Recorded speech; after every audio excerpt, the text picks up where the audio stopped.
The strange thing is, my dear Anna had the same problem. She would start the story in the middle, okay? The strange thing is, targeted individuals. You gotta start the story at the beginning, okay?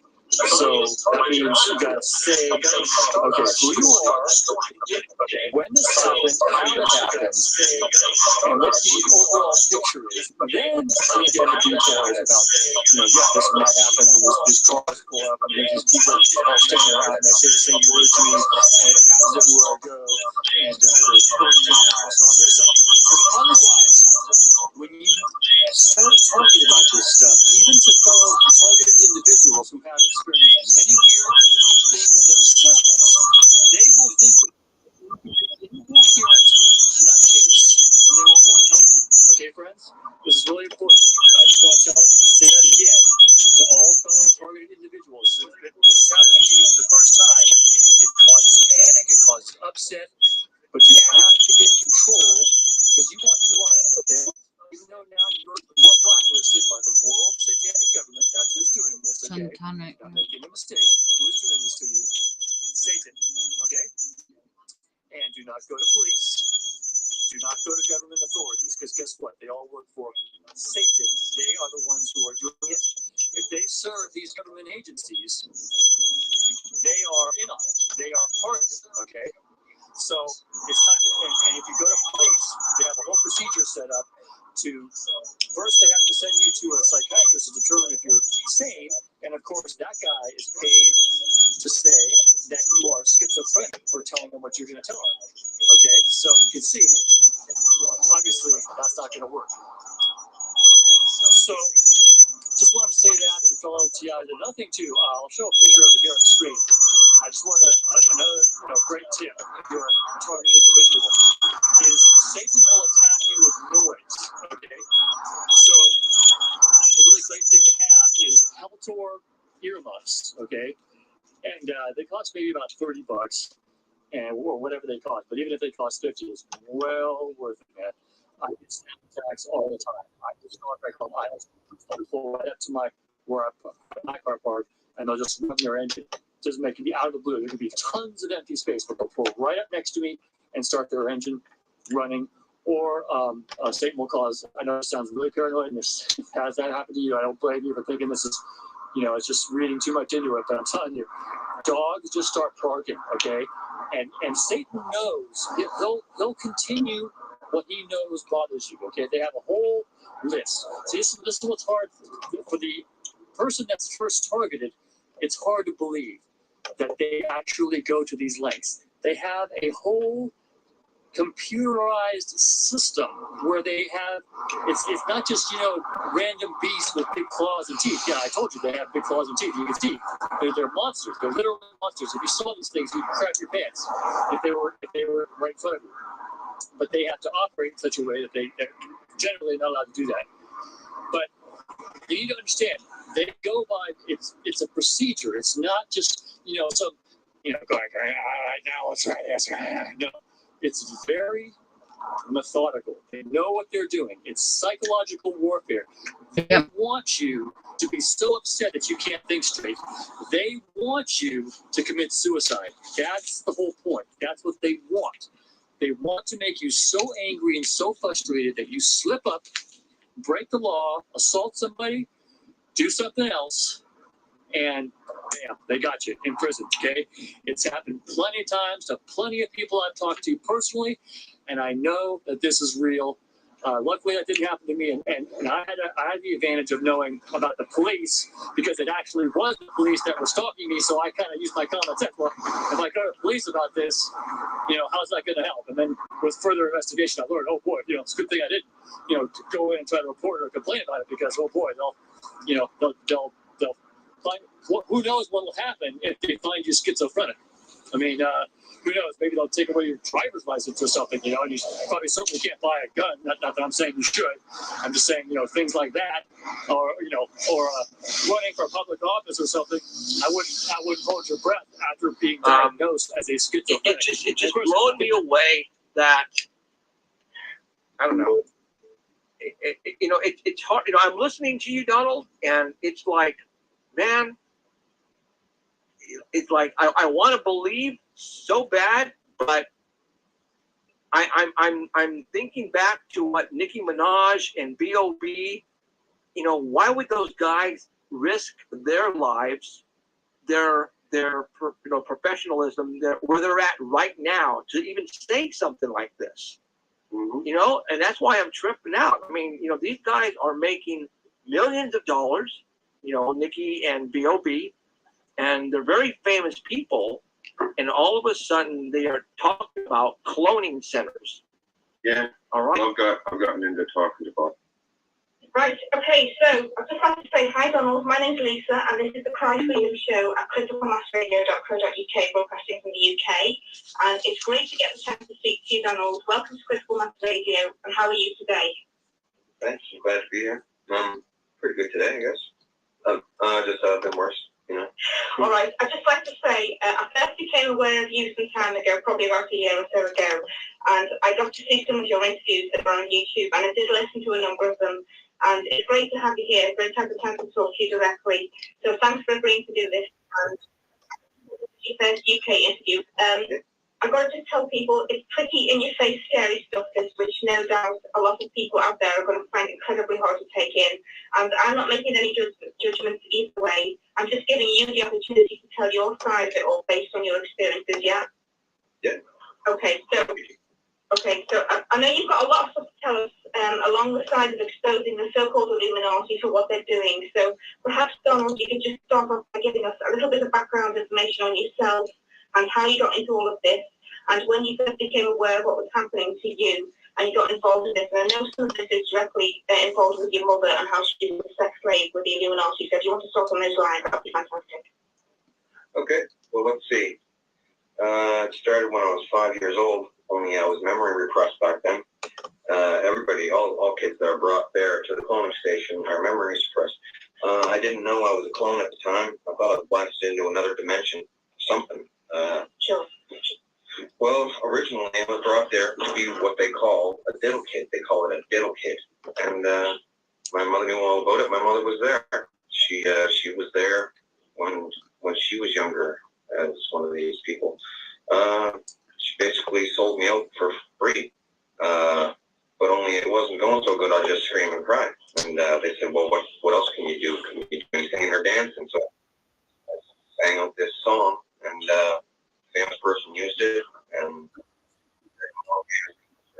this specific cloning station I was at.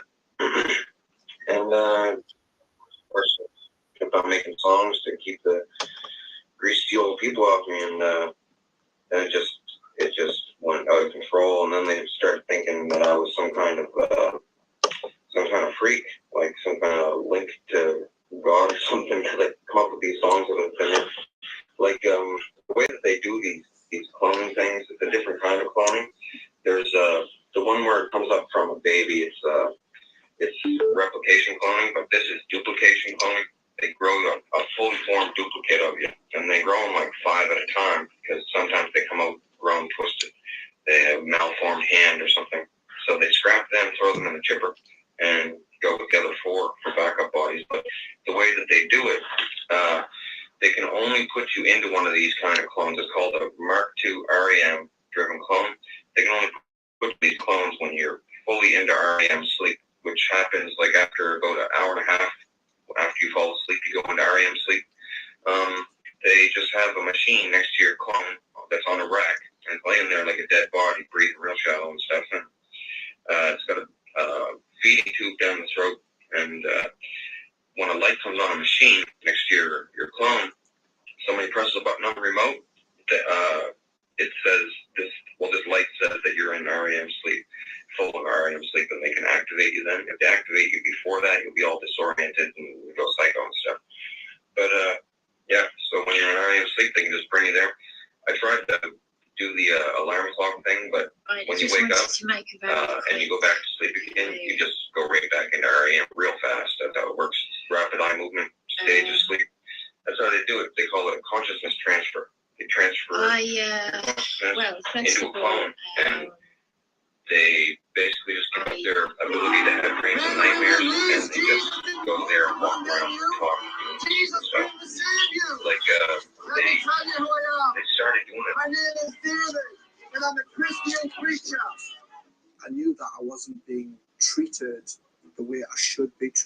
that situation.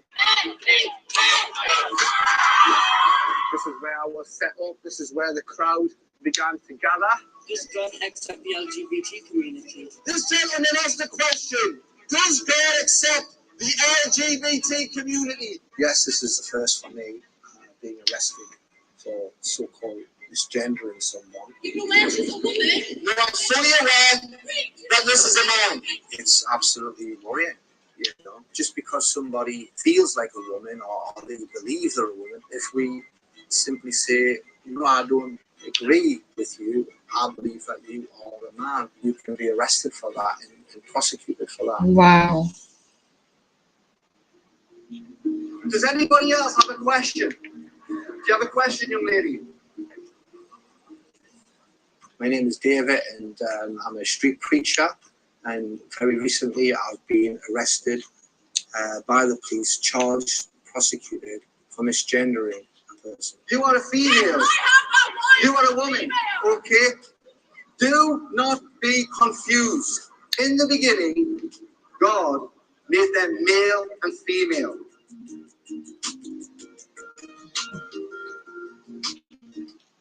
Wow, what's this? David McConnell has been a street preaching for 15 years and then travelling around the UK to share gospel. Sadly, he's been subjected to puppet hacking, jerking on many occasions. Well, ever since my conversion to Christ, which was back in 2006, the Lord has really put on my heart to take the Christian message out into our towns or cities or villages and preach and be a witness. On this particular day, I headed into Leeds City Centre and just began to preaching on the 10 Commandments and other passages of Scripture, and people are stopping and engaging with me. And this went on for around 40 minutes or so. This is where I was set up. This is where the crowd all began to gather. And yeah, over here was the very place where I was eventually arrested and put in the van and taken off this street to the station.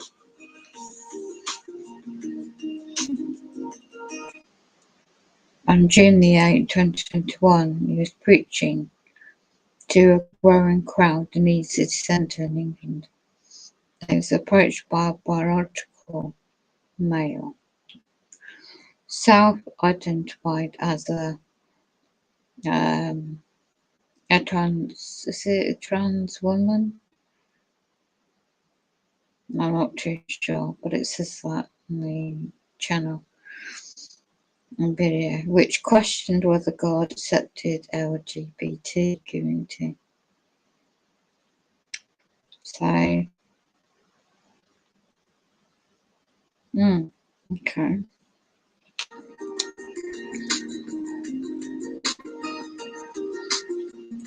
Dave answered honestly, bound by his biblical convictions that God cannot accept sin. I was preaching and I noticed two people turn up, and I noticed, you know, one of these individuals to me was a man who was dressed up in woman's clothes, and the other just seemed like a friend of this person. For men and women, you see, the Bible says has to be in the microphone. I've got to hold it.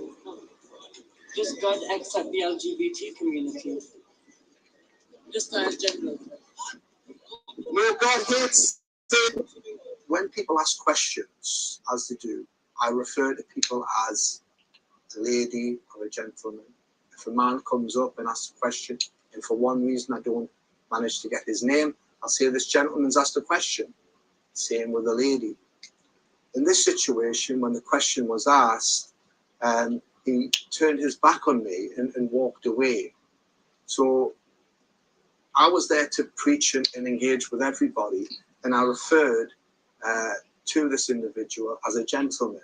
I says, this gentleman has asked this question, and I was seeking to repeat the question and then seek to deal with that question. This gentleman asked a question. Transphobia going on in the heart of the LGBT. Excuse me, men and women of Leeds. Everyone. This gentleman asked me a question. He asked the question. He said, "Does God accept?" I am a woman, darling. The friend said, "This is a woman," and I responded by saying, "No, this is a man."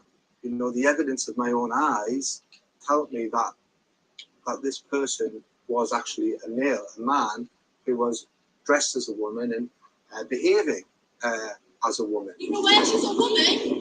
You're aware she's a woman? No, I'm fully aware that this is a man. So that goes back and forth, and then others began to say, "She is just as much as a woman as I am," they were saying. And for me, as a Christian, my belief is that God made two sexes, male and female.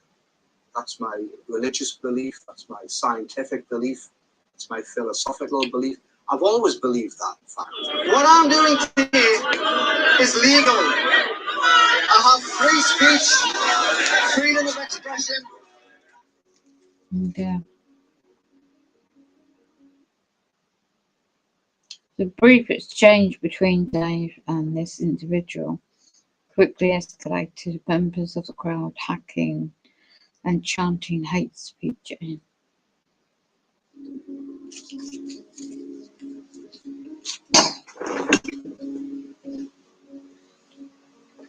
Eventually, puppet servants known as the police arrived on the scene, but rather than control the crowd, the police began accusing Dave of misgendering. I never knew that. Even aggressively dragging him away. One of the other preachers who was with Dave.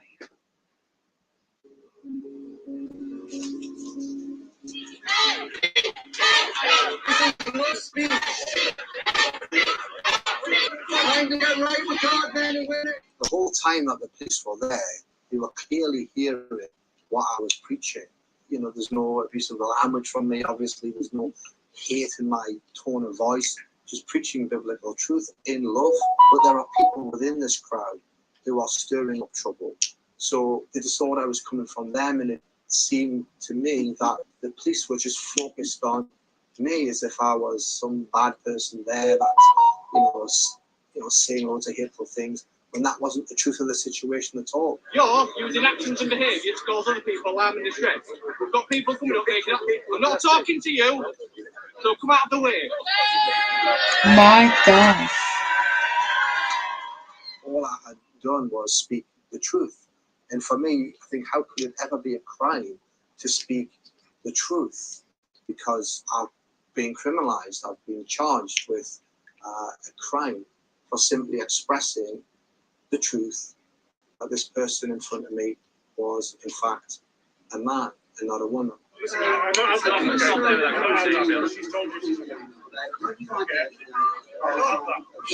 asked me, okay? He asked me, what did I think? As I was giving my details, I was also explaining to the officer the situation, what had happened. Immediately, he just changed. It's as if he was getting offended, and he said to me, he said quite sharply, "She's already told you she's a woman." And I thought, wow, this is really strange. And within, I'm thinking, this officer seems to have embraced the gender identity ideology himself. And I was starting to feel a bit confused at that point. And I was just explaining what had happened. And then he said, "That's it," and just put the handcuffs on me and arrested me, and then took me to the van. So here we are outside of Ellen Road Police Station in Leeds, and this is where the police brought me after arrest, and I was in the custody suite here for 14 hours. And as we've turned up, you can see the LGBT flag. So one must ask, how can you be treated fairly when they already show their political bias to the LGBT community? After his arrest, Dave was summoned to the court, which in England is a limited company. MOJ Limited, head office in London. Anyway, it goes on to say where he was convicted for misgendering. Never heard of that. Anyway, it says, and sentenced to 80 hours community service and £620 fine. Blinking heck.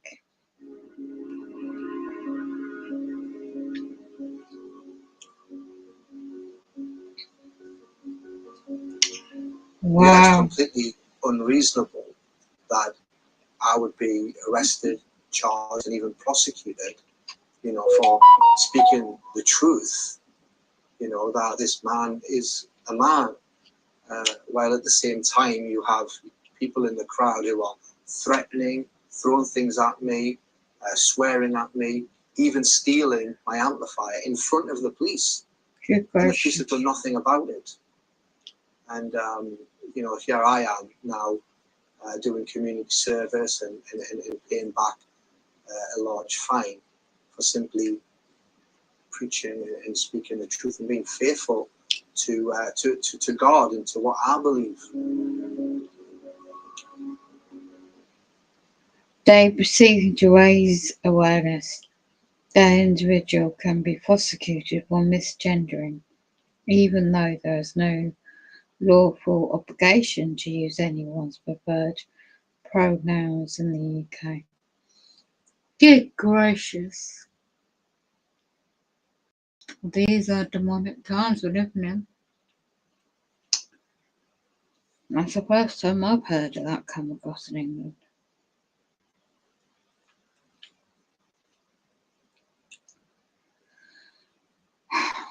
Christian Concern YouTube channel 3 days ago.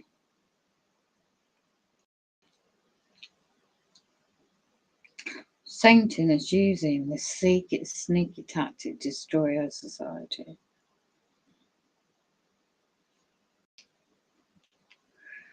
Wow.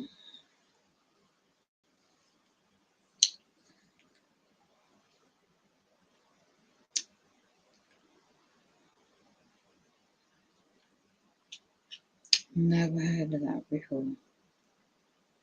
Now there's banks collapsing. Let me listen to this. How a mother of two makes a side income of 5 figures profit a month by selling little digital assets. I think it's in America. This is Jabu 7. A heads up for folks out there that may have a lot of money sitting in one of these major banks, as we're seeing multiple banks start to collapse. And really, it begins here, as this is now the 3rd bank in the past week that has shuttered this whole thing.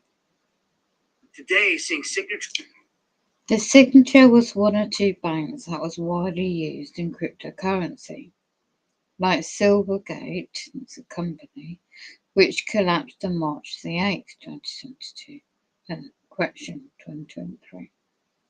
Signature had a network that allowed crypto companies transfer dollars in real time. With both crypto banks gone, it may be harder to get back the dollars.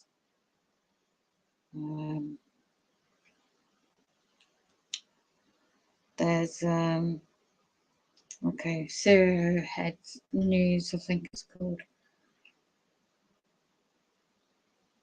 Never seen in over 40 years that SVB collapse sparks of bank runs as people wait in lines.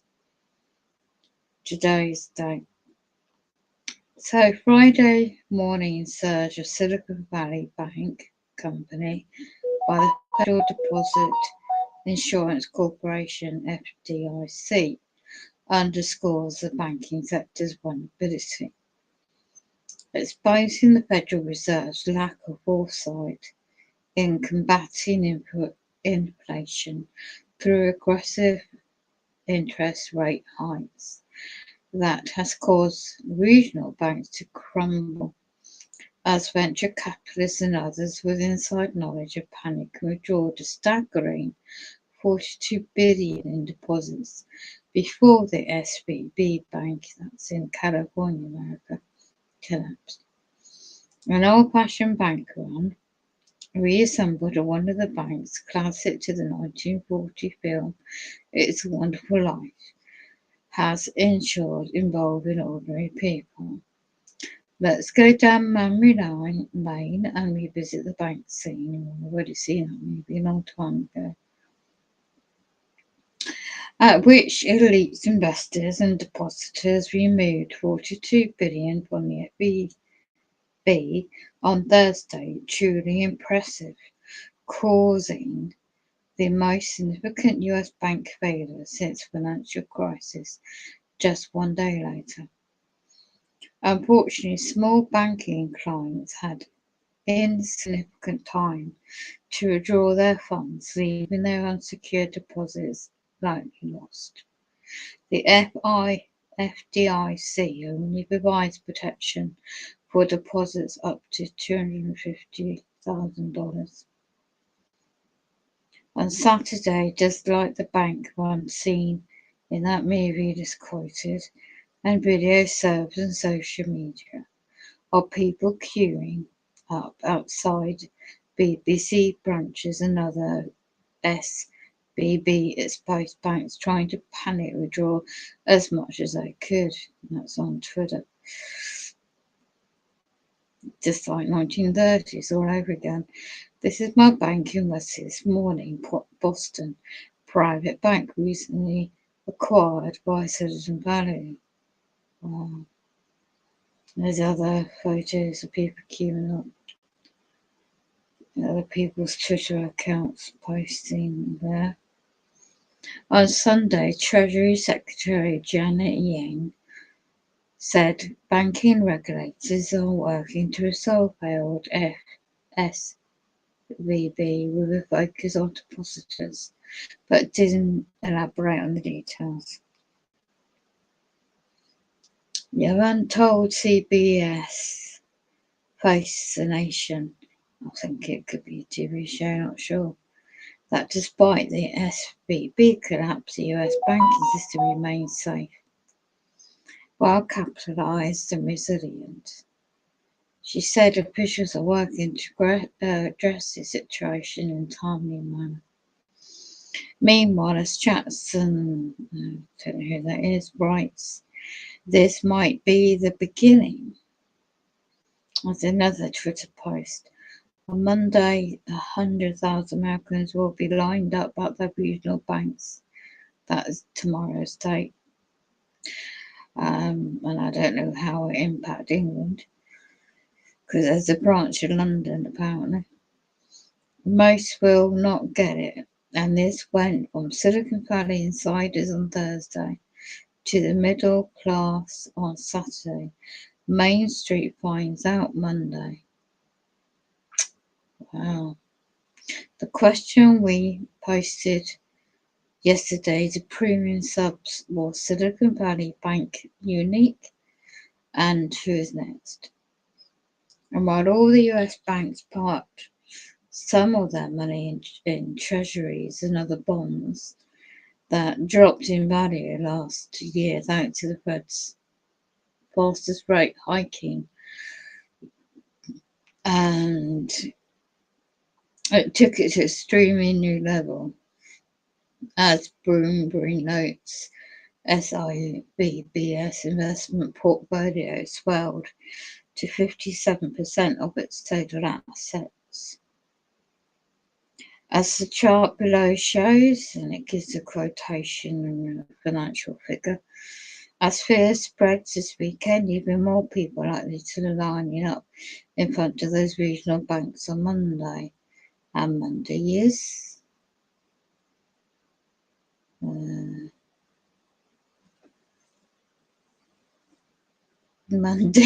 it's just ended with that.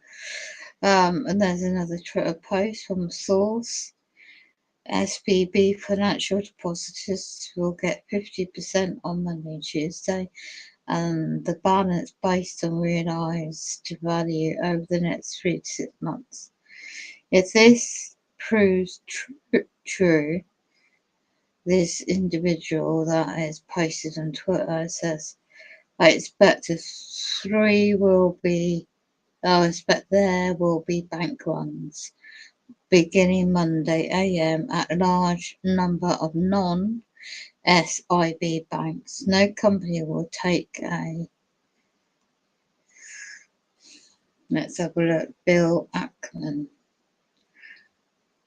I'm not sure if I can open it to it.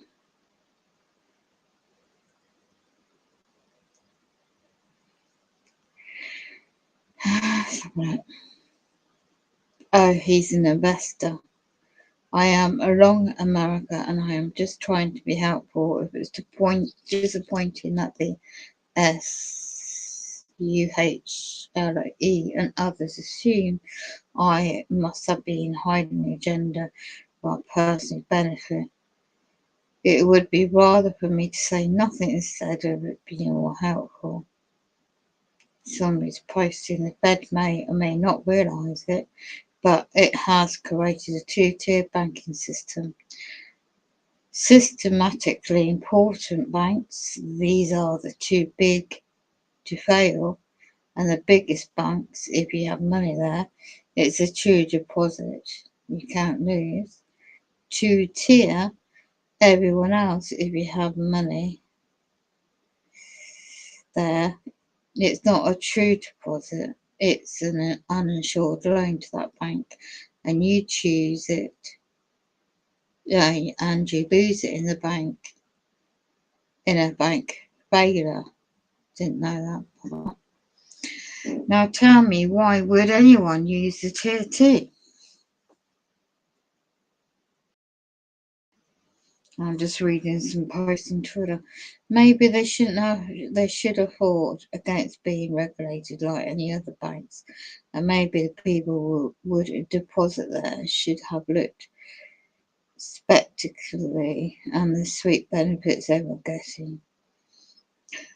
And somebody says, have you used SVB? It was trash, poor customer service, slow payments, poor cash management, treasury tools, terrible. That's been the plan since 2008, someone says.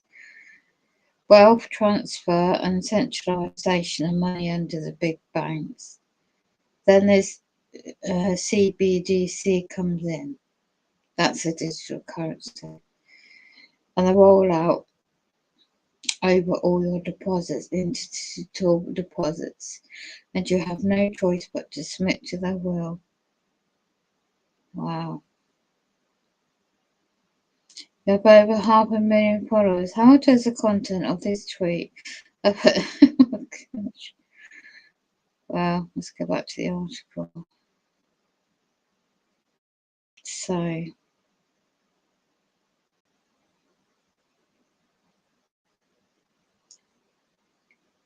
Fed panic, signature bank closed, regulators.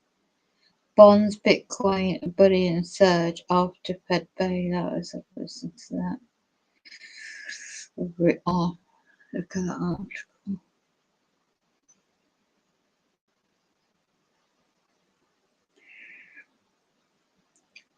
Zero hedge. Again. So the hikes were at an ongoing QT. Jeremy Powell, I can't pronounce the name. Connie's riding the rescue running tour to save the billionaire tech depositors at the SVB Bank and Signature Bank, or basically any other bank. The reaction in markets dramatic with expectations with Fed rate collapsing, is it? Source Bloomberg, BERG. The terminal rate has plummeted from September 2023, 5% on Wednesday, June 23 at 5% 15. Expectations for rates cuts in H2 23 and scoring. The odds of much plummeted was 75%. Let me quick go through all this jargon. And the graphs, I've got a lot of graphs, natural graphs. As cash bonds open, there's a negotiable difference with a too wide bid, and the rest of the curve. That's financial talk, I assume. As we said earlier on Twitter, this is regularity failure historic proportions, both for the Fed and Treasury in America, set up preventing billions in losses. The Fed worrying about border diversity, yearning, and was flying to Ukraine apparently. Don't know what that's got to do with it. Anyone should be sacked immediately anyway. Finally, does anyone else feel like the Fed is trolling or by naming his bailout? So this is on Zero Edge. What's the website?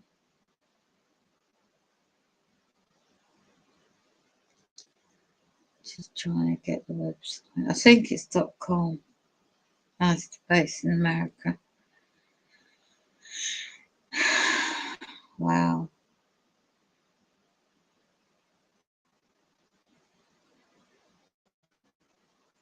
Michelle's documentary with the cooties and Judy Mikovits and these other layers on YouTube, like, and they eventually banned it. Well, yeah, but it went viral, just like Andrew Kaufman talked about the cooties went viral, like Dennis Cowan went viral. George Soros is the ultimate mastermind. Like, no. Hart, Nick Begich, Coast to Coast Radio. Anything on Coast to Coast is controlled. Derek Robinson was on Coast to Coast. Michael Fitzhugh-Bell, big target, Coast to Coast. That fucking security guy, I can't remember his name, Roger Tulsis, and some other people have been on Coast to Coast talk about the target. Get my ass on Coast to Coast. Jade Helm, Jeffrey Epstein distraction. He's an actor, and so is the same. So what's that other fucking things with? I'm going to share this. JFK murder because they portrayed JFK as a psychopathic degenerate. The whole thing. We lived in an actor-based reality. Moon landing, fake. Modern comic gold. That's what.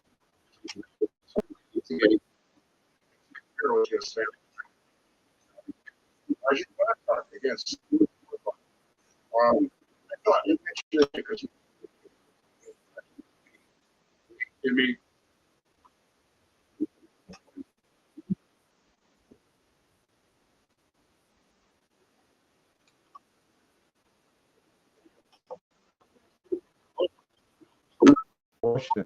protocols of the Elders Design spread by MI6 British Intel Agency. So many fucking liars. QAnon fake. I'm not saying it's fake, but they're power. No, it's not fake. My God. Scott's just calling it fake. The Rockefellers, the Rothschilds is the big masterminds. Fake masterminds of what? Roswell crash in New Mexico, fake. WikiLeaks whistleblowers, Chelsea Manning, QAnon, again, like alternate reality game to promote Jesuit Trump as savior. So all my little rants. Right, okay, let's prove Scott wrong.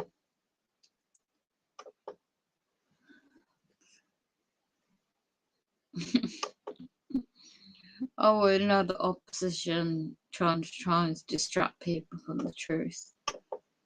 Wow. He works out, he doesn't know what's going on. Rand Corporation then.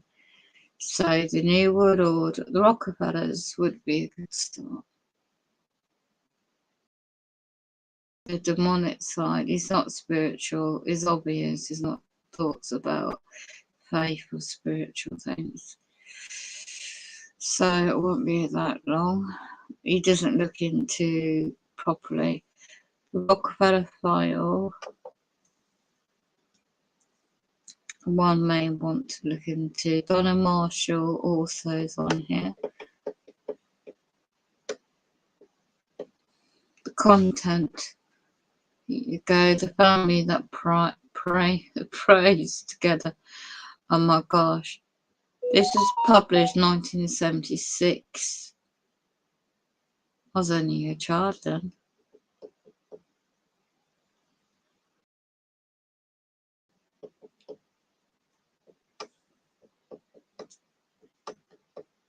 And you got introduction to the article.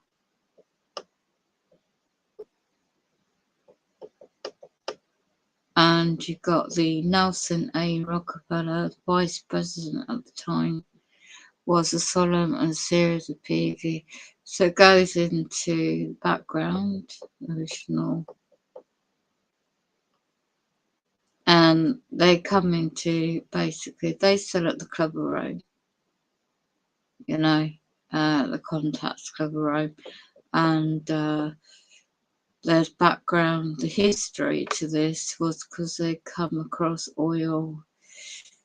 They made their income, they set up all the financial interests and trusts, and they were very well organised.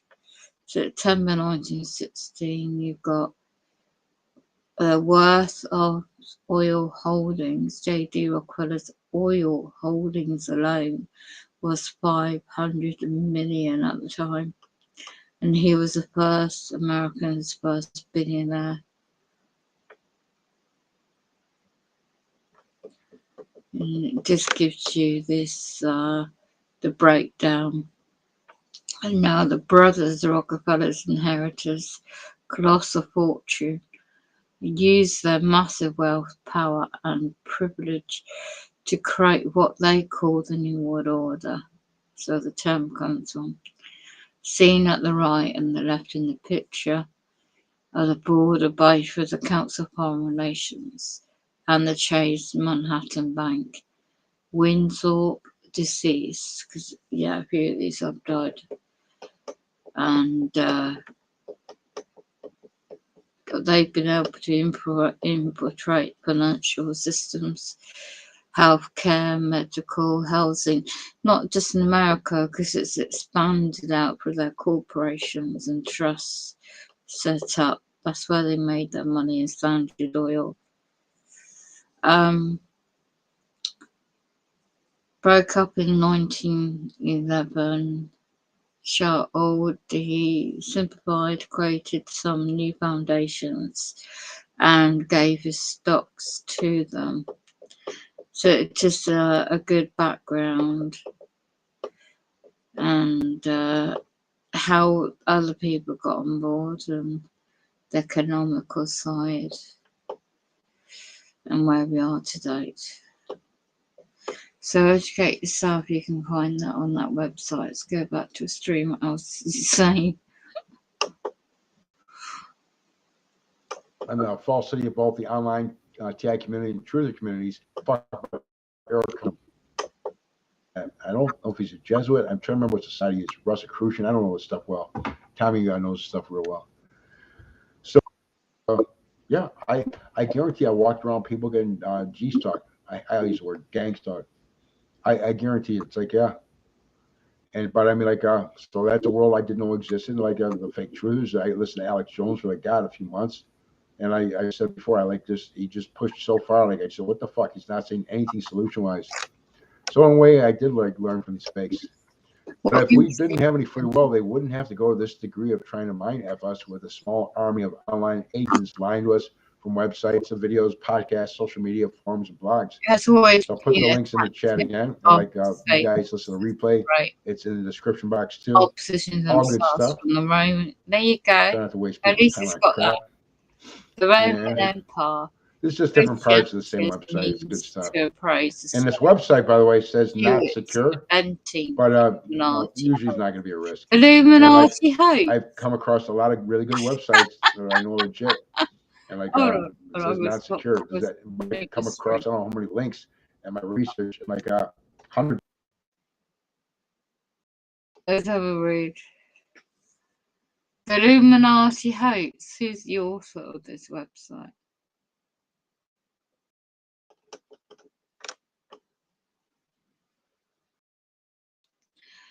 I wouldn't be too surprised. Well, he's all right. He's genuine. He's very much connected to him. I'll take him a pinch of salt as half truths.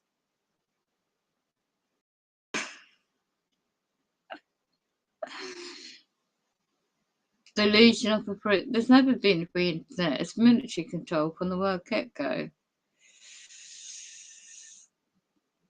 But IBM, when it started in the war years, let's have a look.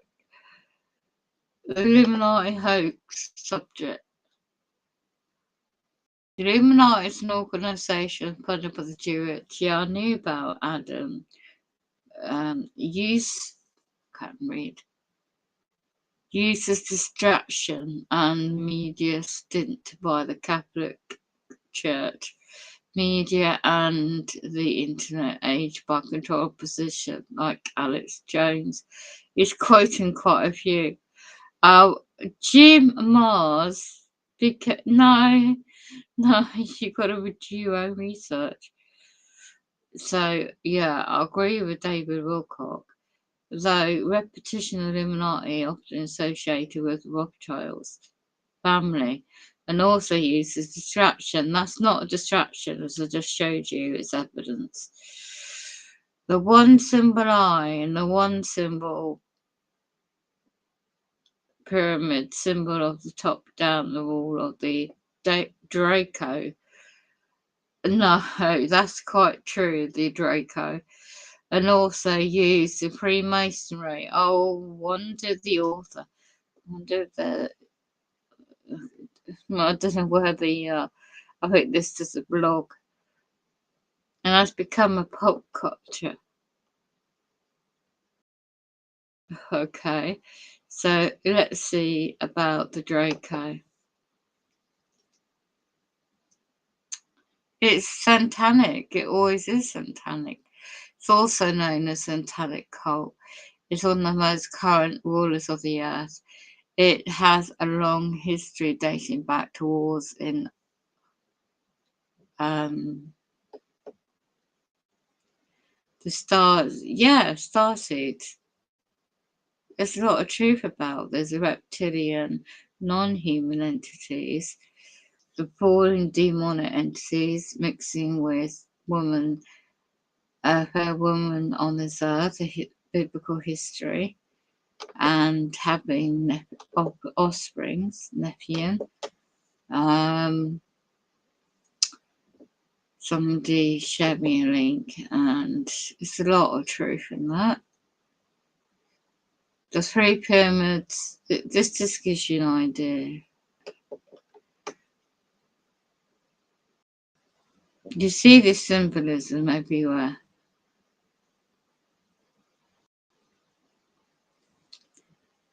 Wow, let's go back. Anunnaki, there you go. It was involved in genetic engineering of the human race and downgrade of DNA to create a slave race. We're worshipping the SUMER as an anarchy and survived through the ages as the Persian Empire, the Babylon Empire, Roman Empire, and the Holy Roman Empire, Catholic Church, the British Empire, French and Napoleon and the United Nations with the top-down organisation. Anunnaki.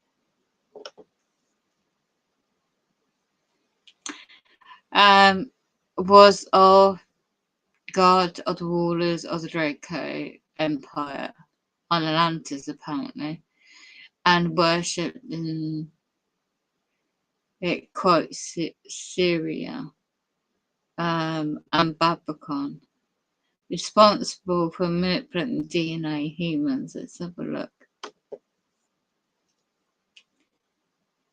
Babylon Empire was a civilization, and let's have a look.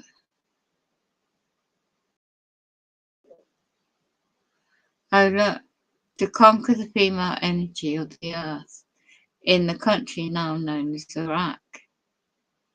Didn't know that. The Babylon sorcery with money became the foundation of the global financial system. Wow. Didn't know that either.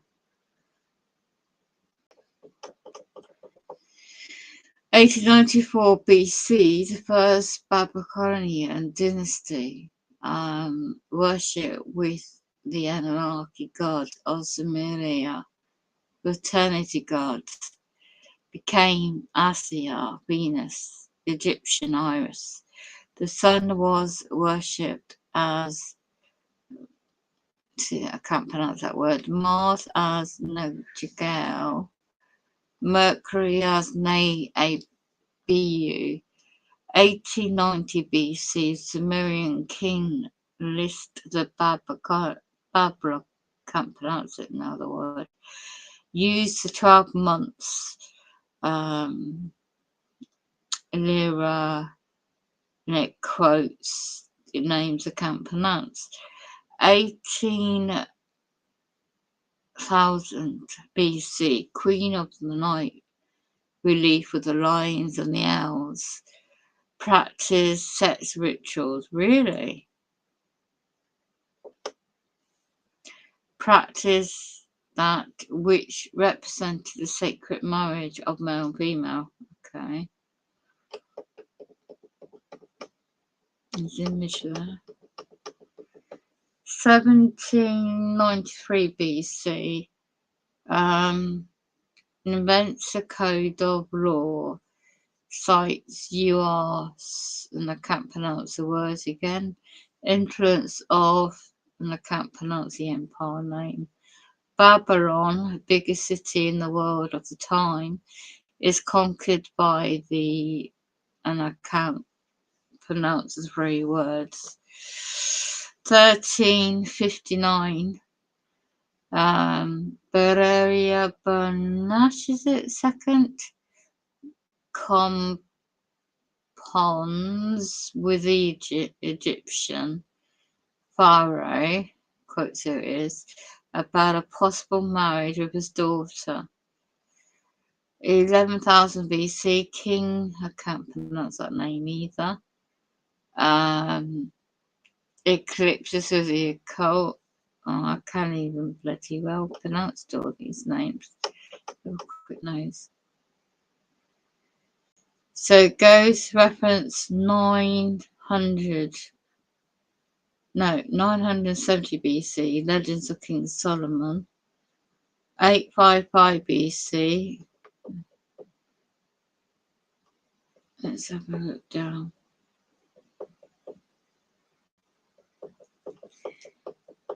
So it gives you the old territory of a map.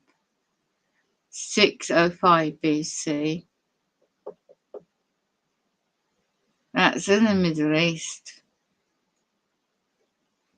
The Babylon Empire. It's interesting. Built in a place of sacrifice for gods. You've got more Astar.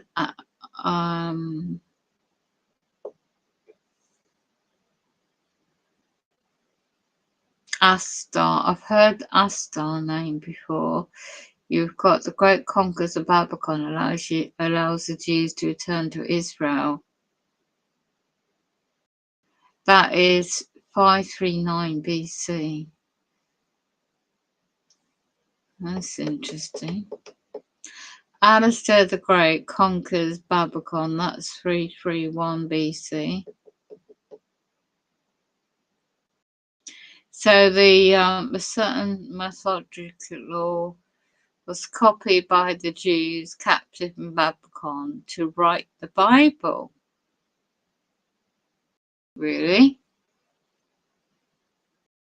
Sumerian about the origin of the sacred bloodline.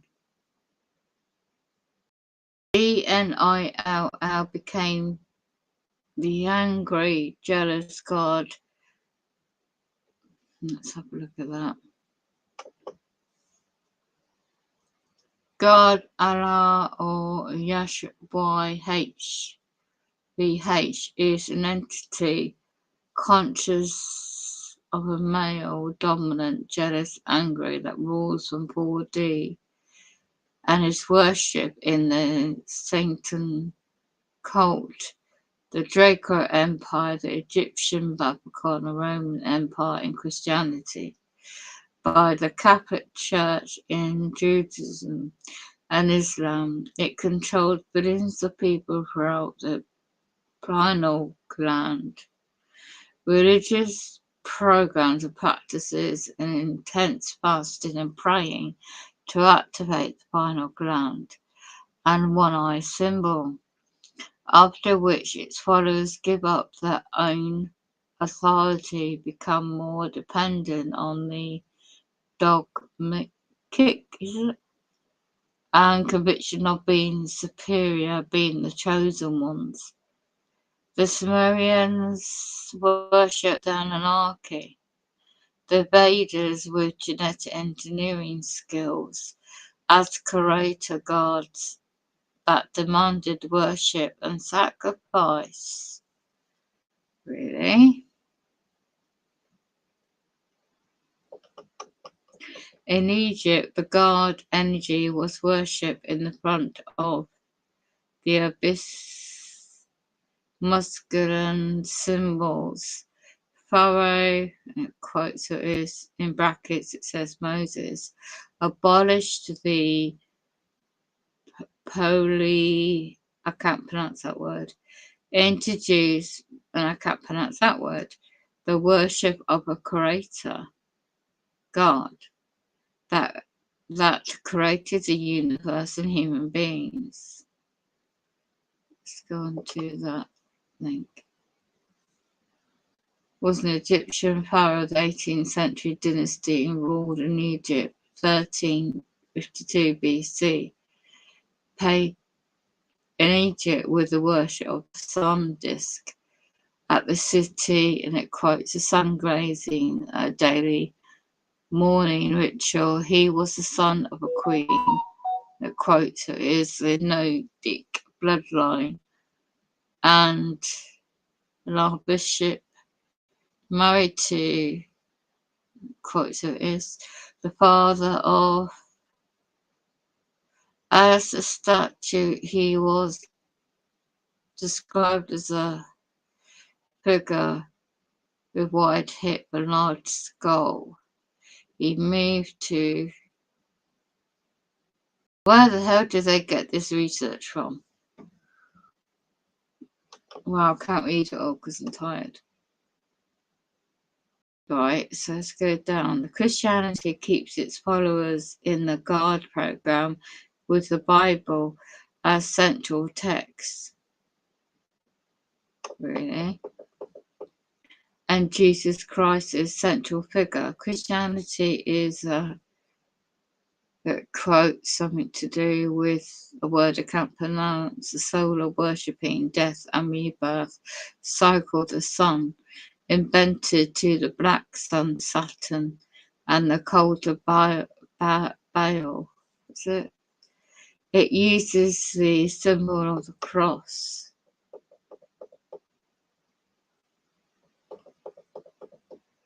While in all its cults, it is the worship as symbolism with good and with light.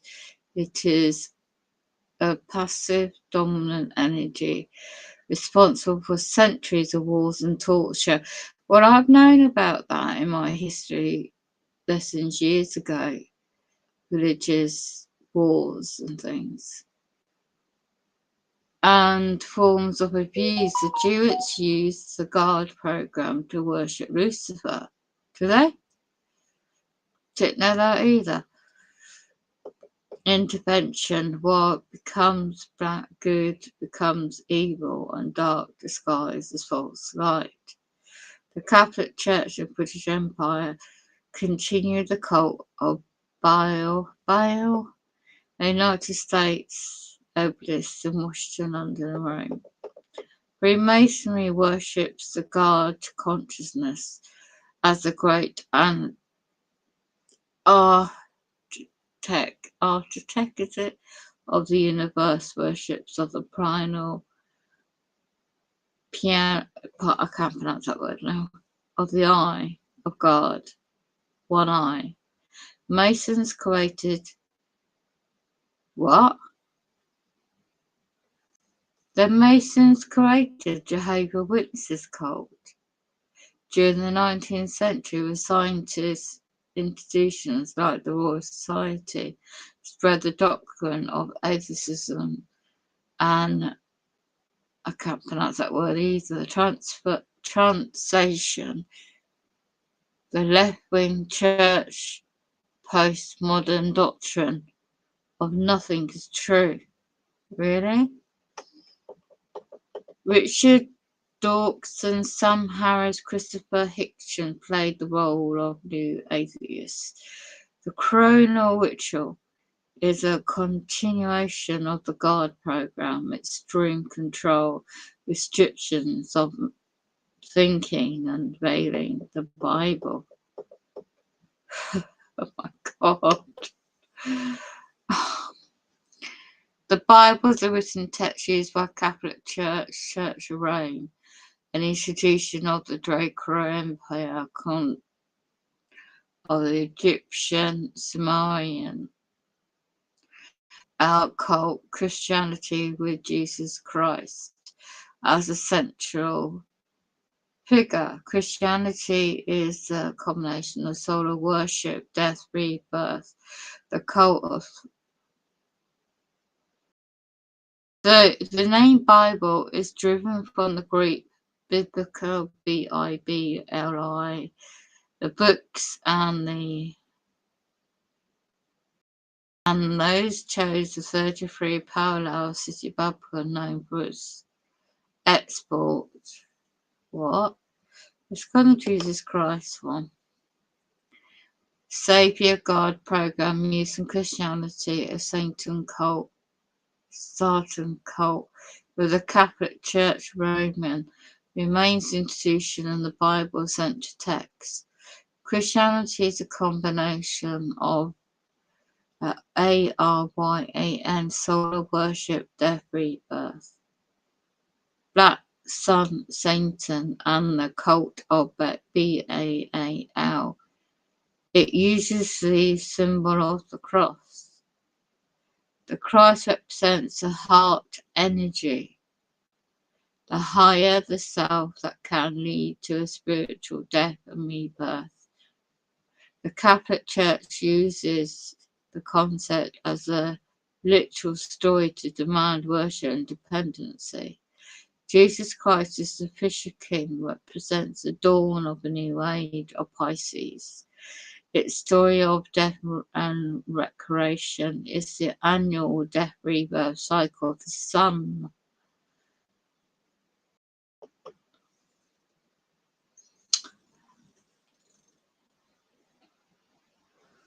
Let's go back down the hierarchy,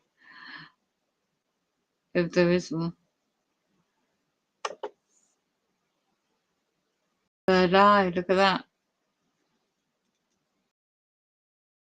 One eye, third eye is a gland in the brain that produces the day and night sleep cycle and DMT. It works like a transmitter receiver, and it's an important tool to keep people in the God program and the Saturn main matrix as the 7 chakras, represented by 7 rings of Saturn. Really? The pineal gland and the gland regulate the flow of electromagnetic energy through the body and brain. Well, I'm being tortured with that.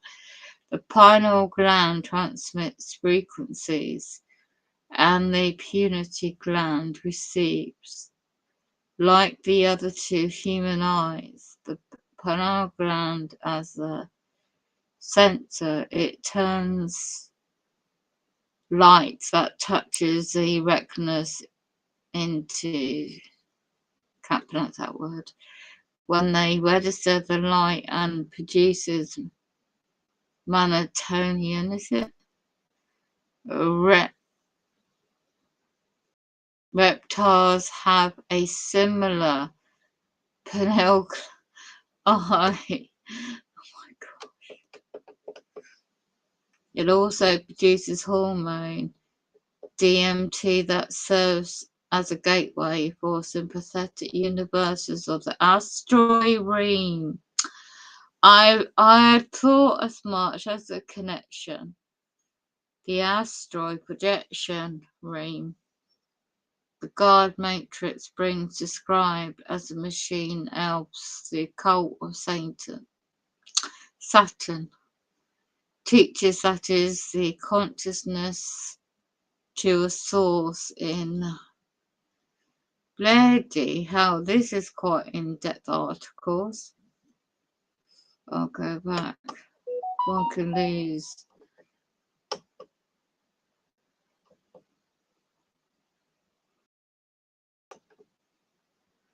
So anarchy. DNA.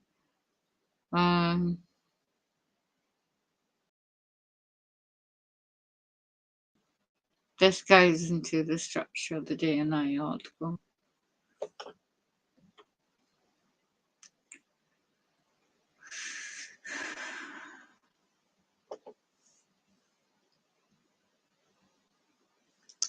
Wow.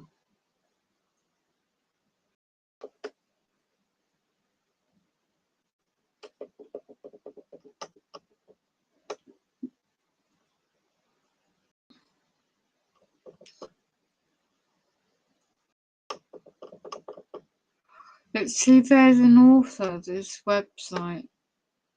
It doesn't show anything, it's just a page. Go back.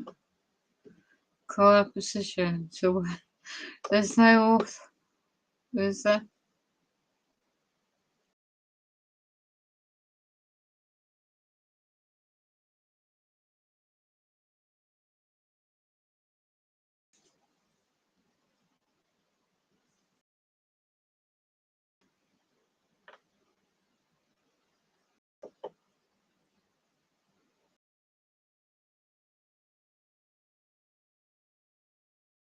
What's this listing again?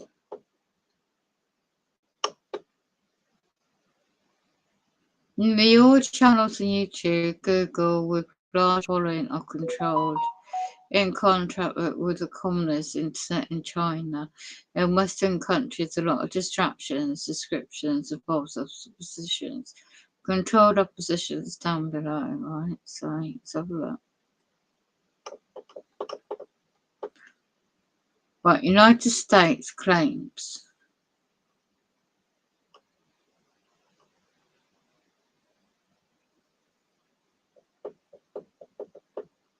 Project Clamrock.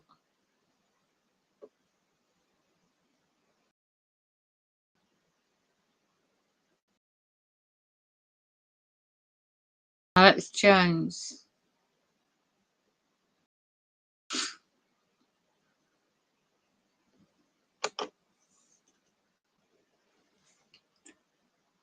Project Clamrock was a Jewish-controlled propaganda outlet controlled opposition. Kelly Cassidy and Bill Ryan used in the New Age Church to spread disinformation on extraterrestrials.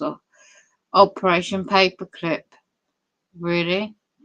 Another government project's hoaxes like Illuminati, Crystal Skulls, Washington Planet X.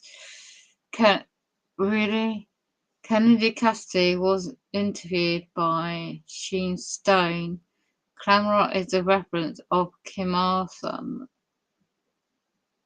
Each interview is closed with a Freemasonic handshake.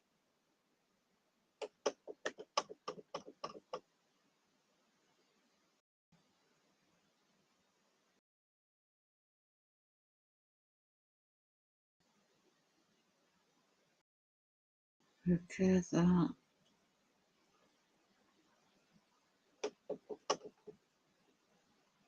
Actors. Wow, wow, wow. I wouldn't be too surprised.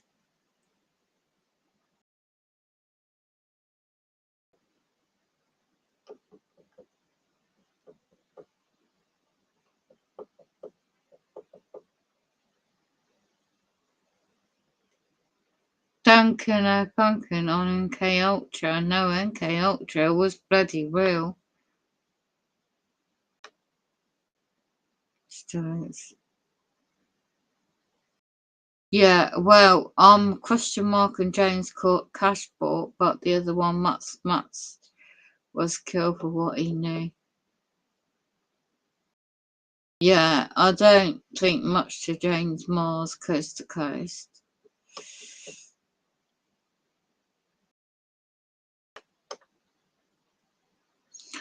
Jordan Maxwell got some really good information out, so I'll question that one. Operation Paperclip, well, that is a fact. I'll research that.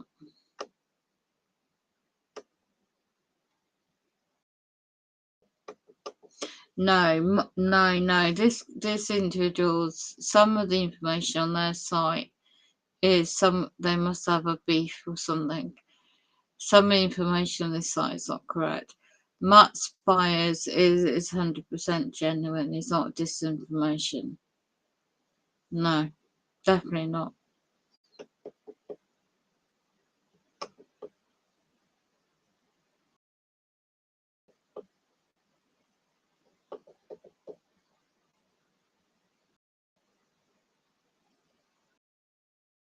Yeah, I've seen Stephen Gear. I do believe he is not 100% genuine.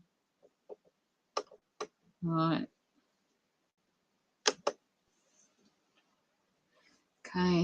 Okay, so there is, let's see the author.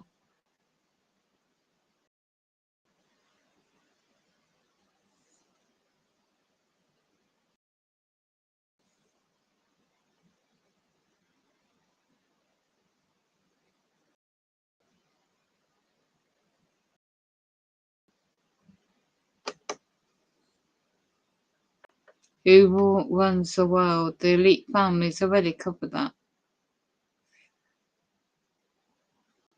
You got some good information.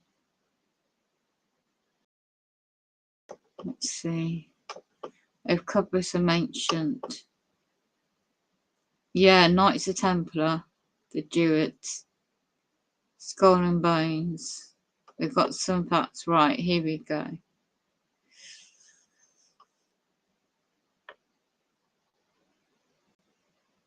They run courses. Might want to be careful. Let's have a look. Yeah, that's really good. Eyes Wide Shut. They got movie analysts. The Manchurian Candidate.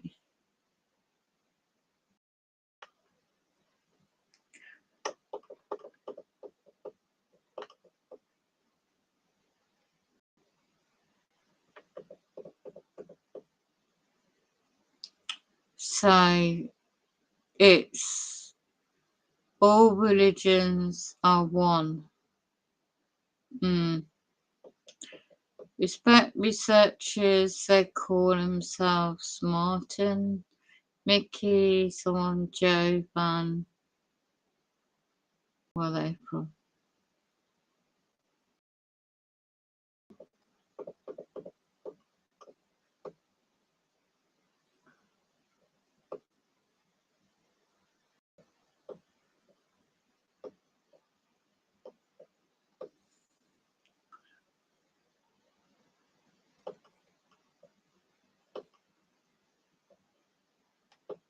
I'm going right down to the bottom of the page. It's a blog spot. It's a blog. Aha, let's look at the Mormon Church.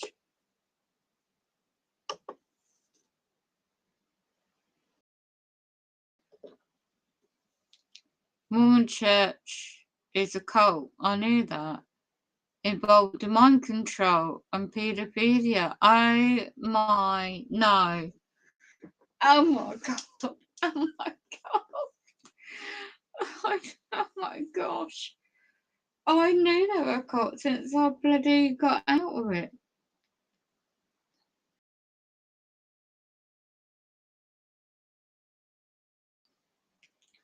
Wow.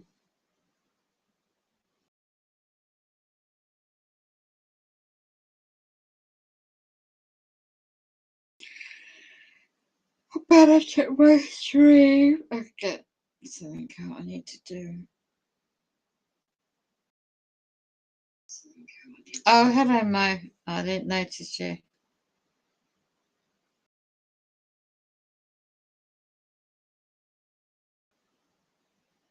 I didn't know that. No, I didn't.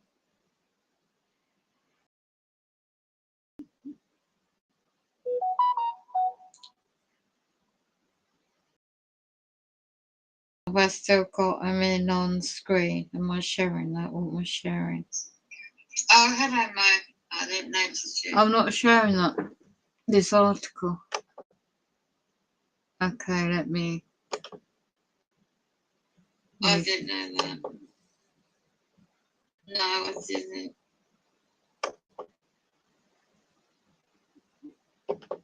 Okay, now I'm going on to this about the moment.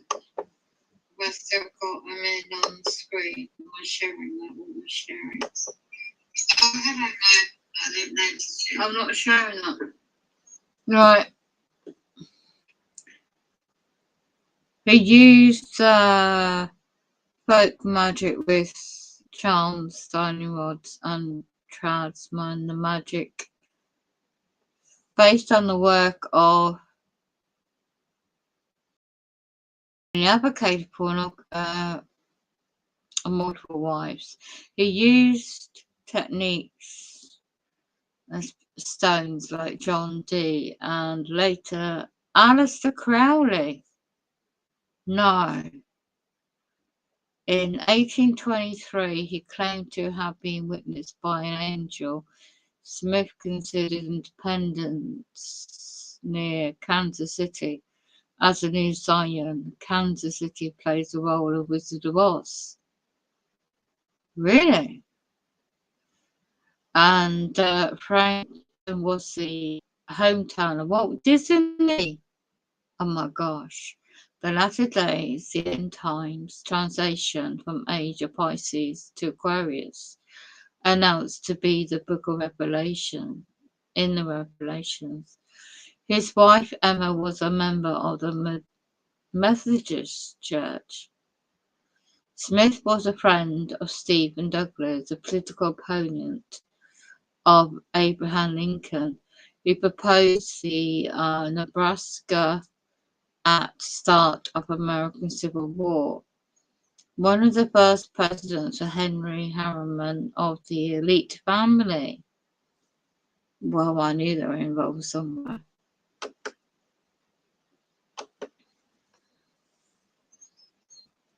Ancestor of Abraham Railroad Empire with Forbes, the second president. Brigham Young founded Salt Lake City, state of Utah in America, and led the Mormon Rebellion. Really? That's where the Beehive comes in. He lived at the Beehive House in Salt Lake City, hive mind of the Saturn cult. Oh my gosh.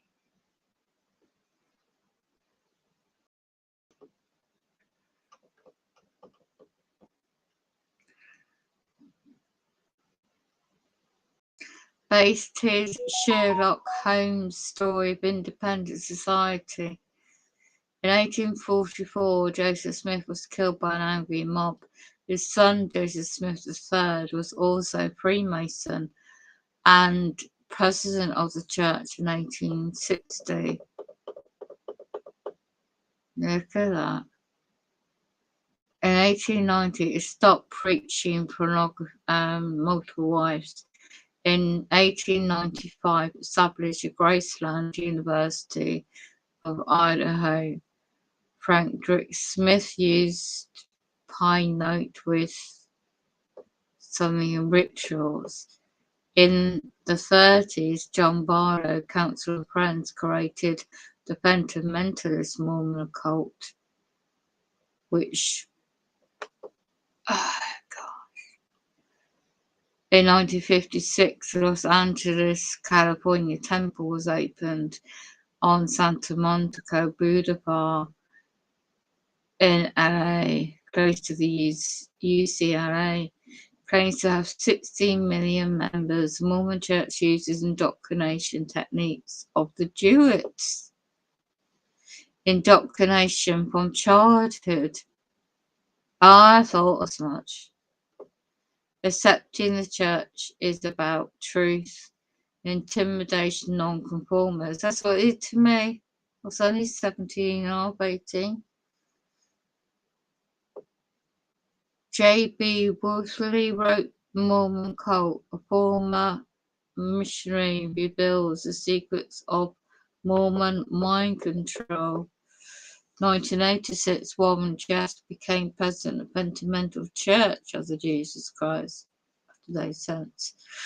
Jewish-based hoax was spread on the internet by an individual named Bratton, was claimed to be an ex-Mormon.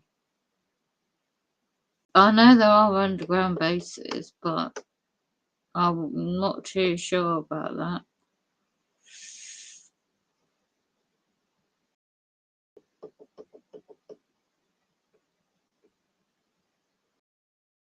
Oh my gosh.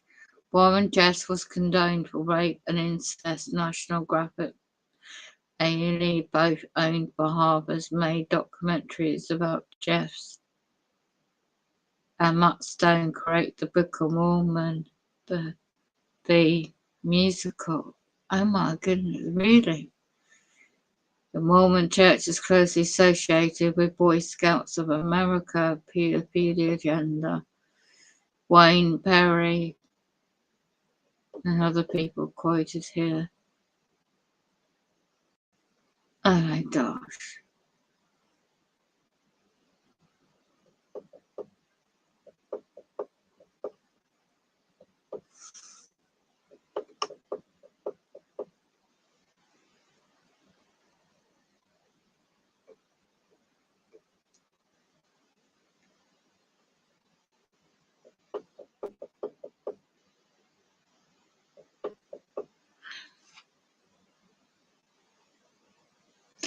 Barbara Snow was a therapist at the Association of Mormon Counselors, psychotherapist who helped inciting the satanic panic in the 80s in Salt Lake City. She worked with Tillerson promoting the activation of the pineal gland of the New Age Church. In 2018, a daughter and son-in-law of Russell Nelson was accused of satanic ritual abuse. Barbara Snow, as a therapist, was accused. Bloody hell. Brad Johnson played with Mormon KZ in Disney movie High School Musical 3 senior year with sex slave Vanessa Hudgens. He also played in surf movie Beautiful Way with Disney.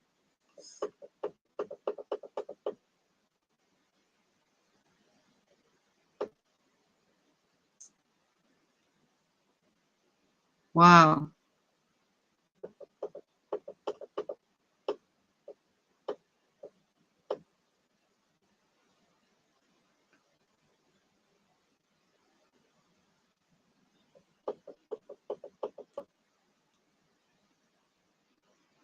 Dave C. Evans worked in computer science department, University of Utah, was a student of Butler, XEROX, Alan Cray, Jim Clark, Silicon Graphics, the software companies, Mormon PIXAR. Oh my gosh.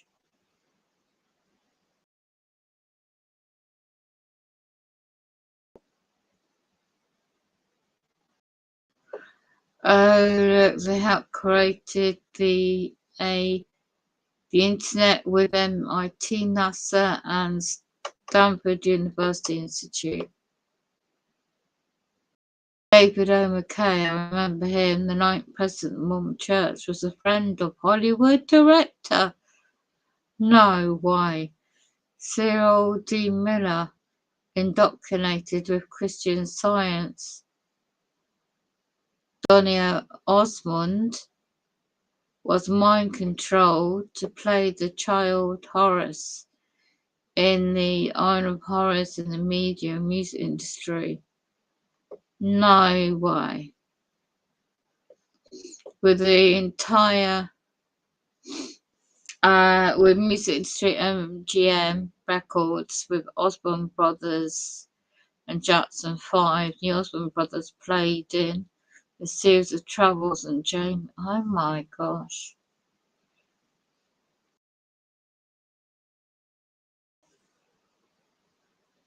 Is also mentioned in a he also was mentioned in the disinfo of Kathy O'Brien about Project Monarch. He recorded with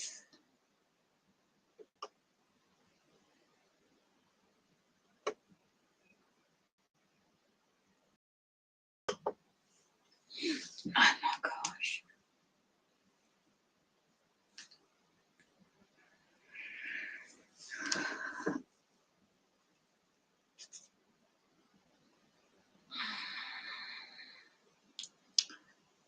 Los Angeles, used by CIA for a mind control project to create a hippie culture in the 60s. Laura ancient Greece, associated with the god Apollo.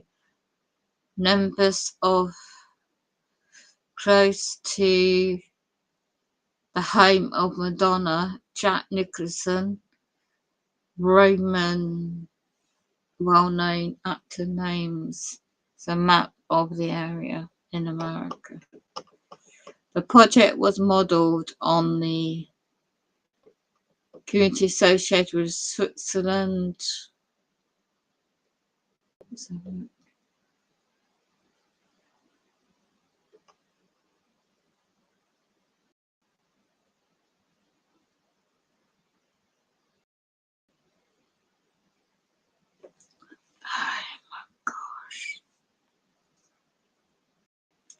Main actors are children from military families, mind-controlled and trained to become actors or pop stars in the music industry.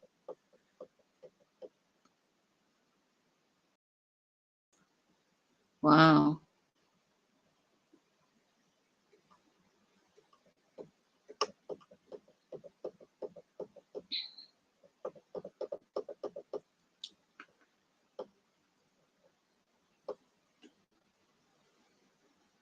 Charles Manson. Shite.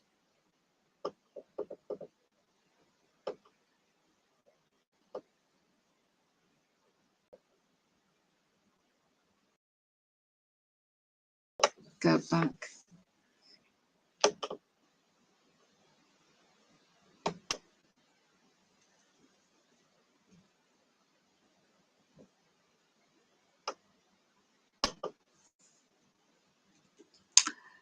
The Jews is a military order of the Catholic Church and Satan, the Satan cult, and was banned from 83 countries, states, for infiltration, manipulation, and mainly through the education system, and a hypnotic image has conquered the whole world.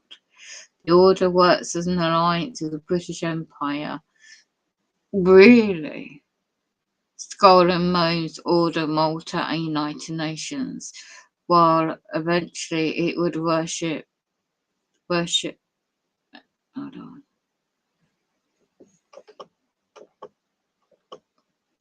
Jesus Christ the God program. Eventually it worships Lucifer. History of the Druids. The 16th century.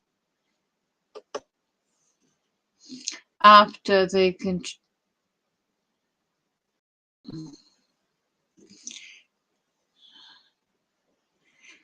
1527, Rome is sacked by the imperialists of Charles V. Habsburg.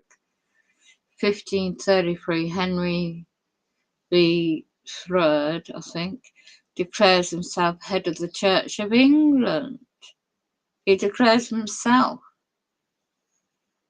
The Snars, John the Baptist, worshipping Knights Templar, are revealed by the Spanish Borgia family court of Charles V. Habsburg, the second of the Spanish Borgia family court of Charles, I just said that, and Pope Paul III,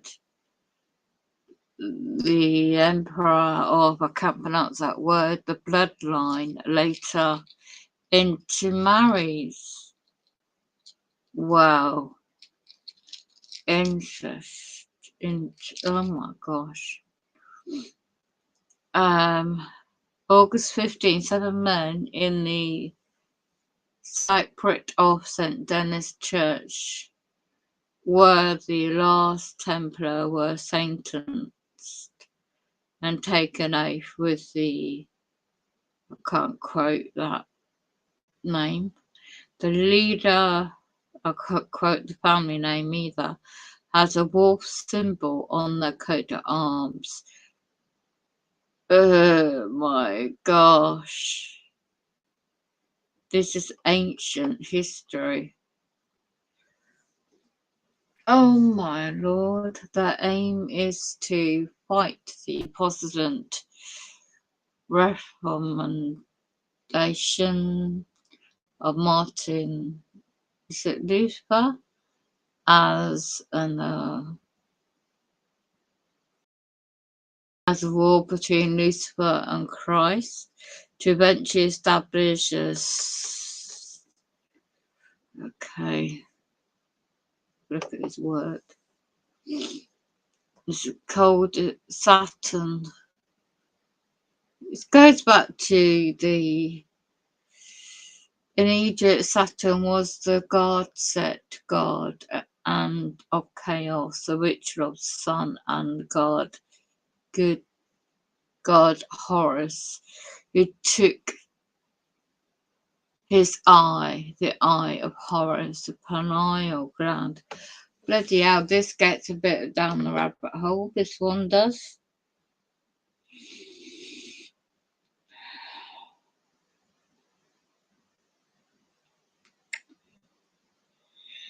Oh, I'm going to stop now. I can't go down that rabbit hole.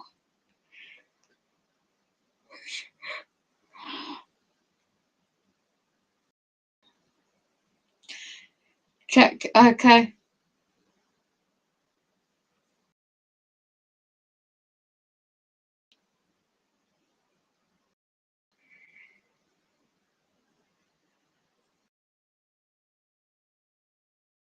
I missed the call, so. Oh, really?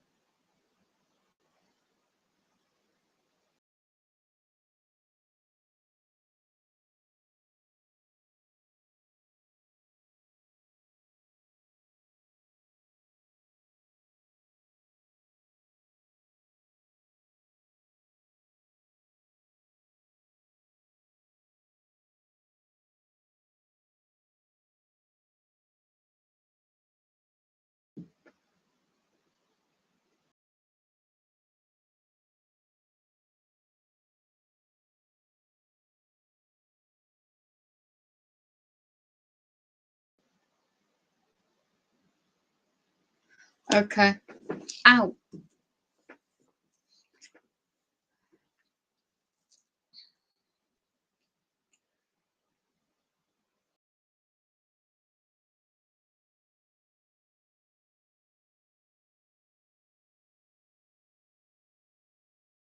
Okay, I don't know.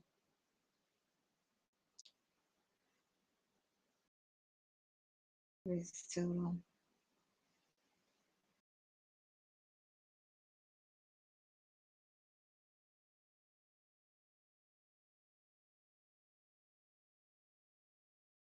When you stay at a Verbo, you all... Hold on. Let me check if he's still alive. Yes. They're going to do what they're told for the most part.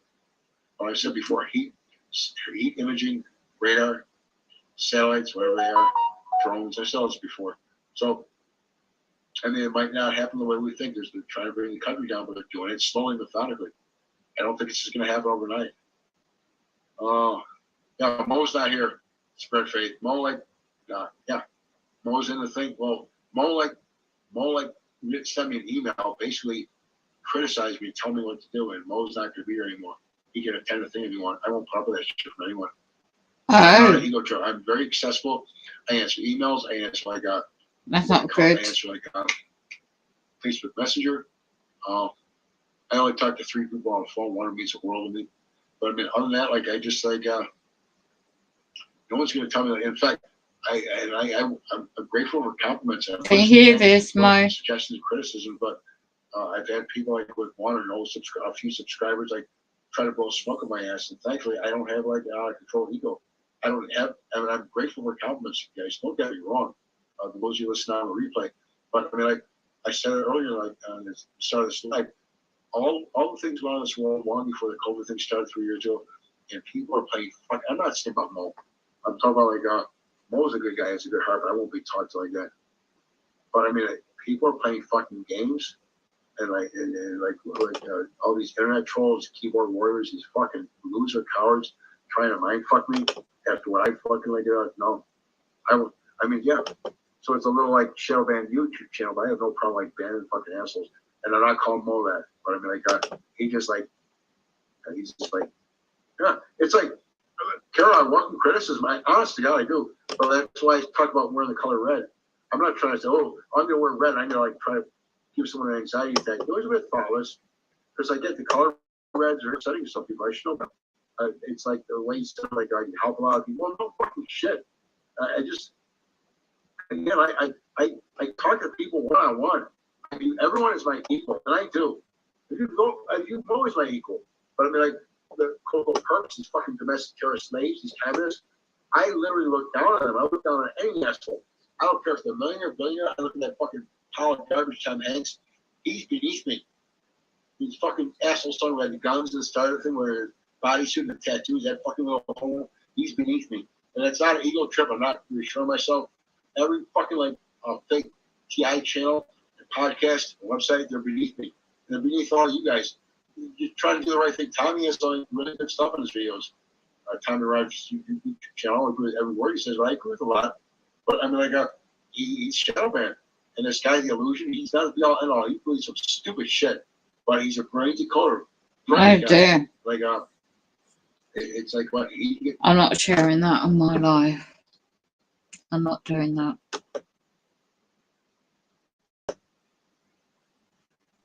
I'm not sharing that.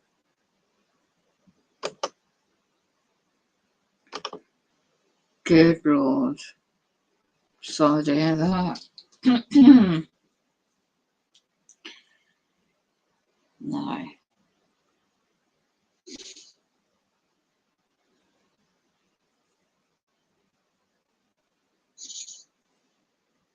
I'm reading the chat now, my chat. Yes, thank you, Mo. Yes, it's very true. Thanks for the memories. Yes, and culture. Let me go in. Yeah, thank you. Thanks for the memories. Yeah, good link in the chat. Not true, I will send you. Yes, I know Mo is right. No, you're 100% genuine. Yeah. You did the best you can. That's all you can do. I've always said I thought he is legit too. Yeah. Oh, I send you email. Okay.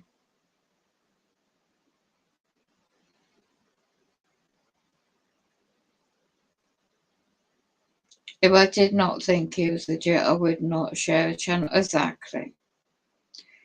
You decide why I share the email because I know you're exactly, Mo. I've known you a long time.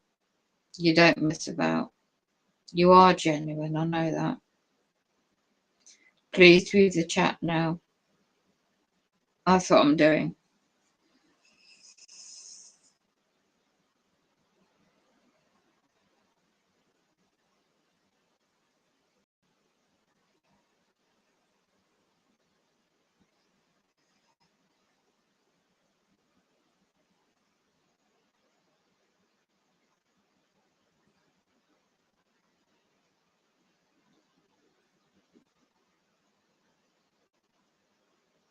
Right, let me just quickly check the email. Okay, if you sent me an email, I won't read it out. Keep it private.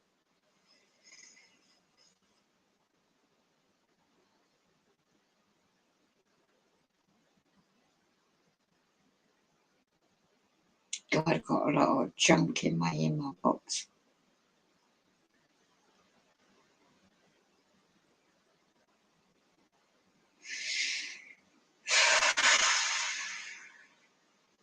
Wow. Hopefully it stopped raining. I've got to get a rubbish bag out. And I'll be back. So much deception in the world, isn't there? So much going on in the world. The one at times we're living in.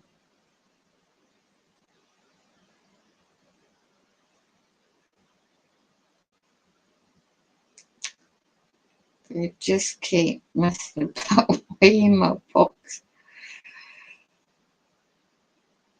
It should not be full.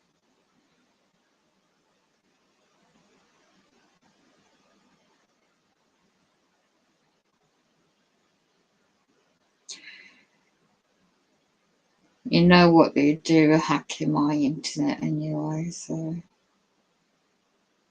I assume that you know.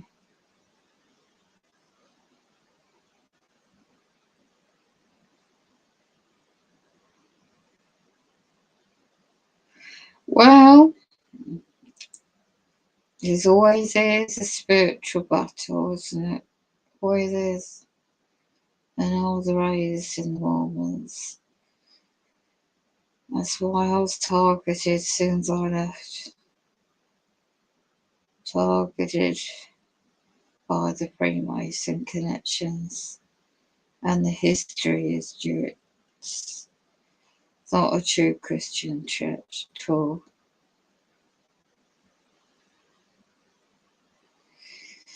Yeah, mate, yeah, 100%. Let me get back into the chat. I can't see an email, but anyway, let me go into the other thing. Okay.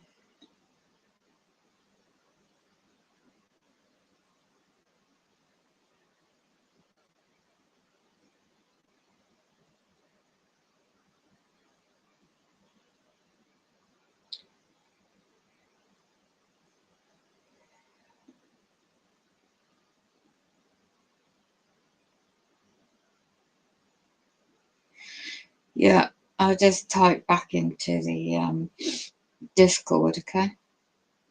You can hear me. I'll go back into my chat now. I didn't take your call because I didn't know you were calling.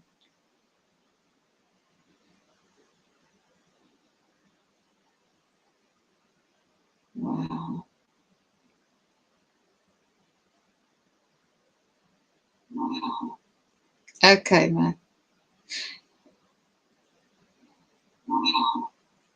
Okay, man. Yes, I assume that, Mo. I assume that he took your email out of context. It's easy done. And I've done that before, you know. But also don't forget AI, how the system works, isn't it?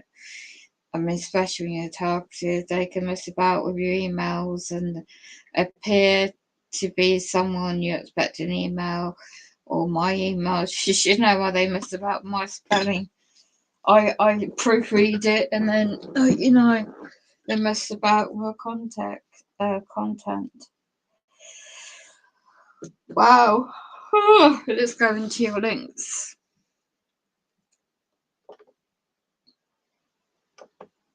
I'm sharing my stream.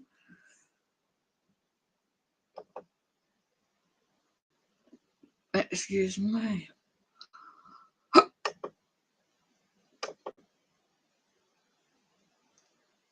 This is my channel now. And these are the links my moderator kindly put in. And let me go back at the chat to find the links. Yeah, I know what you mean, Moan. Casey thought you were tackling him, exactly.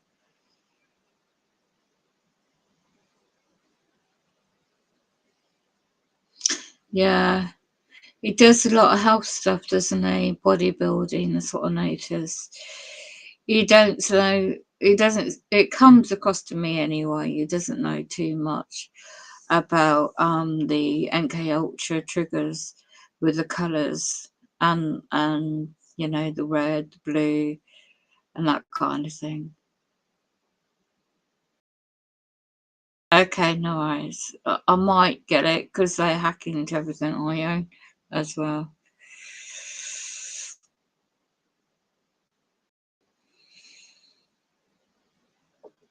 And just go to the chat to find the links you kindly put in. Thanks for the memories. Check the YouTube channel. Okay.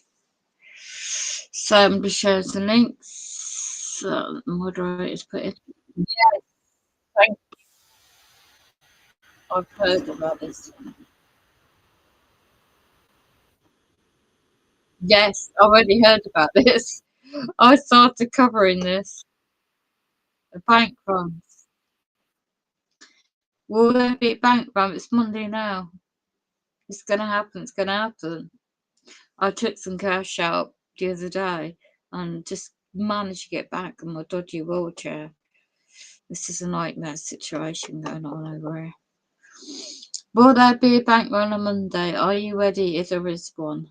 So important to, you know, people talk about stocking up on gold and bars. I can't bloody buy you bloody silver or gold. You can't eat that, you know.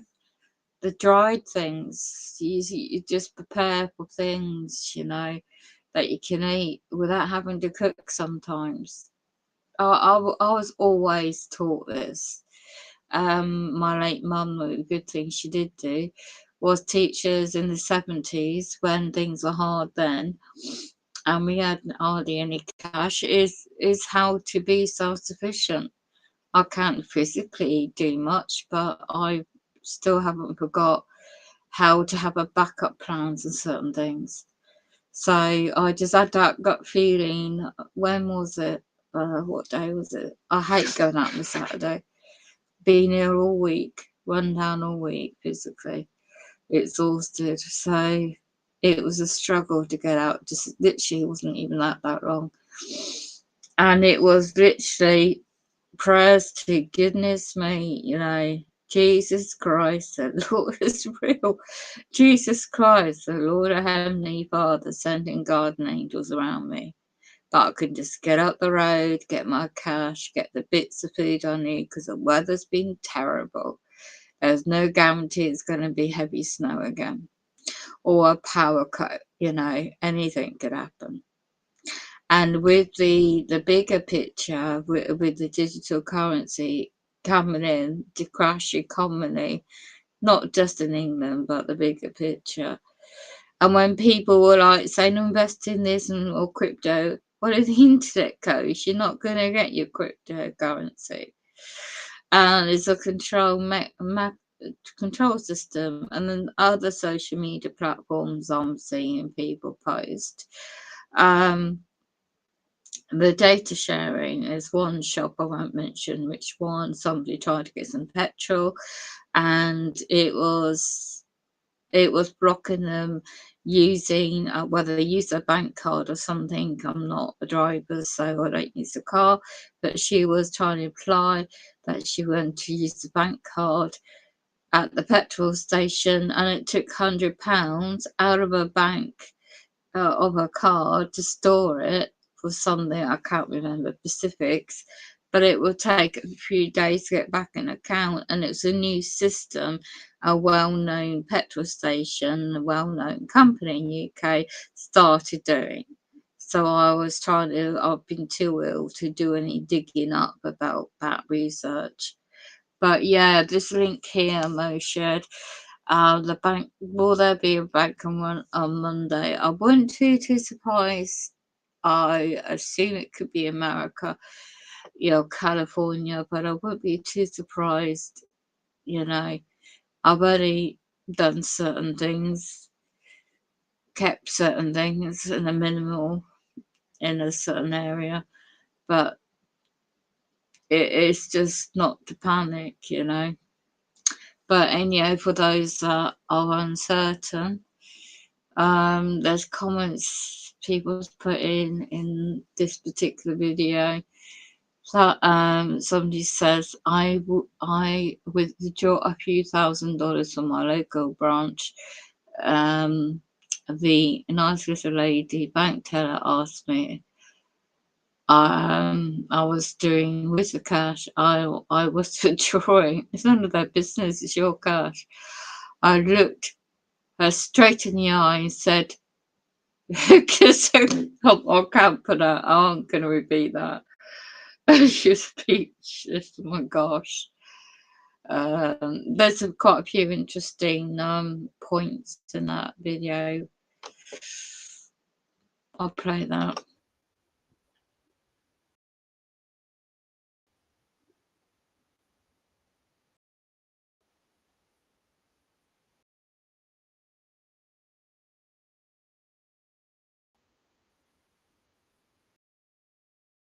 Yeah. Like 1933.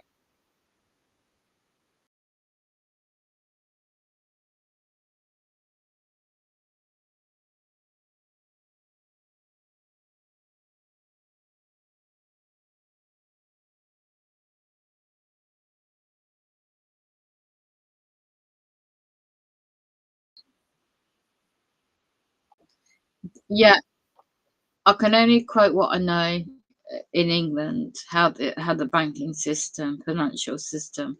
So with one puts in fiat currency. So anyone doesn't know about TOR or the birth certificate, which is the trust bond, which is traded on the stock market, and it is we, the living men and women, individuals, are the surety of the bond, which is traded on the stock market. And when you look into how the financial system works in business and commerce, it's just promises to pay notes.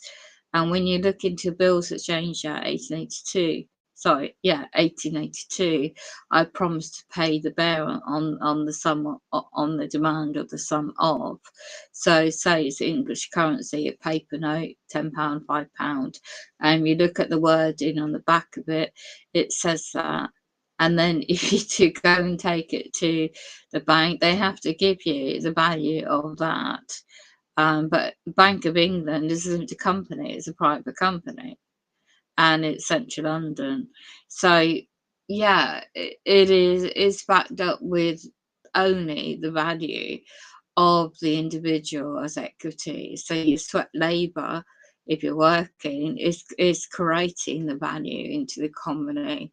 And then if you are able to get into solid assets of gold or silver or land, because if you're in the bank, you've got a loan from the actual bank system. Well, they really have a stake in the property because it's a loan. But yet that loan is really it's complicated. But when you learn over the years that I've studied in business and commerce to do with finance, it is that because the banks only make profit out of interest. So it's a bit like that movie somebody shared in a different platform earlier, and it goes into what happened in 1933, really, the bank run, you know, and the greenback, you know, in America, when you study the history of where that came from and how that was created. And then you go back even further in history, in tengers, in the bartering system in the ancient times, before what we know as a monetary system now. But the monetary system was always created by the global elite families in the first place in history. So by turning it into digital currency, like China credit systems, CBDCs, is all about control, isn't it? And this is definitely the end times. This is all, isn't it? So all this, it affects everyday ordinary people's lives, because it's all, a lot of people may not know how the system works, and a lot of these individuals that are able, have the means to invest into land and like proper channels, and people that have done. But a lot of people in my situation is not in that particular boat. I'll just make do what I've got.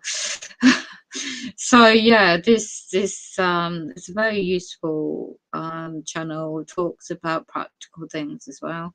So thanks for that, Mo.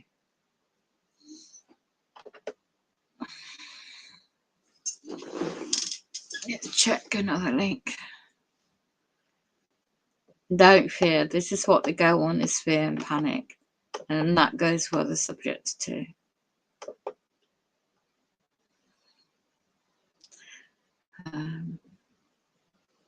Back to memories.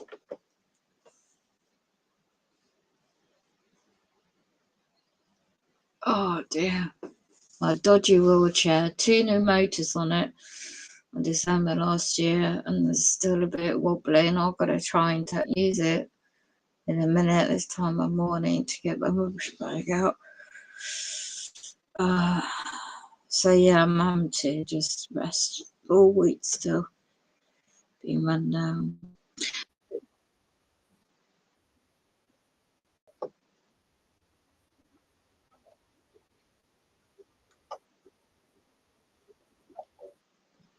So this is a video in the chat on this channel. Thank you, Mike, for finding that. NKL brainwashing. There's patterns and documents. Oh yes, by the way, I'm going to share this. If you want to know about the communists taking over, it's a Christian movie channel. Excellent. This is the 2 movies I found. And Mark, The Years of the Beast, right?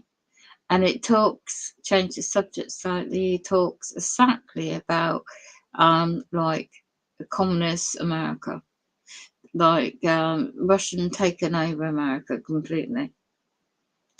Whether it be China or Russia, look at the events, what's going on in the world now. But this movie that I just purely come across a while ago is dated 1981. There's another one dated 1982 where the economy collapses and they're rebuilding the and they call it One World. The script in the movie, one needs to break it down and watch it and then break it down and then compare it to the real life, what's going on in the world now. So yeah, it's a really, really good movie. And then I saw another movie, but it was in different parts. It's a bit long-winded to watch the parts, but if it's one whole movie, it's easier to watch. It's really, really is a fast moving, feature-length movie. Okay, so go at that.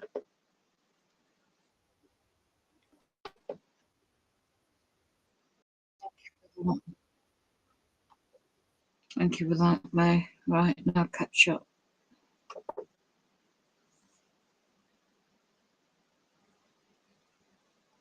You're welcome. You're welcome, Mo. No, he does not know about colours, I think. Yeah, exactly.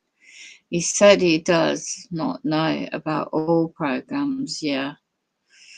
He is savvy about health and promise experience. Yeah, exactly. I used to be in the health and fitness. 2 hours I've been on. Okay, let me just see one. Check the handles on this.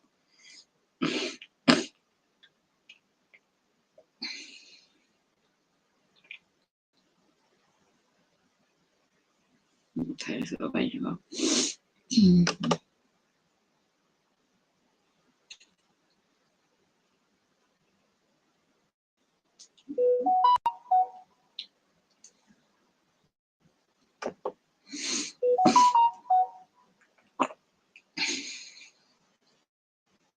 It's like with the technology.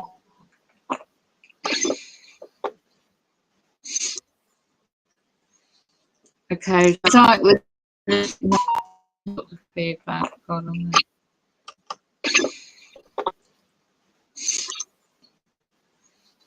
Okay.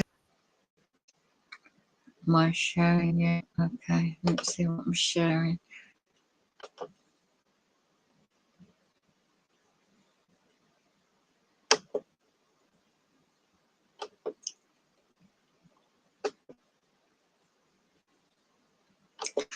Okay, so this is why I would always share this website, because it does give you some really good links to, and there are patterns, evidence. Now, educateyourself.org, it gives you the real good history. Bruce Taylor, the mind control. You see, there's a lot to do with England connection here. I'll tell you why, because when I've been researching over the years other subjects, I've come across this.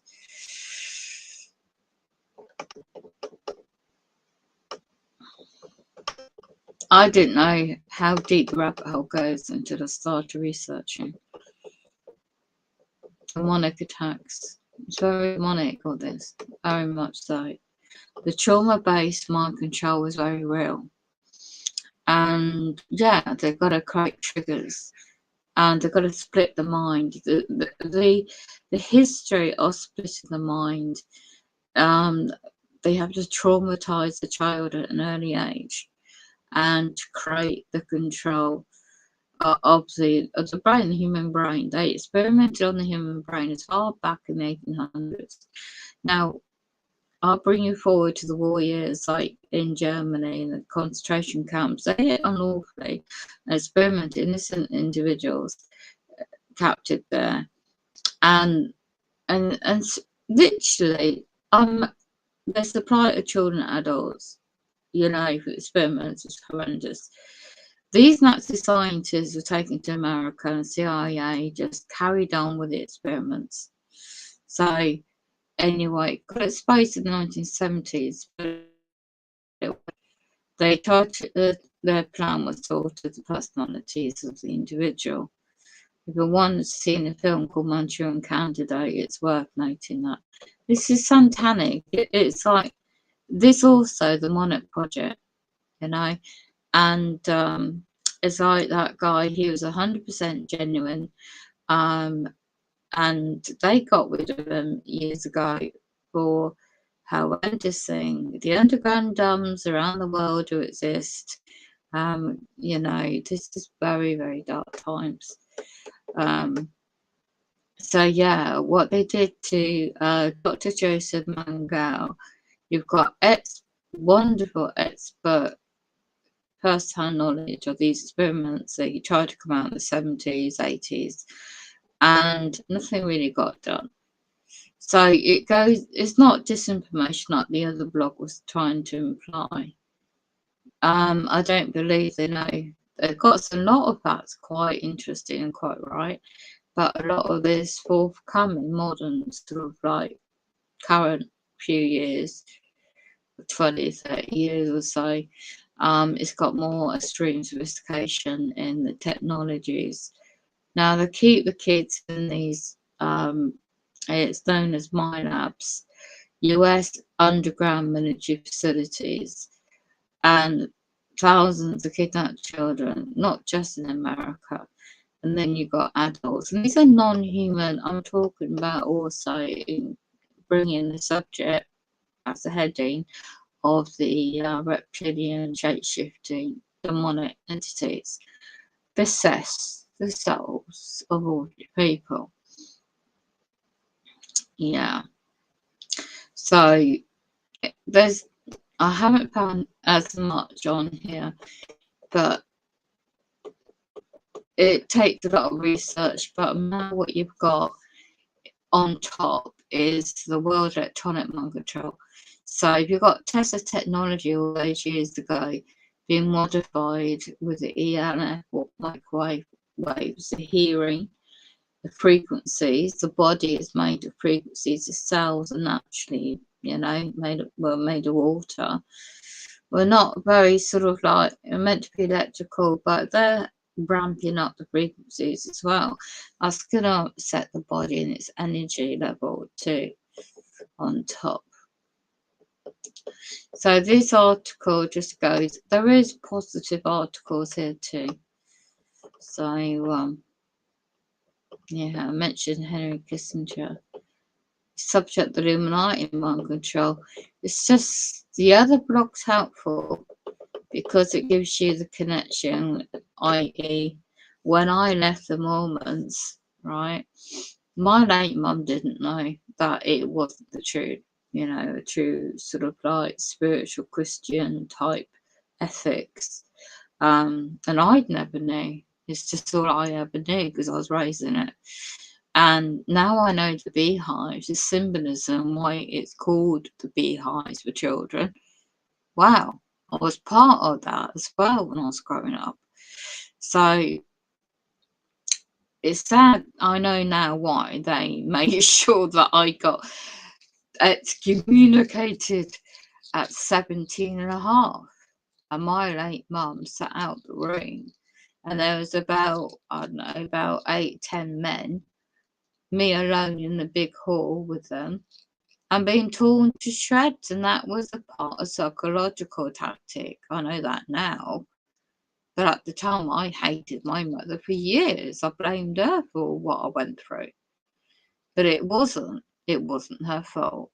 And it's very hard to forgive those that you've been blaming all your life for things that's happened, and hatred of anyone related to that church, well, religion. And I really, really know now. My elder half brother put me into the program, and in connection with my, and you see, it's not really my brother's fault. He thought he was doing the right thing, and I'm still trying to forgive him. It's hard. And also my other natural brother, he's military, ex-military. He went through hell as a child. They all went through hell. And what the Mormons knocked on my mum's door where we used to live, and my mum took him in, the missionaries, and they saw a young woman on her own with 5 kids. That's all they saw as a to use her and to build the foundation of the church in South UK, the first family in Cornwall in the area we used to live. You know, we were used. I know that now. When I went to go to get help and a remedy in the late 90s, that's when my trouble with the targeting began really heavily. I know that now, of course, going back on my journals and diaries. And yeah. So my elder brother's connections in politics in my area, and his connections with a friend of his in the Mormons who used to be a police, public servant in the police, but in the firearms division, is now a politician for quite a few years in my area, and they've got connections. So I've been set up in all areas. It just sounds like a book, sounds like a horror story, really. but it's real life. And I'm still going through it. So all medical services unblocked. I can't, no matter what emails, recorded posts I do, unblocked. I still can't get it. The servicing my medical equipment. They're deliberately sabotaging the repairs to my wheelchair. Oh, I've checked all this out. And it's not just that. Then it's the housing repairs. And they're now threatening to make me homeless. The serious aspect is this is a major. This has been building up.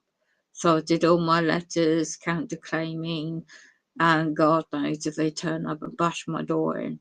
They know I'm in my physical situation and not healthy, and my complex physical disabilities on top. And yeah, but they did a home invasion. These are collected in Freemasonries in my private dwelling, and how they did that, what I talk about in terminology and that. One needs to research what home invasion is, how this gang stalking program works with the mind control, with the MK Ultra. Now, if I can find the Tavistock Institute link, that will, yeah, here you go. A Manchurian project. I might have clicked on the wrong subject. So, but anyway, this is educate.org. One can have a look around at their own time. And there you go. So stop sharing that. Go back to the chat. And also talk about the underground dumps. Phil Snicer, 1996 video here.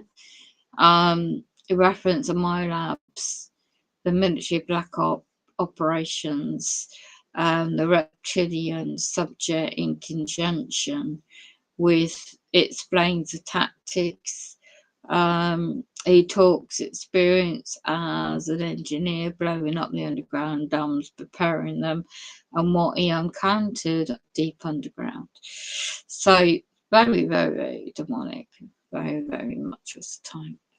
Just watch what I'm doing. So I'll take that off. I think no, Scott's finished his line. I think.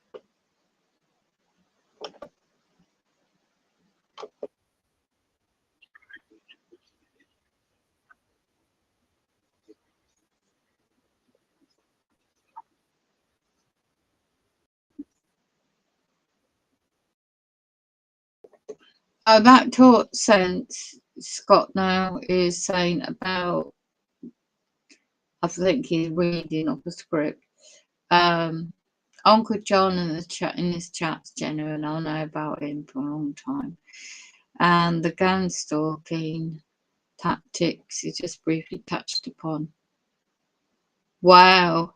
Still human. Wayne is not 100% genuine from Australia, unfortunately.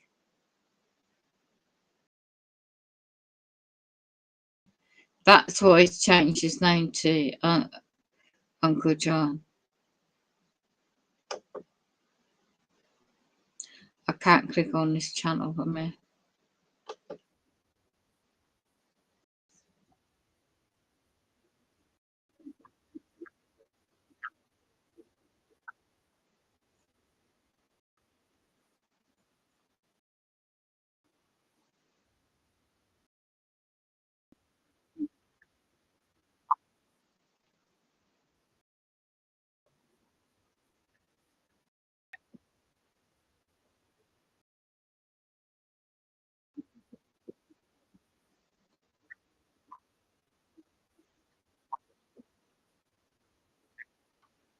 Well, they've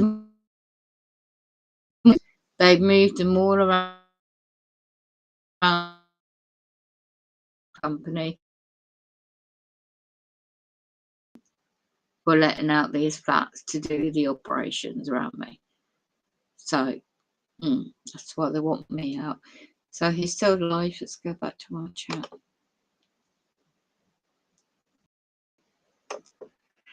Right, in the meantime, I've got to go and do what I've got to do. Because it's late. Get the rush back out. Fingers crossed. Weather stop. Oh, I've got to try and leave. 2 o'clock in the morning.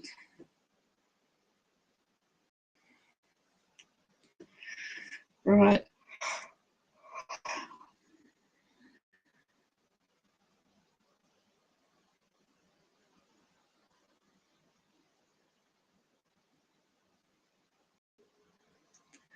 All right. Okay, then.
My funny.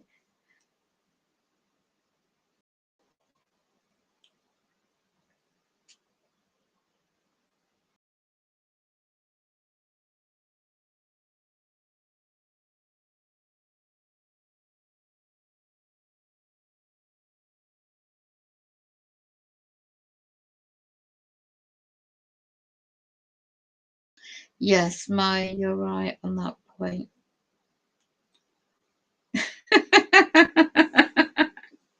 You're very good at the other social media platform.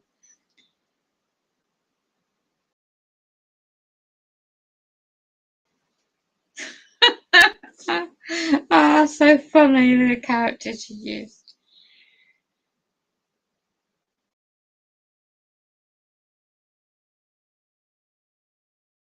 Yes, I totally agree.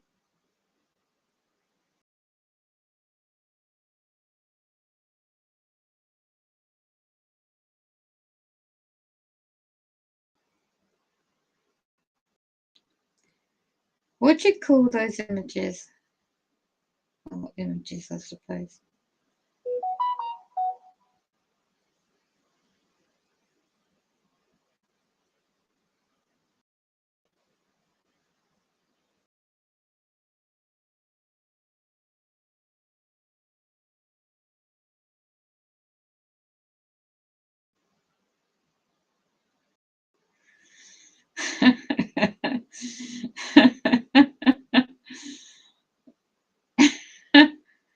Oh, you made me laugh. I needed a laugh, thanks, mate. Okay. Not much of a laugh going out this time of night. Check the pool. Pray that I will get there with the light on.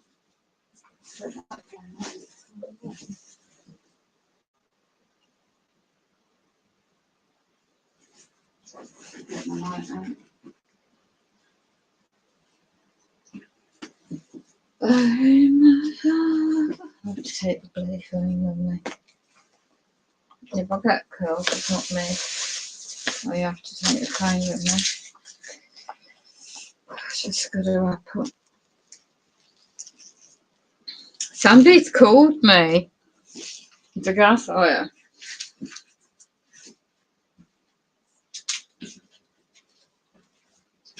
Oh.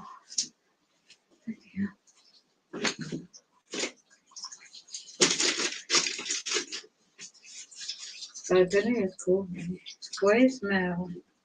Good fucking morning. I'm not beating my shoes. Yeah, right, what's this? How would you do 1, 2?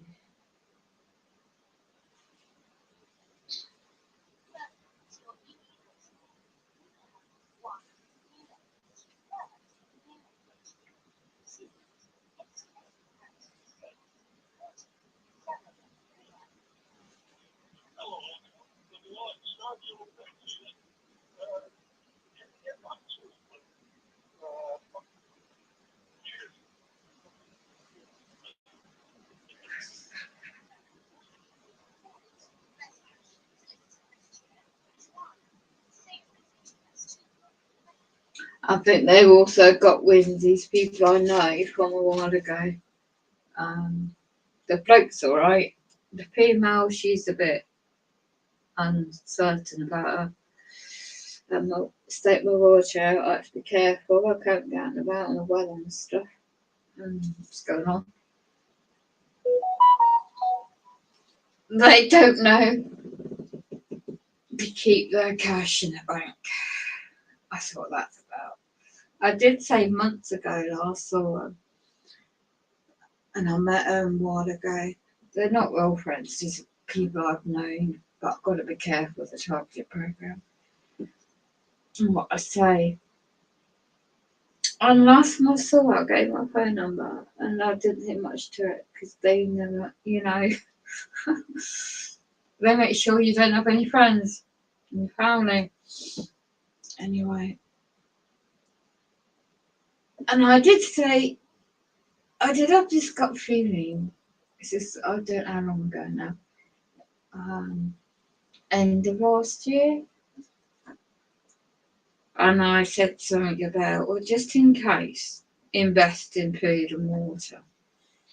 You know, there's a couple of websites and there's another different social media platform I suggested. And she was taking, I said, take a screenshot of these pages on the different social media platform that you might want to look at yourself on the financial situation that might happen next year, meaning this year. And also for the future, just in case, get yourself stocked up on, you know, I wasn't suggesting anything particular, it's just general things that I was taught when I was growing up. And they were open. His partner, the female partner, wasn't that open. But he was very clued up.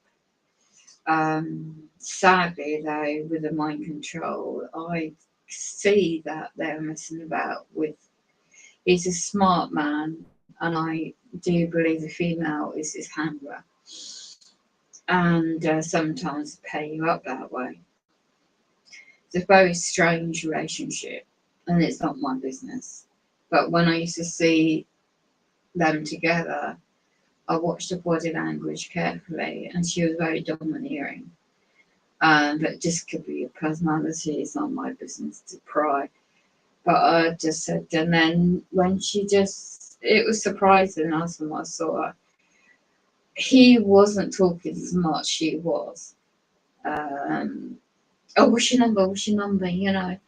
And what it is, it's a number I don't ever give out. It's just a spare old number I don't use at all.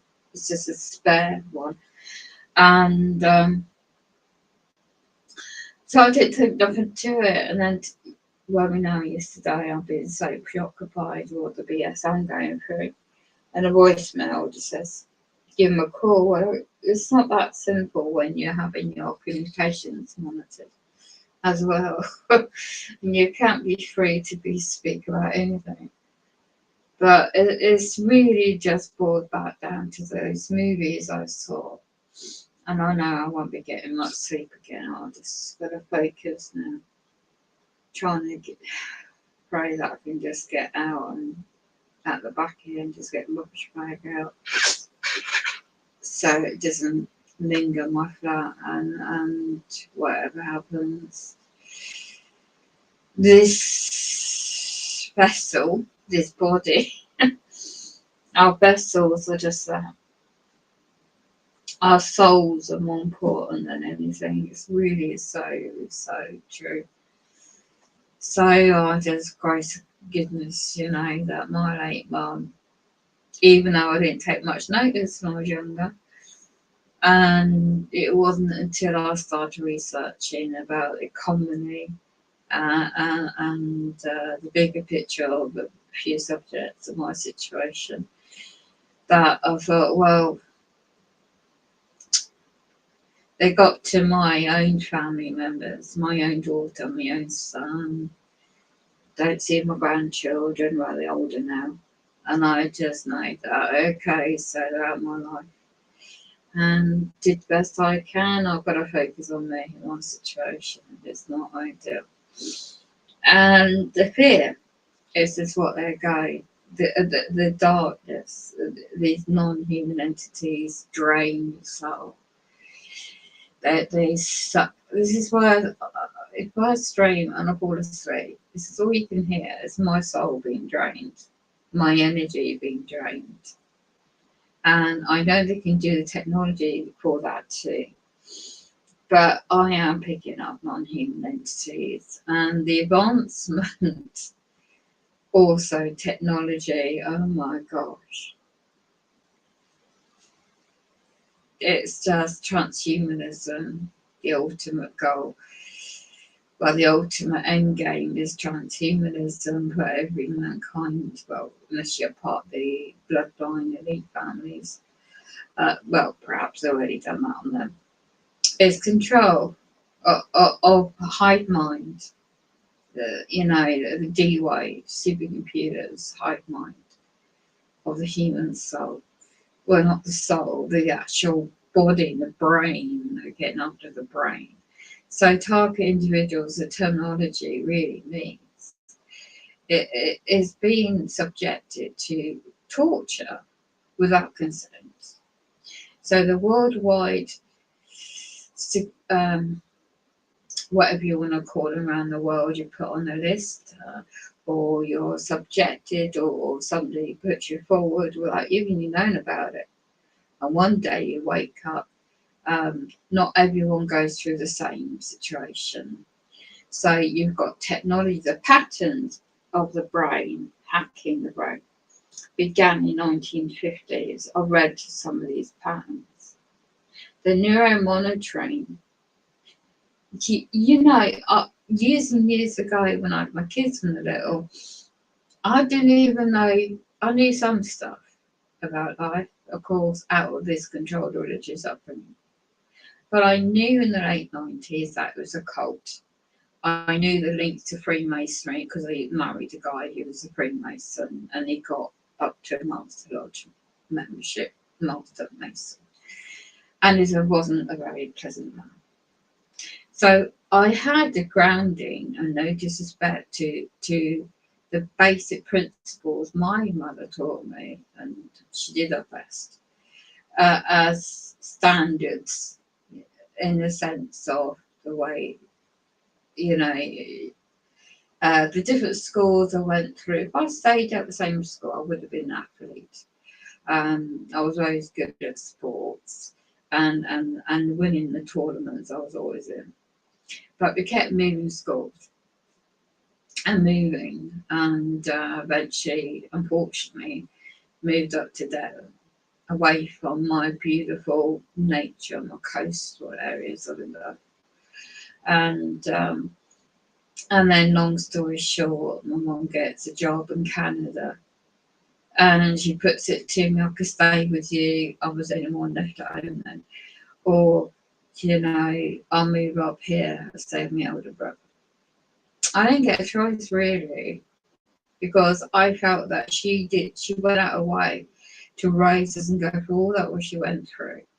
And she had the one ultimate opportunity as a housekeeper job in Canada.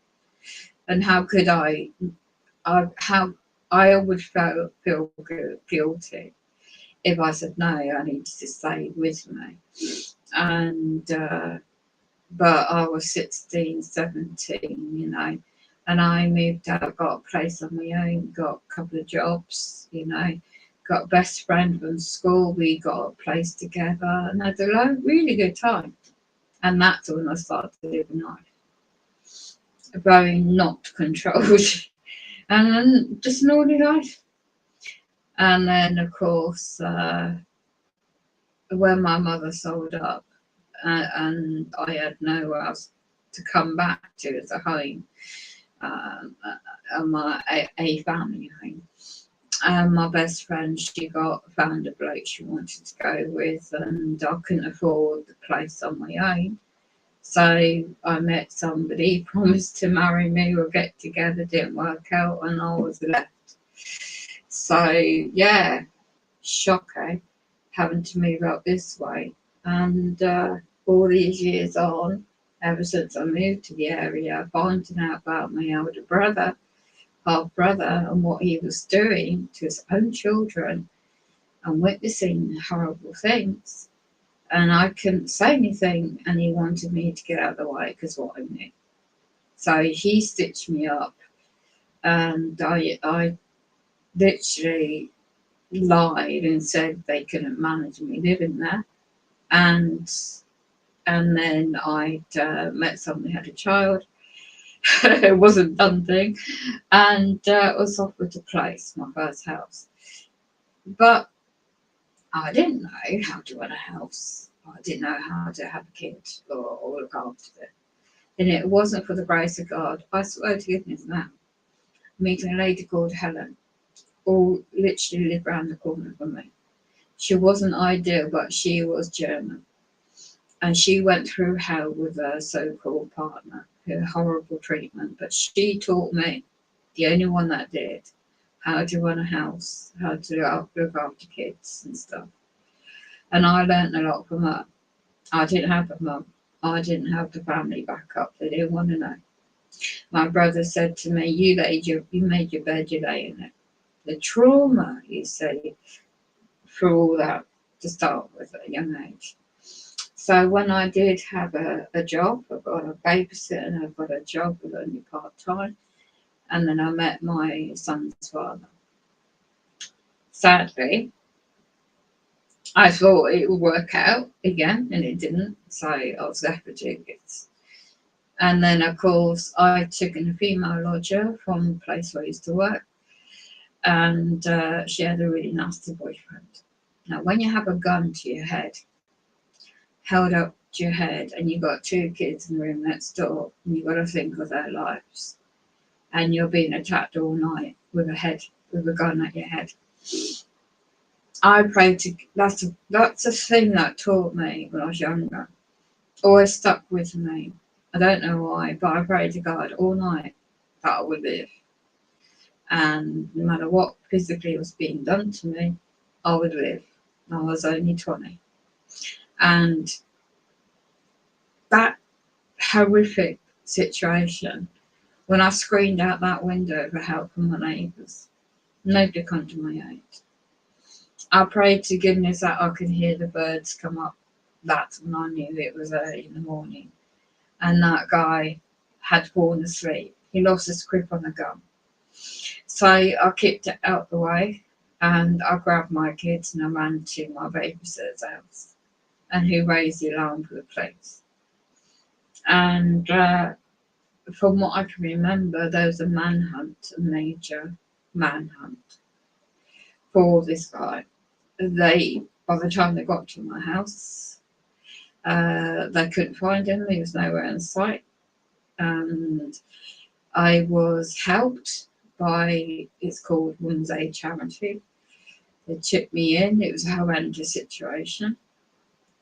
And the police or housing boarded up the old house. My best friend, she felt guilty. I don't know where she disappeared to. All I can remember, bits and bobs, is that my kids were traumatised and seeing me traumatised. And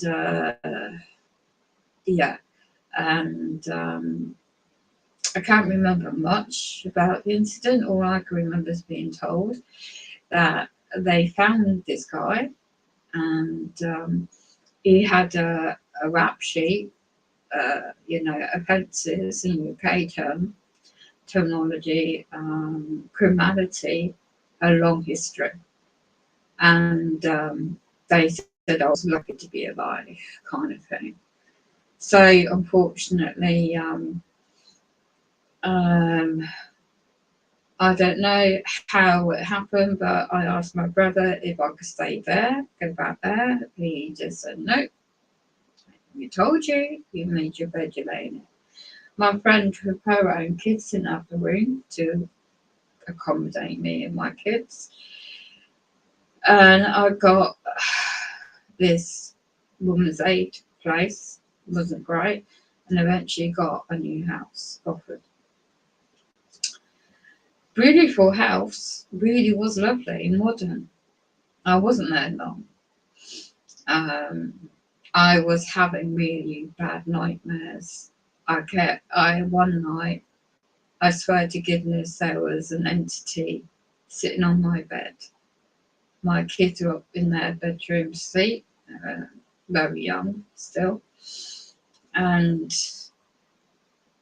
I could physically feel movement on my bed.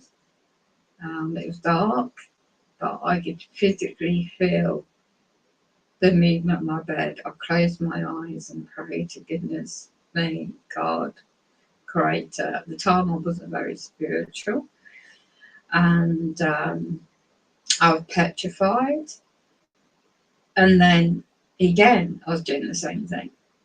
I'm praying that I could hear these birds singing out the window because the house was near a river and near some trees. And I got literally, as soon as the daylight come, I got up and I screamed out that window, screamed like anything. And I had no phone in my bedroom. I couldn't get I couldn't get up the room to see my kids arrive. I couldn't open that door. I was petrified. And the police had to get a ladder up to the bedroom. It's a split level design. And they come in that way to search the whole house. Nobody was found. There was no sign of entry, breaking entry. And all I was told, I can't remember much again, but I was having these flashbacks, these nightmares, these traumas, and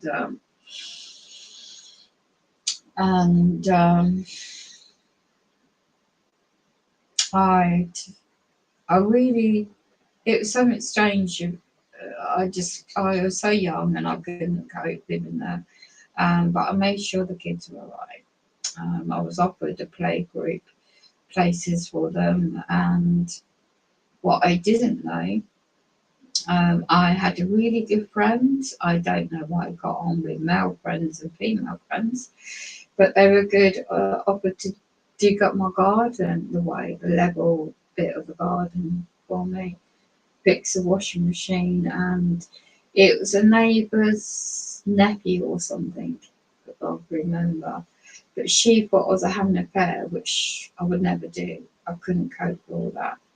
It was just a practical paying him to do the garden kind of thing. Next thing, she calls up puppet servants, making noise about me and my children. Next thing I know, there's these puppet servants up my door, want to see my kids, and it's like, what? I've been attacked, I've gone through all this, and you're accusing this, that, and the other about me. Long story short, I found out it was my elder half brother behind this, and I only found this out in. I found this out. Oh gosh, what year? I find the old diary and entries, and the year it was, and that was about, I don't know, about 6-7 years ago. I found the diary, And I could not believe my own family would do that to me. Because I left a moment, so all of these events, how could they be linked? But I can't just put it all onto my family. It's all demonic. It's all connected. There must have been tracing the bloodline of the DNA, perhaps, of my own family. My mother's side was NK Ultra as a child. So, of course, could they have put these Mormon missionaries in my mum's life to be a member of the occult and then monitor us as kids, and then we grow up. And because I needed to leave and not be a member anymore, they don't want you to leave the occult. What I witnessed, what I experiencing, and I don't know, I just had a gut feeling that it wasn't right. So, but sadly, all my members of family are still part of it all.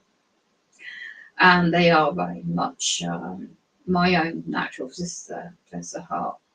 She meant well, and she always does mean well, but she's very mind controlled and heavily. Now I know how the technology works, she is very much controlled. My older brother's a narcissist. He really is a manipulative character, and I don't think he knows any different. And he's very controlling of his wife.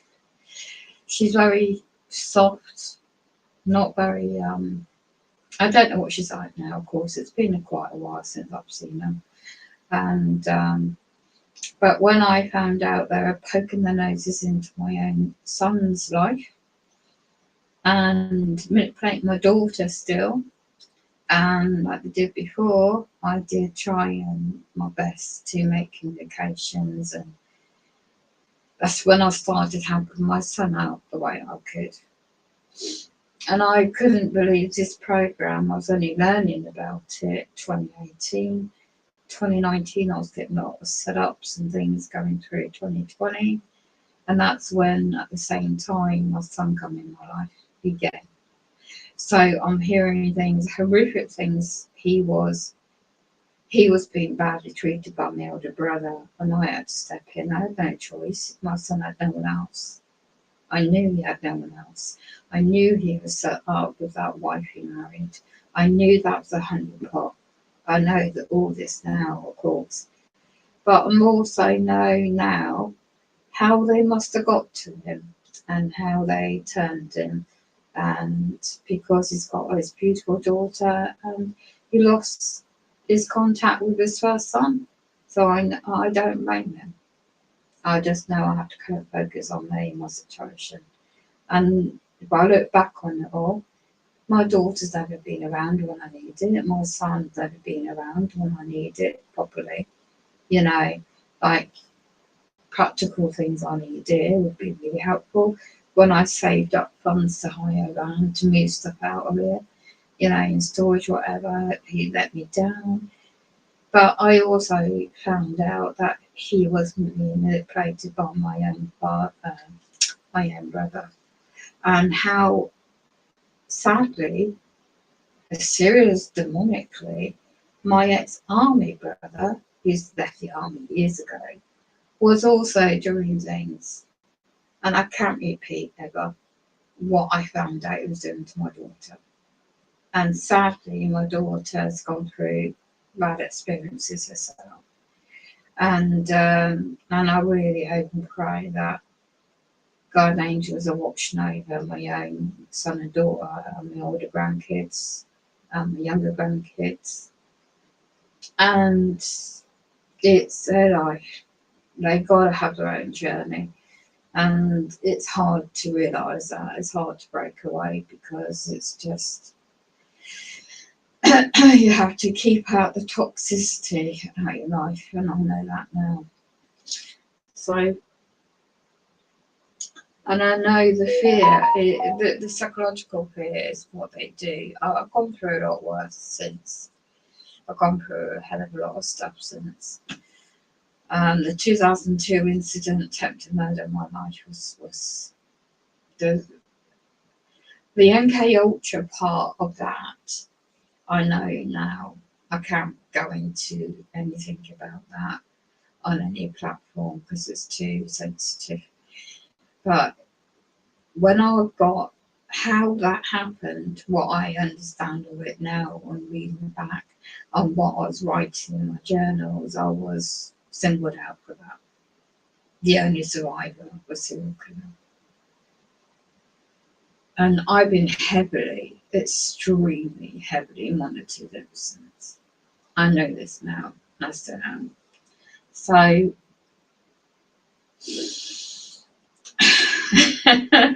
every day's a challenge. Every day I'm really poorly at the moment. I'm getting all this dental and lung infections and things going on at the moment. It's been about 2 weeks like this, and they target my kidneys at the moment, radiation effects. So yeah, it's just like focusing on one's energy, positivity best you can, because to raise your spiritual vibrations is what these non-human entities want. I have to lay in bed for 2 hours before I can physically move, because my whole physical body is drained.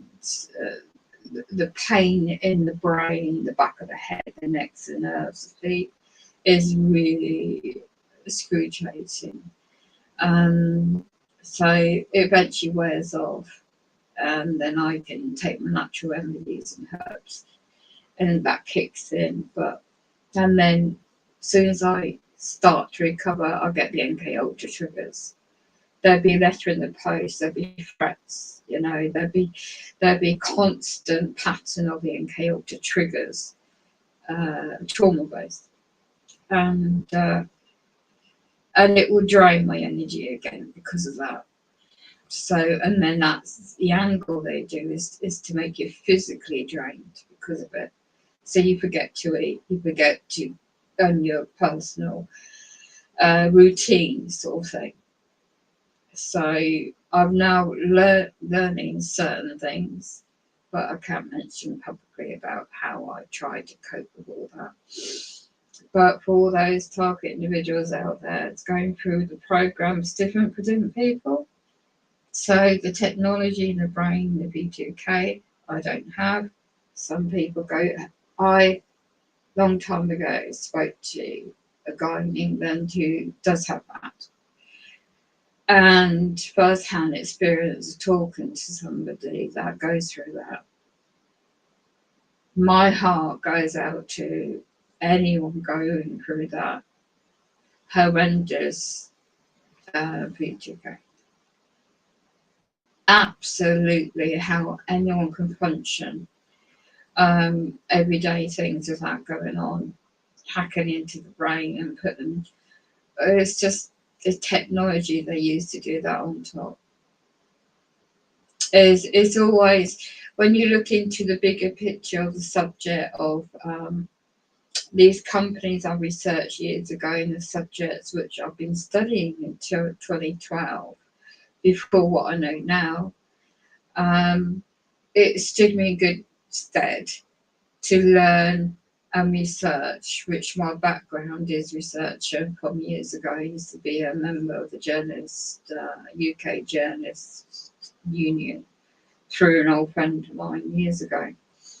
So I had those skills of research years and years and years and years ago, and I lost all the ability to do all that when I got run over. And how I got run over, and how the strikes and the physical reduction of my physical have happened. So yeah, if it wasn't again for my late mum teaching me, reteaching me how to cope psychologically as well with the adaptive physical change in my body, that I used to be very fit, very slender, very active, and completely changed overnight. So that affects the psychological mindset. So I started learning hard who's behind all this round here, and key ring leader who's behind it, and his connections goes back to where I used to live. and his old profession. So, and his connections in 2020 to date is very much connected to Freemasonry and on the dark side of it. So the housing companies, why I don't get any repairs, the lawful way of doing things, is all connected through him. And pulling in favours from his Mason colleagues, his mates, and make my home look completely deterioration is not of my doing. I'll keep it clean and tidy best I can with my carer friends. And they want me out on health and safety grounds, but I am not to breach a contract, and this is where the biggest challenge now is. Right here and now, with a bigger picture of the subject and the world's going on in England too, and in my current situation, people in England like me are the subject of certain things I can't mention here publicly, which I'm already aware of, only by looking at reading documents and things like that. And it's now this time in the morning, I've just got to stop talking and move and focus. But this is what Educate.org website, I don't know how I found it.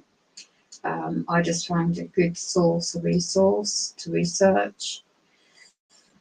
Trust your gut instinct. Just, you know, if you do have a faith, just pray to your creator, whatever belief system one has. Be careful of the rabbit holes, because there are too many I've been down through a long time ago and got bitten quite a few times, led me down the wrong way. But because of my natural health training I always have, all those skills I always had in my old life, I was able to reuse those skills to adapt. It's very hard to do, and to relearn different things. And I'm sure there's a chapter in my life now. I'm still here for a reason. I know that. I'm still here, and this is where all the internet is heavily hacked into. Every device I might have is hacked into. Everything's monitored, not just with the brain space. So for all those before me, I have to thank those. I have to thank everybody. I mean, my other channels got took down because I was sharing too much truth. I didn't know about how and who started the internet all these years ago, which I do now. I have to thank those that used to be moderators. I mean, Mo, bless your heart, was from my previous channels. Tanya, bless her, she stopped talking to me. She stopped phoning me, but it's not her fault. I know it's a program that's done that deliberately.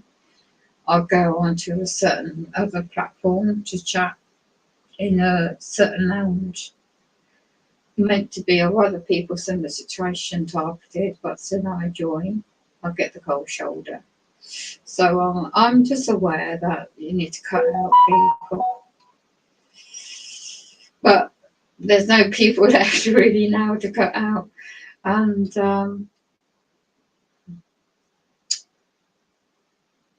I have my post tampered with as well, and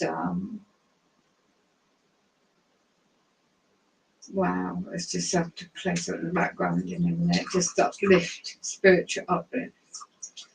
Because without the affirmations of scriptures, and I like the new, what do you call it? I like New Testament audio. It's automated audio playing constantly. It's lovely.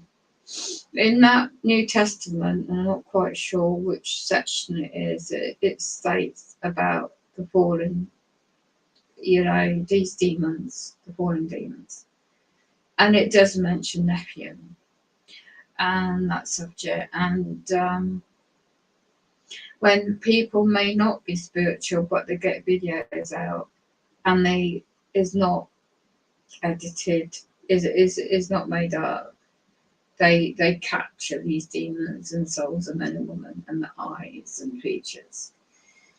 And they've always been on this earth. This earth is not, it's basically always has been their earth, you know, and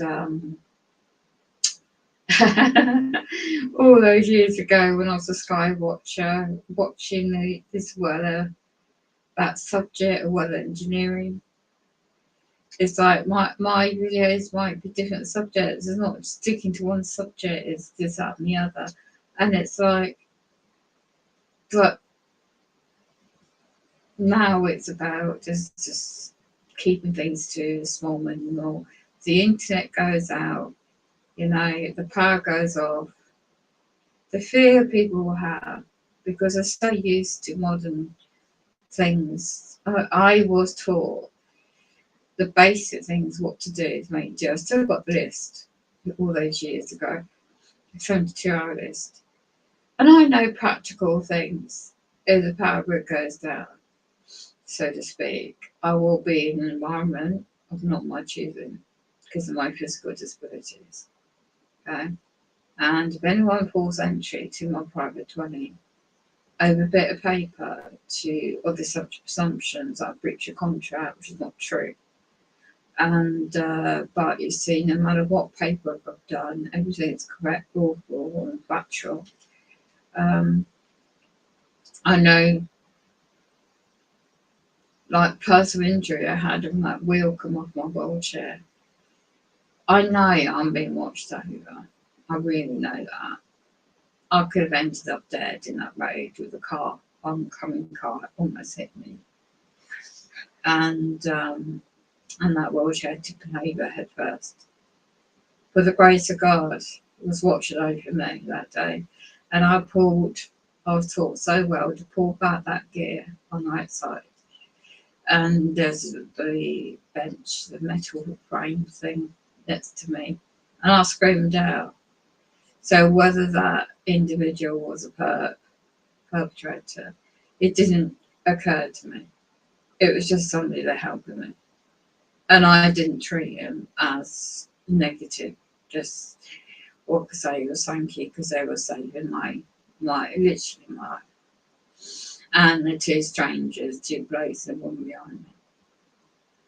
And I got in, and all this time now, the company responsible for maintenance of wheelchairs denied liability.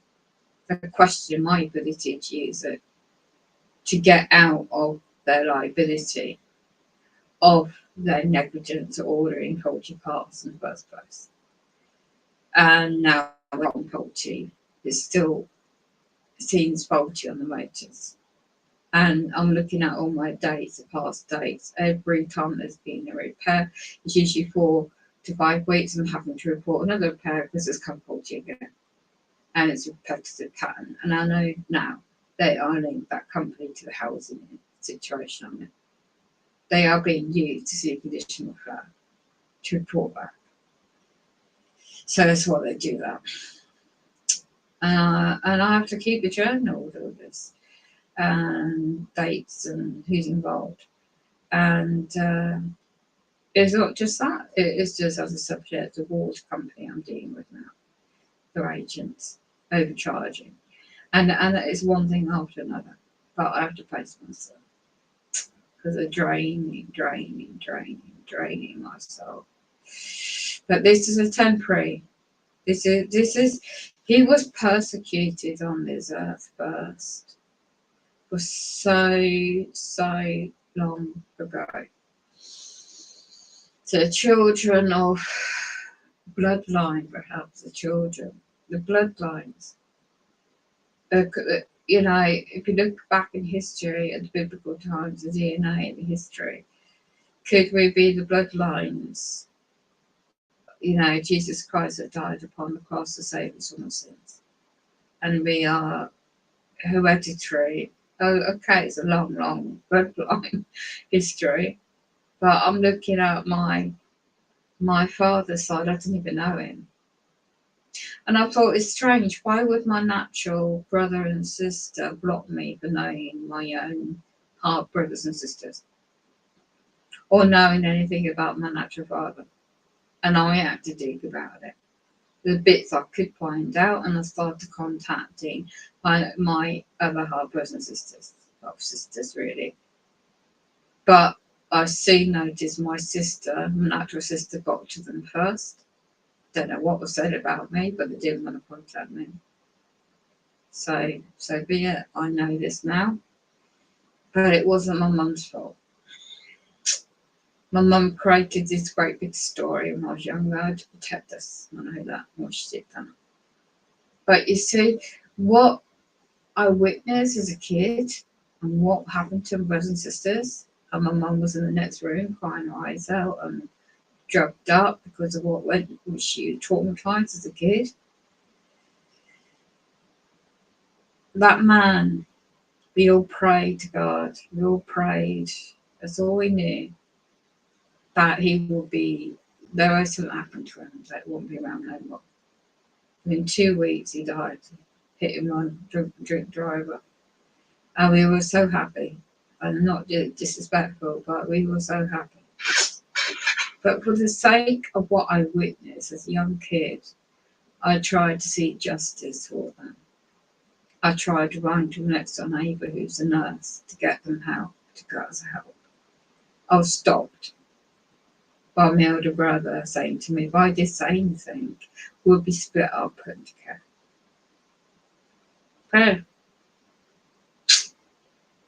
I was silenced. And I didn't want that for my family. So we just carried on. And my mother, all these years before her passing, she was always in love with that guy. And I now, what I know about mind control, this is what she was on. But on the dying breath, you know, forgiveness is the hardest thing to me. But whatever really happened, how it happened, you know, you in that room and you just let go. Just past is a past. You can't change anything that's happened. Everything's happened for a reason. You cannot keep going over and over and over and over, reliving it. This is what they want you to do. Keep reliving incidences. Keep trying this. Keep this, that, and the other. Every single little thing you get through each day is a blessing. That's all I'm trying.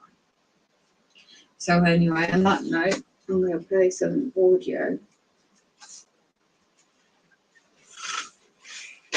And no doubt I've said this in my conscious mindset today, and no doubt it will hack into that in my dreams. So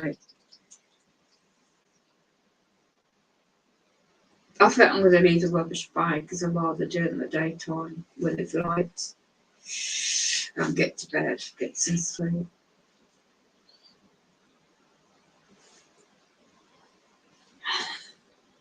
My safety comes first. It's going to rain later throughout the whole day and then Tuesday. So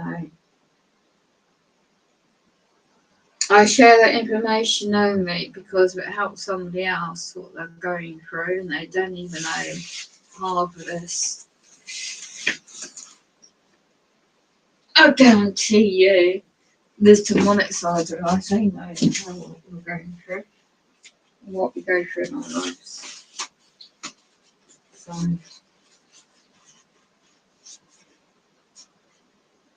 when they put all this yeah, I'll get to bed.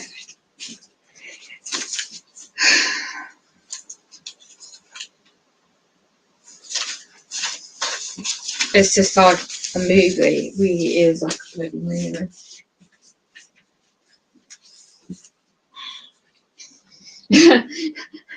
It's like the links in the chat might put in. It's just like, wow.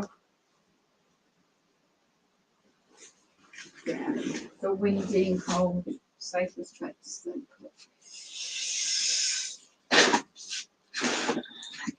me. I'll check my chat and then I'll turn this off.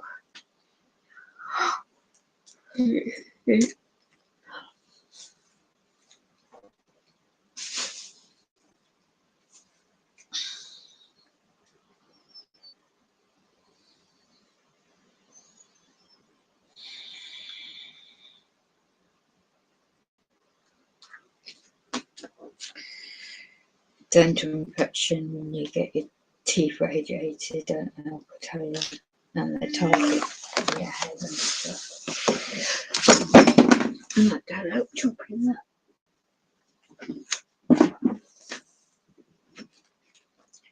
Yeah, trauma. Mind control, MK Ultra, and it's been going on since all those years ago. Not just to me. Keep surviving, eh? Best you can. Well, he's getting there. Right.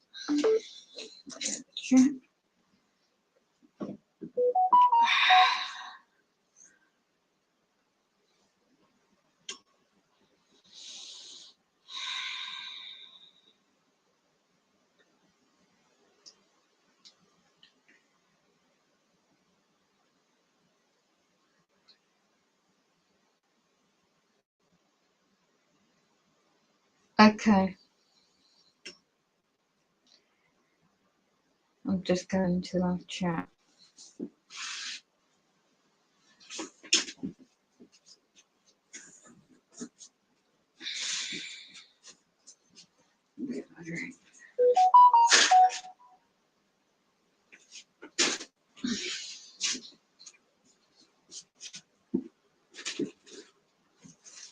Oh, they won't get me still.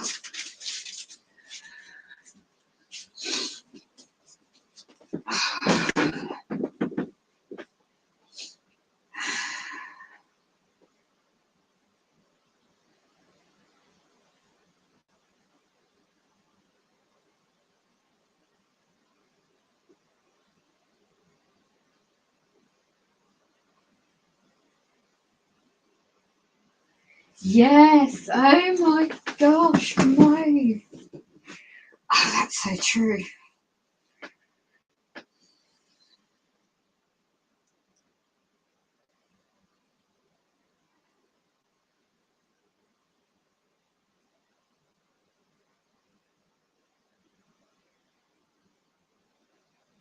Yes, I did get the information about the North American and what he said about the native Indians and surrounded by reptilian. That's what the second video. First one I wasn't sure, but the second one I picked that up straight away. Thank you. Europeans, not EUR opinions. Yeah. Taylor speaks about the comedian Bob Hope. Oh my gosh, yes, I found that years ago. Was born in England. I don't know if that was Liverpool. Oh, I didn't know he's born in England.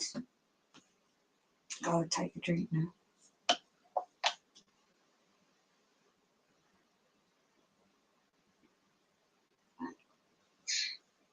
That was what went through she traumatized as a kid. That man, we all prayed, God, we all prayed. That's all we.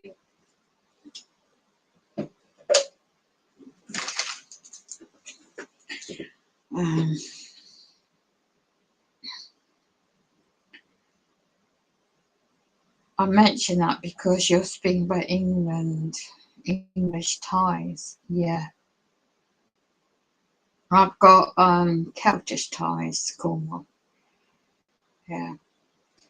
My encounter has been around, I think, probably since the Tower Babel, B-A-B-E-L-L, or maybe even Cain himself. Yeah, tribe of Cain. When he slew his brother, definitely it was around the I can't pronounce that. Mesopotamin, civilization of the pharaohs, Egypt connection. It's always been that with religion, the Mormon religion. It's always promoting the Egypt connection. My late mum used to do that all the time, and always go on about the Egyptians. And when my son went to Egypt and didn't even tell me about it in 2012 on holiday, and I had no connection with him. When he was found his partner and then dating, and he didn't even want me at his wedding. And I knew that was a red herring then, but I know why he was rushed out of. He was threatened to not be around in this town anymore. So he moved in with my daughter where she used to live out of town. And then that's how he lived his partner then. And that's how he moved to London. And then further south. And that's a Freemason place. Yeah, but not to answer whatever. Anyway, let's read the chat.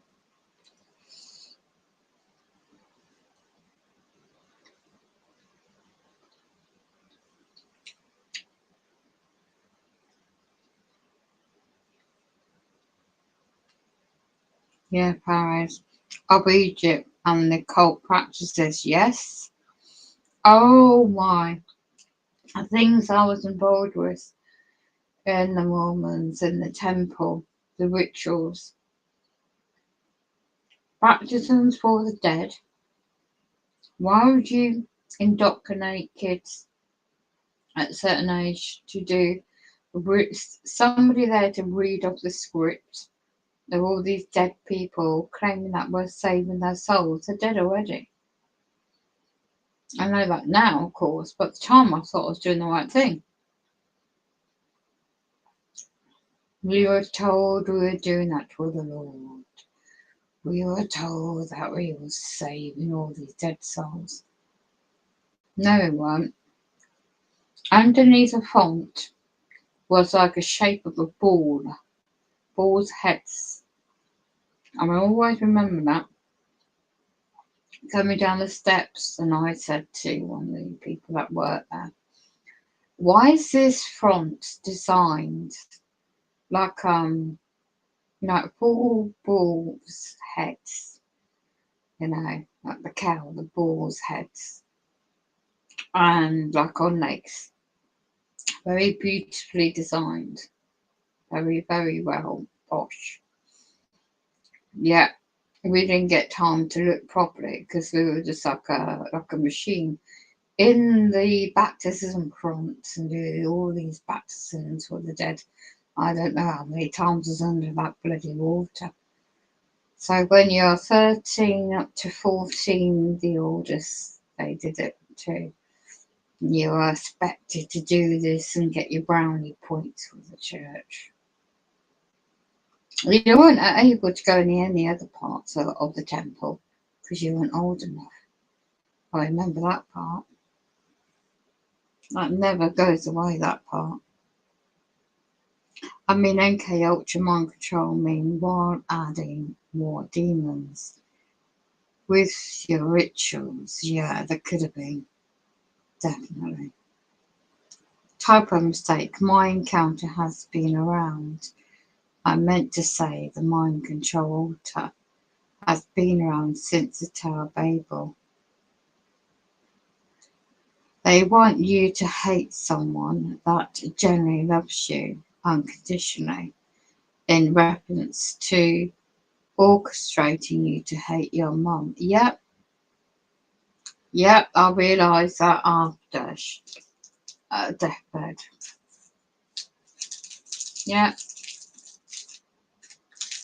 I realised everything she did for us as kids, you know. So when it come to knowing full well I couldn't physically go and see an hospital, even though it was up round the corner for me. My whole family knew. They could have come and assisted me to get up to the hospital. They didn't give a shit.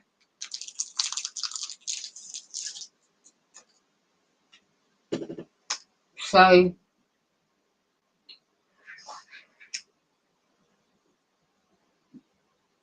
thank goodness that when my kids were little, I encouraged them to keep in contact with their gran.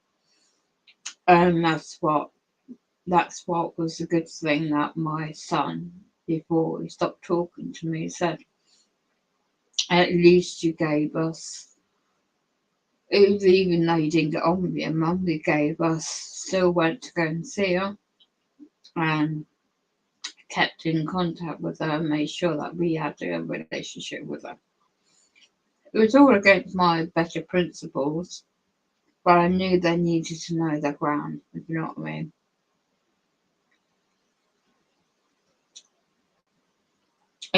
I hated all the family though, because they baptised my daughter behind my back when she was 14, and she ran away from home.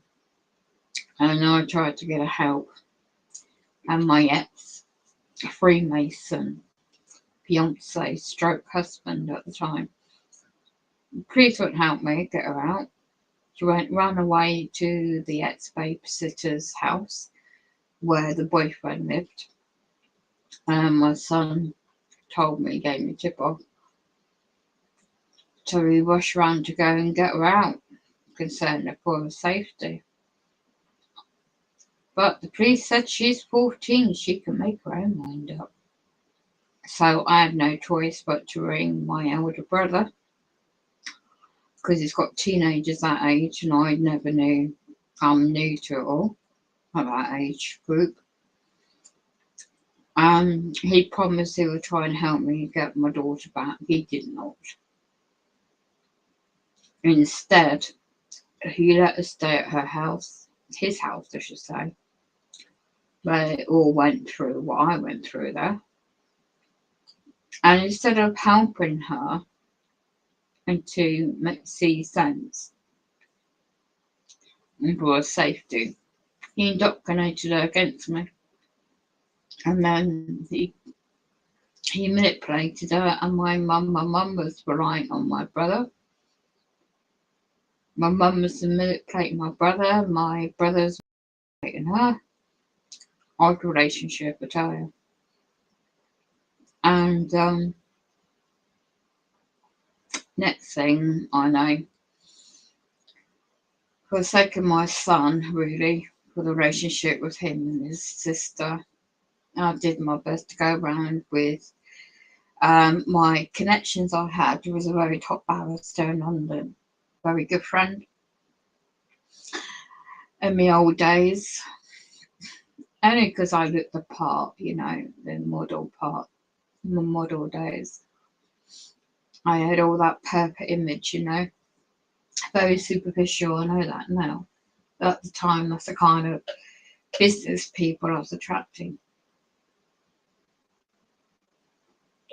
Very wealthy, connected people I used to mix with in my former life.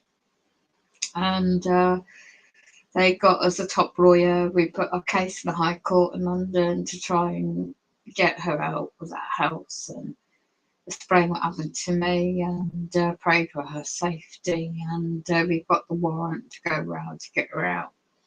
The police wouldn't bash the door down because my brother had his kids in there already of his own. And my daughter was saying, no, she's not coming on, screaming and screaming when the police got to the door. And they were concerned for her well-being. So what they said, well, because of her age, by then it was 14, they said there's nothing we can do. So I started researching the subject, and yeah, found out at 14 years of age they can be, have a certain terminology they use that she can, it was a shock really, that they don't need parental consent for certain medical procedures. And so long story short, my elder brother knew a friend of his in the Mormon church, the occult, and he lived 30 miles outside the town. And his best mates, it turned out, I found later, and got him to put himself forward as a foster father with his wife and their family. They're a very wealthy family.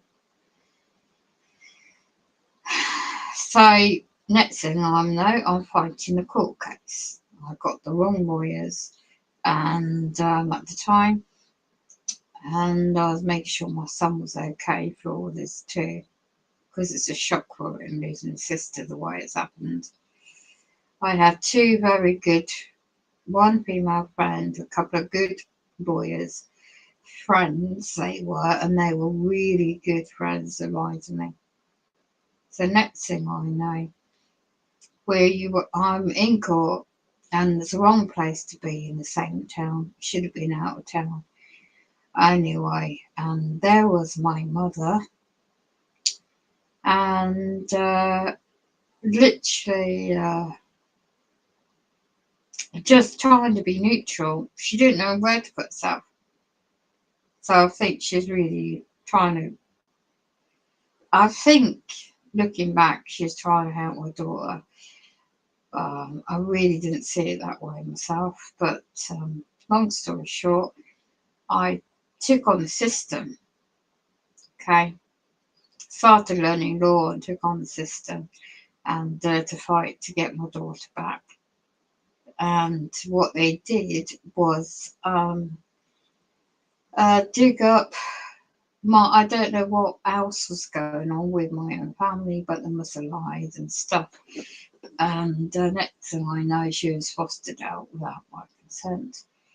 I was set up, and now I know all these meetings and stuff I had years ago. And my son was fine. They weren't concerned about my son.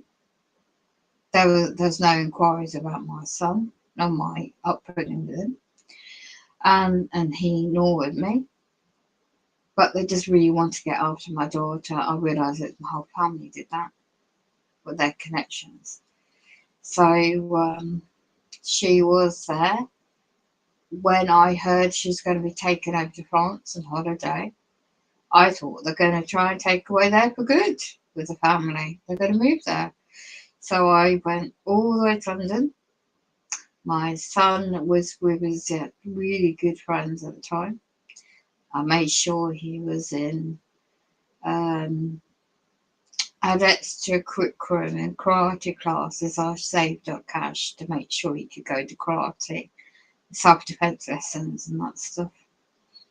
Anyway, yeah, so we're in the High Court. We're banging on the door to wake up my mate's connection. He was a barrister himself, and so he knew one of the High Court judges, and we put the case in emergency injunction to stop the family, take my daughter to France. We got the document, and we rushed it to file it locally as well, and we just missed it by an hour. They got out of England by the Eurotunnel and over to France.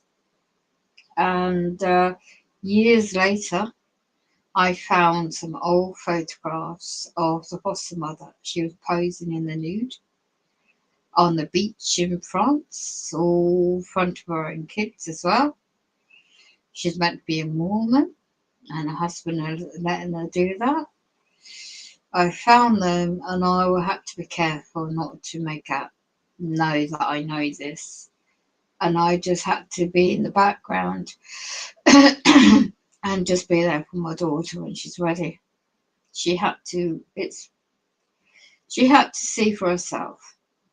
I was advised very well by well-educated people to say, your family are very controlling, and you're doing well for your son, will support you.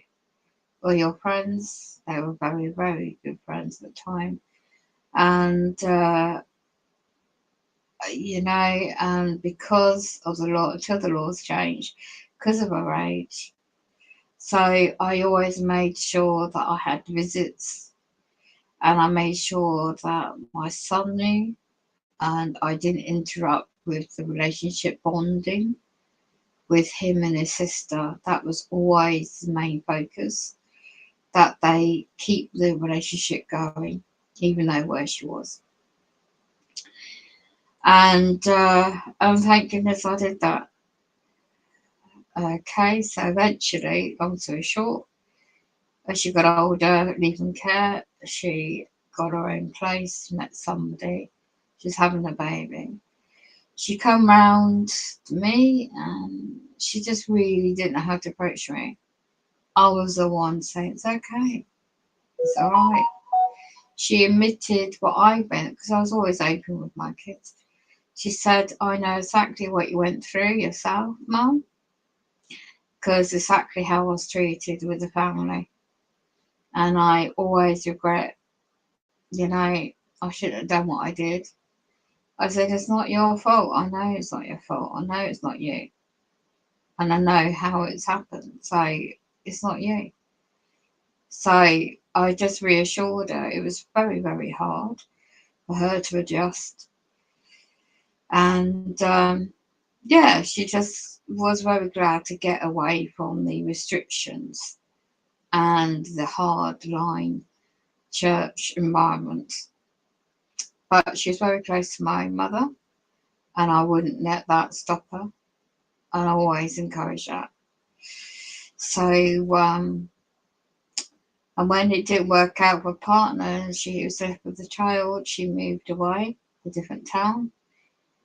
And she met somebody, and yeah, that family, the father was very, very abusive to the older lads. He worked in Dubai in oil fields in business, and the wife was always being mistreated by him when he came home. I was concerned for the safety of my daughter and her child, so I would always make an effort to go and see her. And then by that time, my son would quite a lot of times with his new girlfriend go and stay with her, but then the new girlfriend did a dirty on him. And I don't know, I think with the goodness of the heart of my daughter, I'd always be grateful for her for that, was there for him. He needed it, okay, in a big way. And I don't know what happened, but I think it gave some really good, strong grounding to overcome that pain. And he went on to do really good and got a couple of good jobs and traveling. And that kind of period of time, I lost contact with him. And he's just a man getting on with his life. And I hope that whatever's going on, he could just break away and start again. But I'd always encourage him to have contact with his daughter, with his sister. But yeah, the hereditary of MK Ultra does go through generational. So, and sadly, I know my own son and daughter, adult son and daughter, are targeted. I don't know if they realise. I think they may. I don't know, because I don't speak to them. The program does that. So we had a wonderful, good relationship. The last time I ever had any real close contact with my daughter was 2014. So my own family made sure of that. And then like 2019, I found really dark things out about my brother, ex-army brother, and something to do with my daughter, which I can't go into here. And I feared for the well-being of my daughter. I really do. And she was very smart. She is a very smart woman. She's older now. And I know she's still in contact with my own. She treats my own sister as her mother. It's so sad. It's so sad how that's happened. My elder brother's manipulated my sister, who lives in Wales, so much. I just can't even describe it. It's so sick. And to be this, like, the surrogate mother of me, to take my place. So that's what's been going on ever since. And my son told me a lot of stuff I know is true. And he didn't know how to handle it. And he was going downhill quick. So I had no choice but to step in again, unconditionally. As an adult, I had no choice, best I could, and I encouraged to meet up. He was happy with his new wife, and she was expecting his child. I had to be there for him as I could. So I was getting badly set up, seriously bad set up here in 2017. They came up to see me. The flat wasn't the way it is at the time. And I managed, because I was studying law, there's lots of stuff I was doing and trying to just being in the background. And 2019, as I said, I was finding out a lot of things happening to my son when he moved away, and it was definitely targeted related. The car accidents, all the job losses, the setups, the honeypot wife. But I'm glad he had that time with her to go to Egypt and to see the pyramids, and why they chose that. But I'm glad he went to Thailand and he saw the culture. And he said to me when we were talking, he said to me, I got the travel bug from you. I thought, what? Where did you get the travel bug from me? He said all those years you used to take us to all these different places, and all these trips used to go abroad to France and the weekends away. I always did that with my kids. I never had the opportunity. So when I got invited with my couple of partners I had at the time, very expensive hotels, America we went, France. We did 1 year, we did the eclipse in France. I don't know why, but I just knew it was important that my kids saw culture. The thing about me at the time, they needed to see the real life, but safely. So when they have the opportunity to do Christmas, New Year at hotels, or safe places to go away from home, I never had that opportunity. So I made sure I saved up to do that, and I did. So when my son said to me, as an adult, he said, oh, I just needed to create memories. You gave us that opportunity to build up and see the world and the best you could. So this is where I got the idea from. Okay, so I thought, whatever. And they said he did a bungee jump. Oh my God. I couldn't even do heights like that. I thought, good on him. Good, he's recovering. Sadly, she did the dirty on him and he went downhill. So I was just all I could do when I heard the news, my mum's dying and she's going to die. I was at the other side of the phone,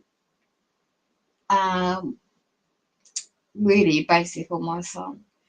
I don't know how I found the words to console him. I don't know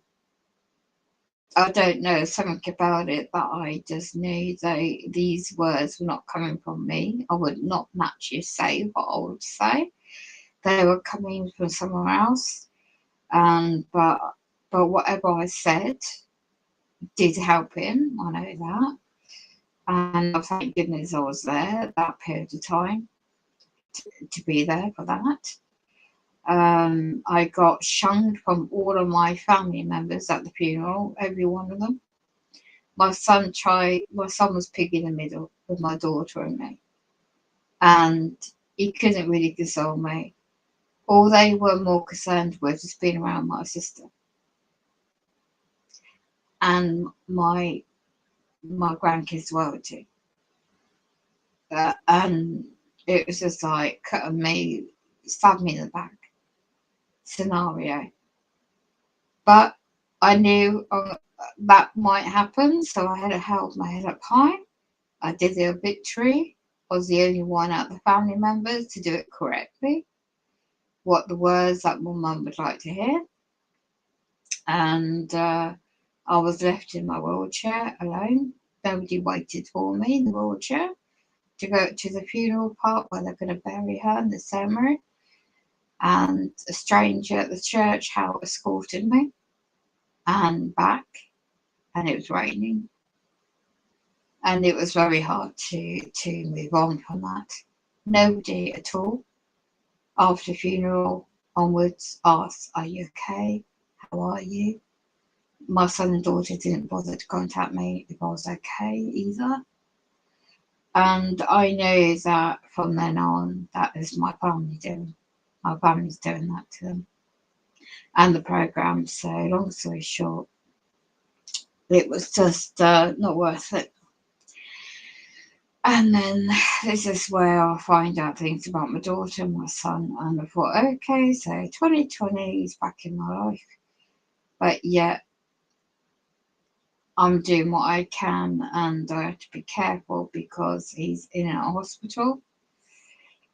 The pert wife is messing about. I'm getting all the evidence, messages, WhatsApp messages, photographs, evidence and stuff, and I'm trying, and I wish to goodness he just read the links, some of the links. He was focusing more. They really got him bad, and I don't know how. I really don't know. I hope to goodness today he's alright. They just getting through, and because it's extremely intelligent. He's doing intelligent science and digital currency trading, that kind of thing. And I found out by sheer chance, seeing my nephew in town one day, that his brother, who is a trader in finance in London, my nephew, he moved to London a long time ago, he's married. My son is very close to him. And hearing that about a year or so ago, maybe a year, maybe under a year, was such a relief. Was such a relief that my son had somebody to turn to and in contact with, and I know he's going to be in contact with his sister. And I know they'll be okay. No, whatever they're going through, they'll be okay. And that's it. I had to draw back. I could not keep carrying on. I did the best I could, and that's all you can do. And it's and you just learn to live. It's hard in this program when you're cut off, when you're own the flesh and blood, and you don't have a relationship with your grandkids. But this is the safest thing, and this is why I look at it, because I know their souls will be okay. And they're old enough, they're streetwise enough to see both sides of the coin. And I just know, no matter what happens, whatever I tried to do when they were younger growing up, it's rubbed off a little bit, and they find their own paths. And with my own family, well, they made their bed, haven't they? And whether or not they'll wake up from their mind control programming, who knows? But I know that I was singled out. As a light bulb switched on, I was always the odd one out, always the one to question things. So here I am today in this program.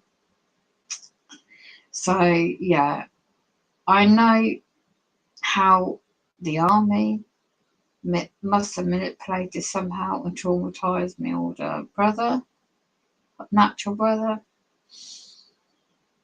I don't blame none of them anymore. I used to a lot, all the time, but that's baggage. If you drag it around you in your neck and it's like a weight on your shoulders, I let that go a while ago. Took me a long time to do that. I know that wherever, these uncertain times, you cannot dwell in the past.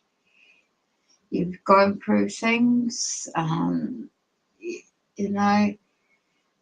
I've been in these situations, good, bad, and the ugly kind of thing. I'm still going through serious shite, and I know one thing at a time. And the fear is what they trigger me off with, always fear.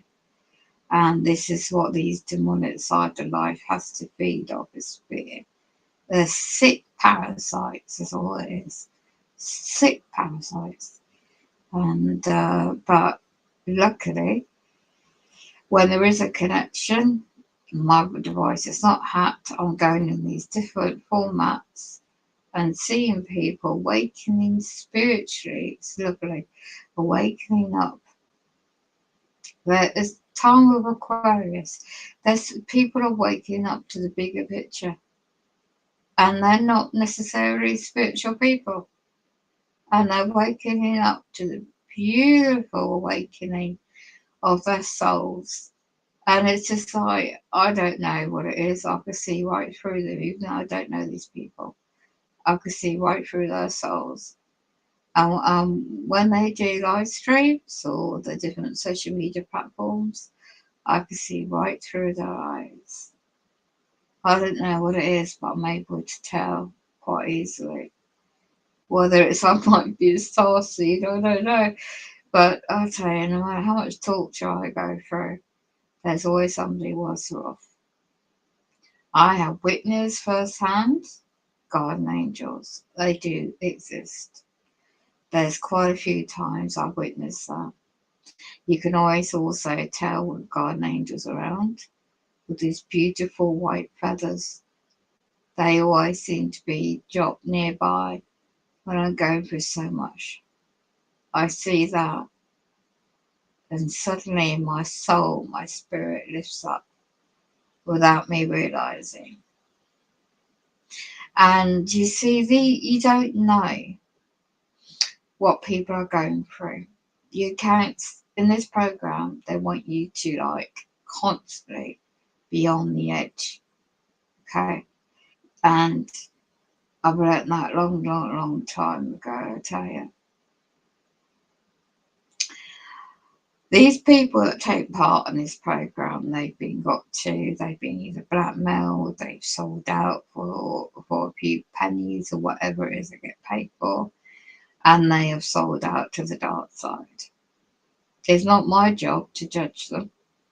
Their souls, they're going to answer to their creator. Not me, it's not my job. All this is in the hands of my creator. My path, my next journey in life. I was born into this world, into the time I was born into, and the day of my birthday, the month of my birthday is significant. I know that now. And there's no true date when Jesus Christ was born on this earth. It wasn't Christmas Eve, it wasn't December. And it was around September I was born. At a certain time, I won't go into it all there. But yeah, my genetic makeup, my father's side being from where he comes from, the bloodline in his side, just make sure with all that biblical history, knowing what I know now, seeing the bigger picture as like my whole soul is just like I have the ability, I have no idea how, but I have the ability to see right through these souls. I can see right through their eyes. I can see the demon in the eyes. And I say to them, God loves you. God loves you. Have a blessed day. Because they can't react negatively back. They cannot,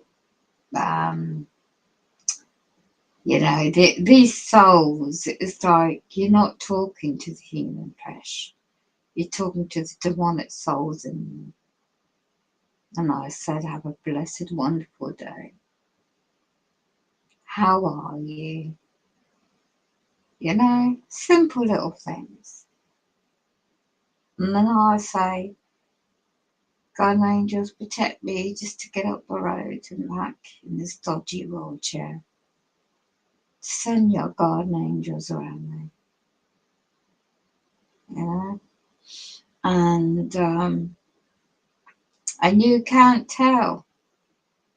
You cannot tell sometimes if these, you know, when you get concerned, if you go out, you're going to bump into a perp, there's going to be a setup. This is what they want. They want you to be focused on that negativity. And I've learned to let go of that. It's hard to do because everything goes on, isn't it? And so they know what you're going to do before you do it. So, yeah. And I'll tell you, when we had this snow recently, good gracious me, it wasn't from my upbringing being prepared in the ways I was taught, you know, basic things. You know, I was struggling, but I got through. I get through. You learn to mix and match, and you learn to make do with the little you got, and it's a good training because the future's going to be a rough ride. The food shortages and things like that. So, it's just ironic earlier, my friends were cooking a couple of things and making some meals to spread it out. And I haven't got a fridge. I haven't got a working fridge. And I looked at all these different websites. I'm constantly hacked. Every time I log in to look at paying monthly or whatever, weekly, I can't even do that. I'm constantly locked out. And uncertainty of the financial climate, it wasn't worth getting into a contract for that. I looked to getting a delivery of a mini icebox. Can't even do that. No matter what I try, there's an obstacle in the way. So at the moment, the weather is cool. So I looked at different alternative websites, how to keep things cool without a fridge. And yeah, it's not ideal, but I'm learning about to adjust. I've adjusted. It's quite interesting how you learn to adjust and to change the way you eat things and what to use, what not to use, and what you can use in the old days. I'm looking at the period times from years ago. People didn't have fridges then. They didn't have modern white goods then. What do people do? So I started researching, and it's been very helpful. So there you go. Anyway, I'm not reading the chat again, am I? So I'll get a couple of hours sleep or 3 hours sleep or something like that. Maybe that's what I might do today.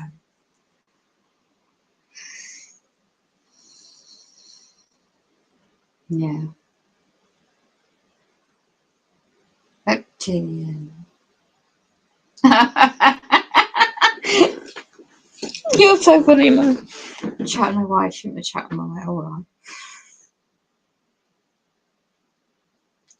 I can see him, thank you.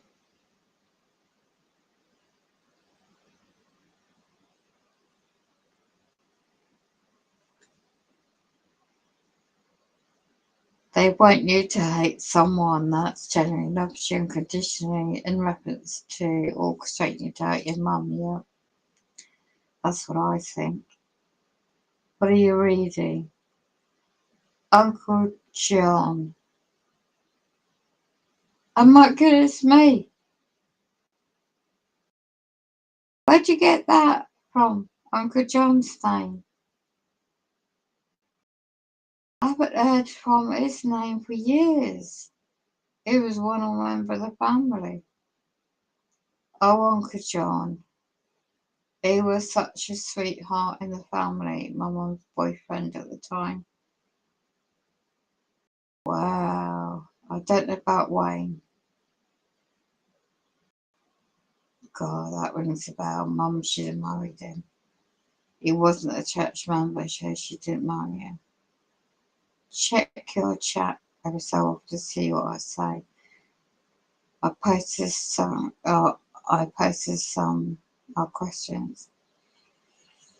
Wasn't trying. Well, okay, for laughter. I am a natural comedian without trying. Did you mention an uncle? Yeah. Mike or Wayne name? Or was it something else? You lost me. Trying to monitor him. No monitoring what I'm saying, I think.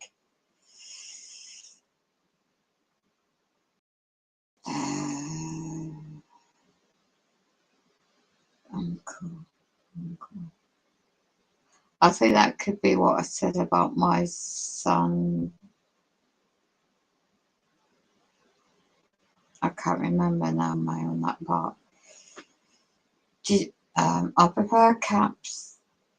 Maybe you see my comments, be right back. I am still here.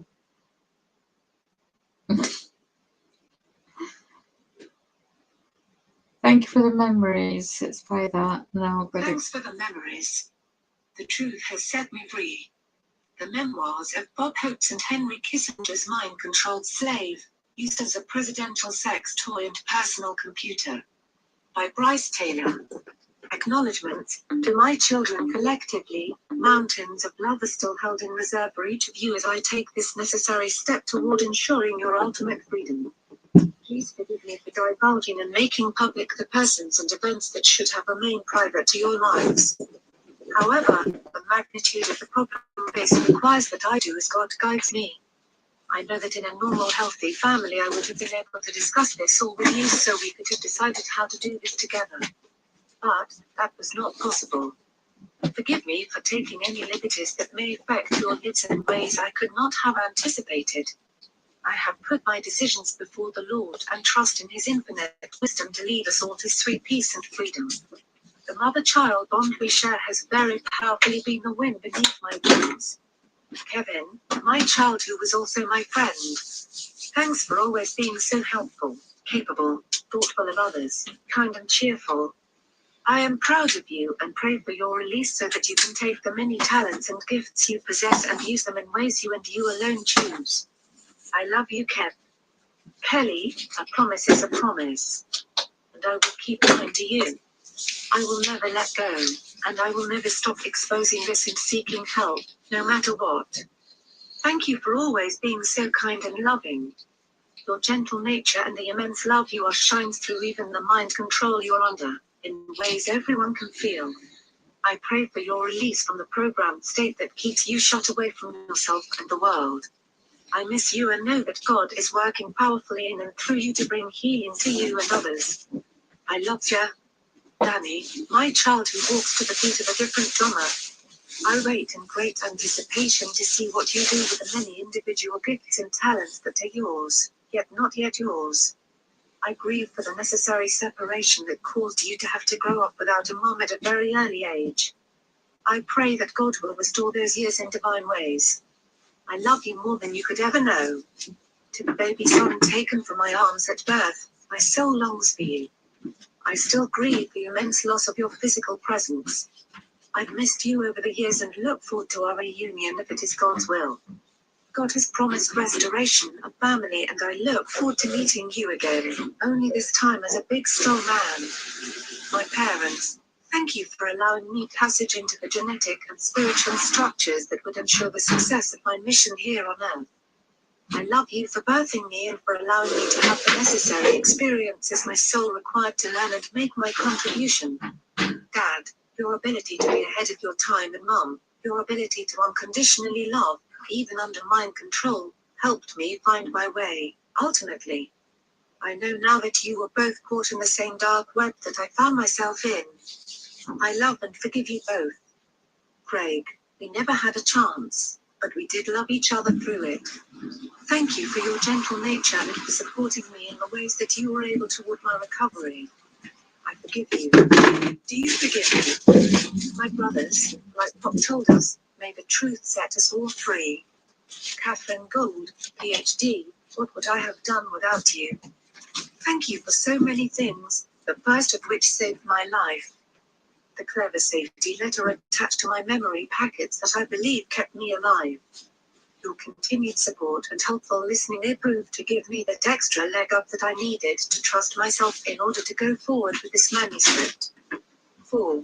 Margie Paul, PhD, thank you for helping me connect to my innate spirituality and my inner child, children, and for holding and loving those little ones within me as I healed. Thanks for your willingness to go into the fearsome darkness with me and for your dedication to love, stretching beyond professional rules to serve in the ways I needed. I love you. Ted Gunderson, thank you for helping me begin to stay safe with security measures and bodyguards and for kneeling before the Lord while the Holy Spirit worked within us, so that together we could work toward exposing the horrors that have been a part of so many victims' lives, in order that those planning the New World Order would fail. Thank you for being there over the years to remind me when I became discouraged, remember who wins in the end. May God's larger plan set the captives free at last. Walter Bell Ward, may God bless you abundantly for holding the space of truth for victims of all ages starting way back in 1978 when your first edition of Operation Mind Control hit the bookstores. You have stayed in the battle for truth and justice, and I thank you for continuing to hold on to the reality which most were faint of heart and not strong enough to endure. Thank you for being there. Joe, thanks for encouraging me to continue and for teaching me the placemat method. Lauren Stratford, thank you for being courageous enough to hear the call of the Lord when you walked out in front of us all to pioneer a healing path for those who want to be healed. Thank you for your encouragement in times of trouble, and may God bless you for your continued support of survivors all over the world. I love you. Lynn Moss Sharman, who had the spiritual courage, fortitude and determination to found Stone Angels to support mind control victims in Canada, and then XMC, Advocacy Committee for Human Experimentation Survivors Mind Control. Your work is crucial, as you've documented the reality of mind control experimentation through the chronicling of countless victims' testimony. May the Great Spirit richly reward you for your beautiful spiritual purity and faith, and your work here. Bobby Gagne, may the love and compassion you have shown for countless survivors return to you multiplied. Thank you for educating many in the field of law enforcement so they may now help victims who are still suffering. Thank you for doing what Christ would do. I love you. Alice Miller, the example you showed me through your books was priceless. Through them I was to learn that by trusting my own experience, especially those that I had as a child, that I might transcend what is currently known in order to more fully advocate for children. Stuart Perlman, PhD, thanks for telling me the truth was within, when others told me to forget the past and live in the present. You were right. Thank you for listening for hours to the horror of my past. I know it was very difficult for you to hear. God bless you. Claire Reeves, President, Mothers Against Sexual Abuse, MASA, thank you for holding the shield of protection for children and for being there with me, even in court, when I began exposing my affluent abusers back in 1992. I know it has been difficult at times and that you have had to withstand much opposition, but just know that many have been helped because of the work you have done. God bless you. Margaret, my sister in Christ. Thank you for being my trusted secretary, best friend and support team through the rough times. I thank Jesus for guiding you into my life so that together we could fulfill 5. His plan for freeing his children, large and small. May God bless and keep you all the days of your life. You are so precious to me. Mary Lewis, for constantly doing what Jesus would do. Without funds, outward direction, or much support, you have single-handedly done a miraculous job in helping endless victims of mind control break free and heal. May God bless and keep you safe as you continue his work. Lowell Lewis, for bringing humor and love to your work in supporting Mary and the many victims that the two of you have worked with and loved over the years. Thanks for sharing your Bible with me. Stuart Merlott, thank you for your continued support of me, especially with the editing, and your awesome devotion toward exposing and ending the inner workings of the New World Order and of the mind control that fuels it. Thank you for not stopping, even when it seemed hopeless. May your selflessness and dedication be richly rewarded by God. Judith, thanks for your loving support and help in the initial typesetting. Doris, my loving prayer partner. Thank you for your continued prayers for my family's release. I love you. Terry, thank you for your loving support through the intense birthing of this book. Lawrence, thank you for teaching me how to rest and for being my friend. Elizabeth, thank you for being the beautiful light of compassion and love, and for crying when you first heard me speak about my life. Thanks for being with Kelly while I studied the brainwave technology that enabled me to help her at home, and for encouraging me to keep learning when I felt I couldn't do it. Your constant prayers have been an incredible upliftment. God bless you. Chip Tatum, thank you for heroically sharing your first-hand witness of CIA mind control, even validating it on video with me. I'm sorry you had to go to prison for telling the truth, but I'm so grateful that now you are free.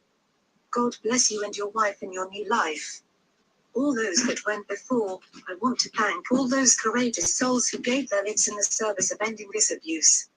Jesus, the love of my life, my Lord and Savior. Thank you for your leading. Thank you for bringing the Holy Spirit to lead and guide me through the danger to make this contribution. It is because of you that I survived through this life and healed in order to bring the truth to light. Continue to work in me to create my mind to be more like yours. 6. A note to ritual abuse survivors and all those under mind control, whether conscious and in recovery or still unconscious and unaware. Certain material contained within these pages may illustrate the precepts of mind control. Nothing in this book should create any problems in the internal structure of those who have dissociative identity disorder, formerly called multiple personality disorder, or those currently under mind control. However, some survivors report difficulty in reading anything which relates to their current perception of their victimization. Readers who know or suspect they are incest, ritual abuse, or mind control survivors and are in therapy would do well to consult with God before reading this book. The mention of an office, service, or organization in this book does not constitute endorsement or recommendation by the author, and should not be relied upon as such, but is provided for information purposes only. The author, editor, or publisher can in no way be held liable for the use or misuse of the information in this book. 7. Bryce Taylor, thanks for the memories, forward by Walter Bell Ward, thanks for the memory. 1. More than 25 years had passed since I began research into what was then called brainwashing, a comically euphemistic term invented in the 1950s by CIA propaganda specialist Edward Hunter. It's been 21 years since my book on the subject Operation Mind Control was published internationally, and 5 years since it reappeared as the greatly expanded limited researcher's edition, featuring an account of Lois that offers a synopsis of the book you hold in your hands. Now it can be told. Lois is Susan Ford, whose pseudonym is Bryce Taylor. Her book Thanks for the Memories, which, by all reports, is greatly anticipated by an audience better educated than the one I encountered in the 1970s, is now published for all the world to read.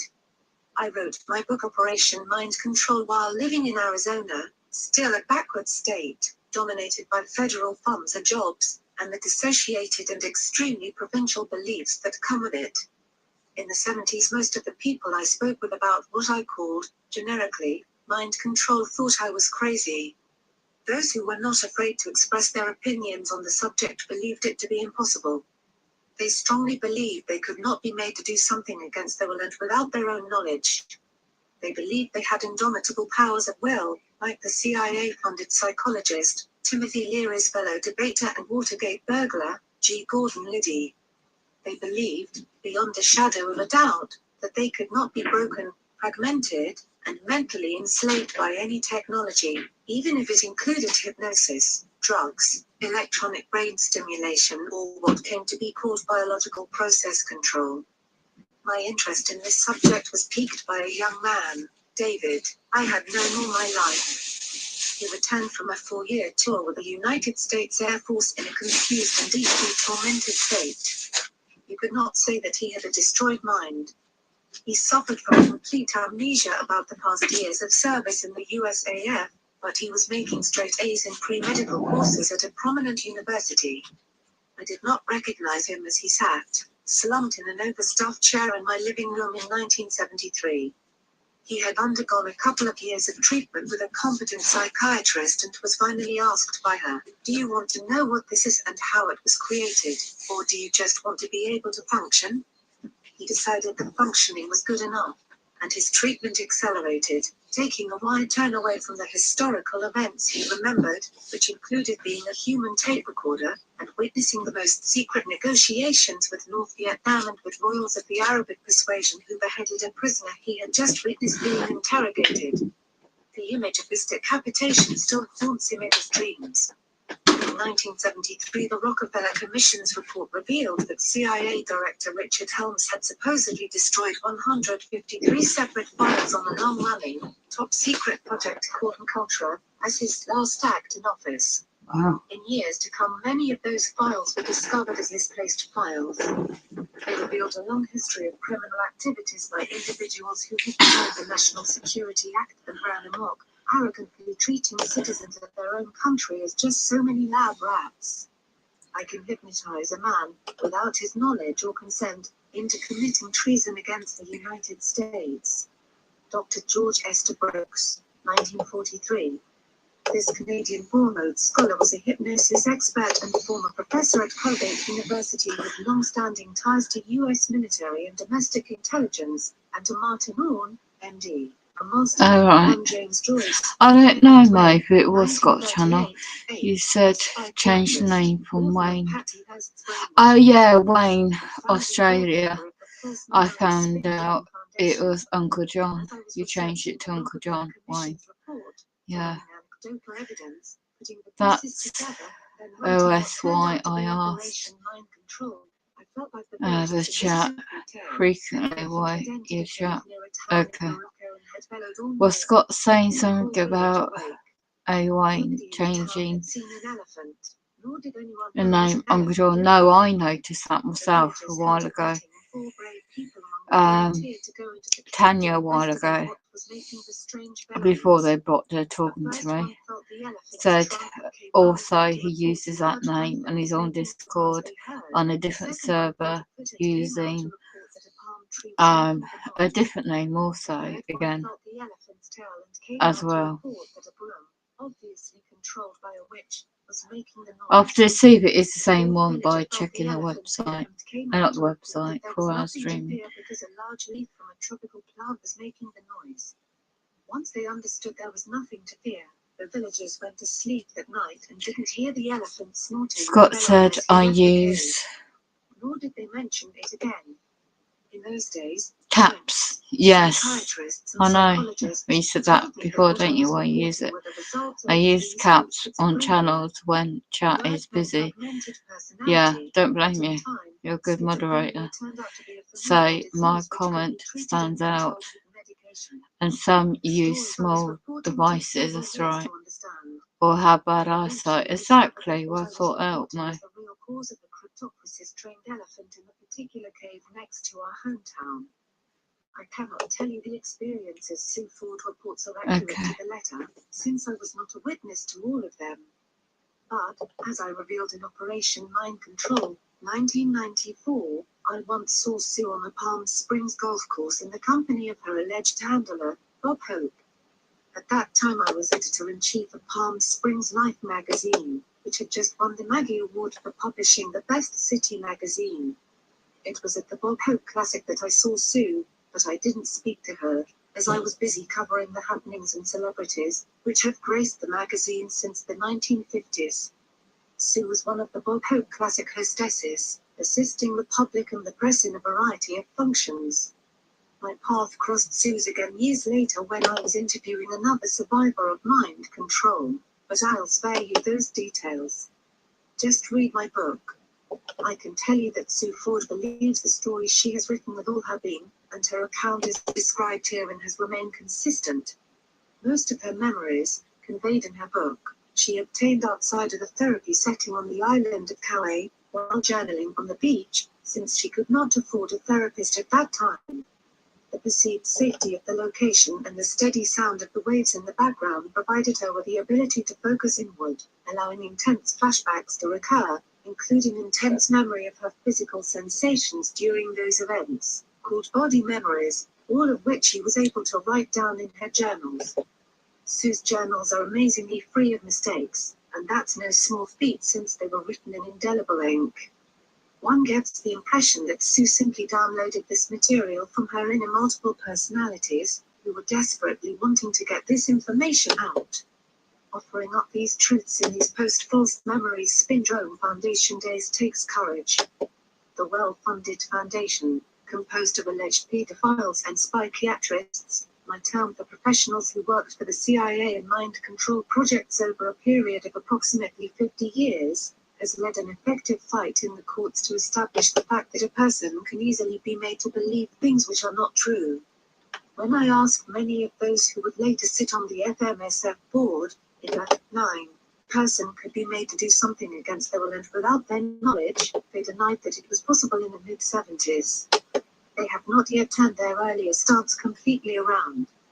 Nor have they taken the next step to offer proof that a person can be made to do something against their will and without their knowledge, but they have gone far enough with their argument that justice is no longer served by eyewitness accounts. Responding to FMSF lawsuits, the state of California, I'm told, has made new laws, which would disqualify the testimony of anyone who has ever confessed to having been hypnotized. Most lawyers mental health professionals don't understand them, and haven't bothered to educate the judicial branch of government. To begin to understand the full range of dissociative disorders, from post-traumatic stress disorder to bipolar disorder to the former multiple personality disorder, now called dissociative identity disorder, one must confront the national security state and its military-industrial complex, which created the killers who all too often came home from their service to their country to beat and sexually abuse their wives and children. One gets the impression today that the majority of both mental health experts and judges believe that multiple personality disorder can easily be faked during expert examinations. However, most professionals with experience treating DID will tell you that it is almost impossible to fake an autonomic response, the kind of response that is used to assess the reality of a dissociated state. Faking an autonomic response would be about as easy as deliberately dilating or contracting your pupils without any change of light stimulus. On one case, the Freedom of Thought Foundation sent me to investigate the case of Robert Joe Moody, an alleged serial killer with a top-secret security clearance in the USMC. I brought one of the leading experts in the treatment of DID into the prison conference room. Within minutes, this doctor had the killer manifesting 4 different personalities. When he first switched into the killer personality, the room filled with heat. The doctor told me it was not unusual for a whole variety of physical changes to occur when a multiple switched. The room quickly getting hot from the temperature change of Moody's body when he switched from one personality to the other is a good example of the sort of autonomic response I'm talking about. I'd like to see even the best trained actor do that on cue. After the interview with Moody, as we were leaving the prison, the doctor said to me, "Well, what do you want to do?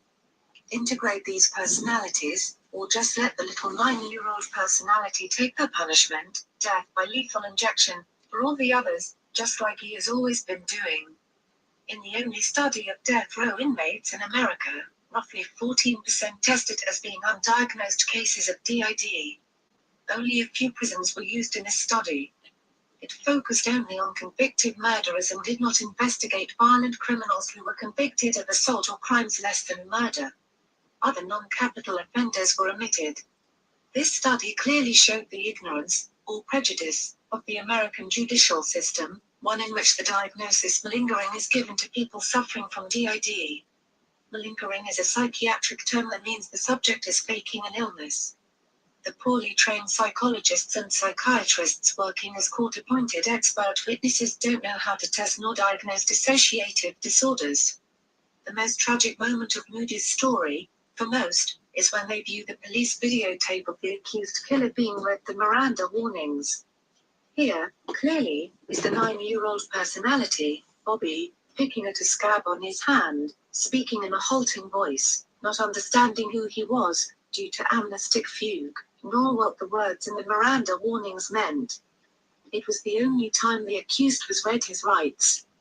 And as you might expect, Bobby wasn't the killer, nor was he even present at the 10 scene of the crime. The killer personality was named XE and was, by all present indications, created during Moody's service in the Marine Corps. Mental health professionals generally overlook the possibility of deliberate programming. Or maybe that's part of the conspiracy against freedom of thought. Many shrinks of themselves unwitting accomplices in this conspiracy. Professional expressions of denial about the access and deliberate programming of dissociated children by agents of national security states is about as comforting as if they'd told you that the conclusions of the Warren Commission report were accurate and correct. Even certain members of the International Society for the Study of Dissociative Disorders has put DID in a separate legal category, so that people expressing multiple personalities cannot be found not guilty by reason of insanity. Dr. Colin Ross, one of the leading experts on dissociative disorders, expressed the opinion that DID may be the cause of most of the serious problems of our society, such as gangsterism, drive-by shootings, schoolyard assassinations, random acts of terrorism and all the rest of the trauma America has been experiencing over the past few years, an idea not yet examined by criminologists, prison experts, and others who would supposedly protect and serve. To understand dissociation is to understand the paradigm shift in our culture, from an industrial culture to an information culture. To understand it is to look into the heart of the dissociated states of America and the dissociated states of Europe and the Orient. The seeds of dissociation have been sown throughout history, from our earliest recorded days until the present.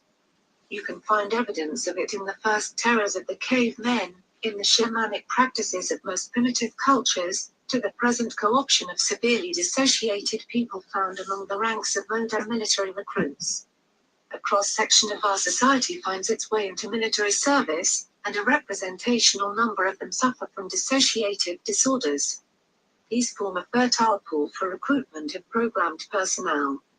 After you've met a few of them, you realize they have one thing in common: they are highly suggestible. Thus it is easy to capitalize on the trauma implanted in their child's mind by daddy, uncle, and maybe or whomever.